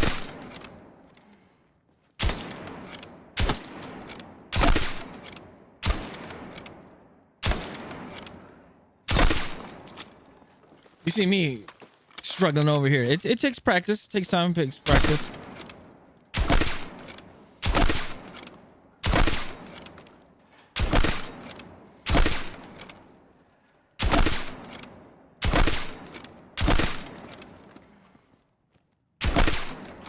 I might just use this configuration. Holy crap.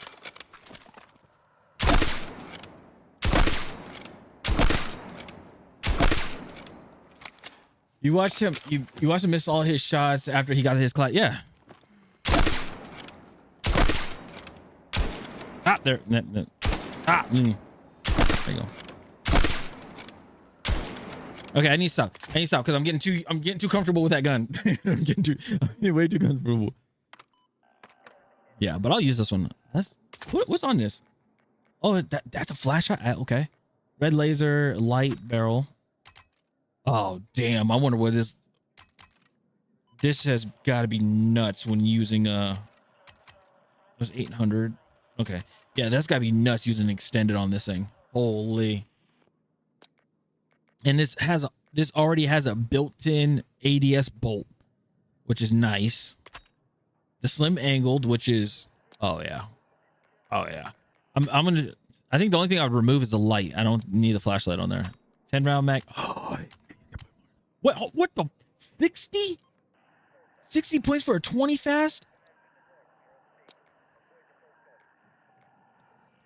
What the heck?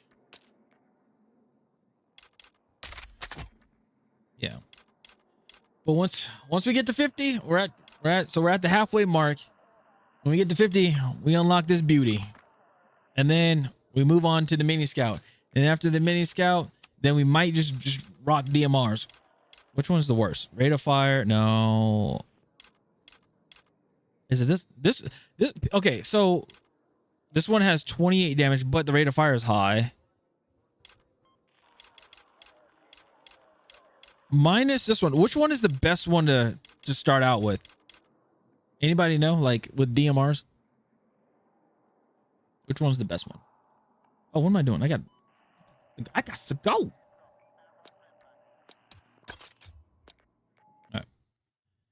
Alrighty. Let's see here. All right. So, ladies and gentlemen, I appreciate you guys. Thank you guys so much for hanging out with me and everything. You know what we're gonna do? Let's go. Who we gonna go surprise? Oh, there ain't anybody really on. Let's see here. Let's see Battlefield. Let's check out Battlefield. Assault, Mexic.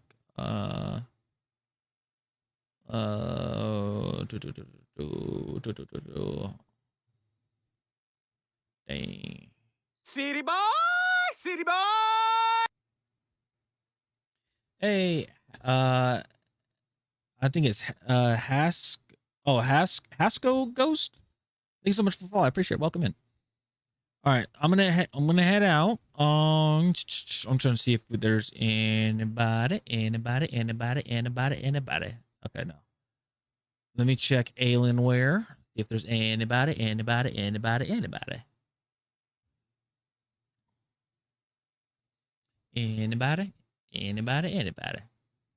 Let's see. Alienware. Let's go here. Anybody up? Anybody up and doing the thing? Okay, no. It's just all people that are like super partnered and everything, you know. Doing the thing. Uh-oh. You guys heard it. You guys heard me twice. Double feed. Okay. So let's see here. We got would you guys like to see more Battlefield? Or do you guys want to go see Resident Evil? Hopefully I think she's still streaming. Yeah, she's still on. What would you guys like to see? Would you guys like to see Resident Evil or would you guys like to see Battlefield?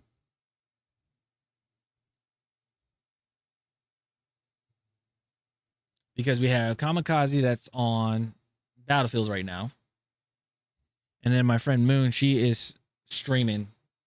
To whatever you're feeling when you hop or for whatever you're feeling when you hop on. I mean, good. Oh my goodness. You know what? Here, we'll go surprise them. Let's see here. Go with your friend. Okay. What am I doing? There you go. I was like, my stream deck went all haywired. All righty. We're going to go over there, say hello to her and everything. Everybody else on the other platforms, I appreciate you guys. Thank you guys so much for hanging out. You guys are awesome. You guys are amazing. I'll be on tomorrow. We keep working on this PSR. Yeah, we'll keep working on the PSR and everything, get that up and ready. Hopefully we get to, I think we'll for the PSR, I think we'll aim for 27, level 27 tomorrow. Okay. So appreciate you guys. Thank you guys so much for hanging out, and I'll see you guys later. Have a good one. Peace. Bye-bye.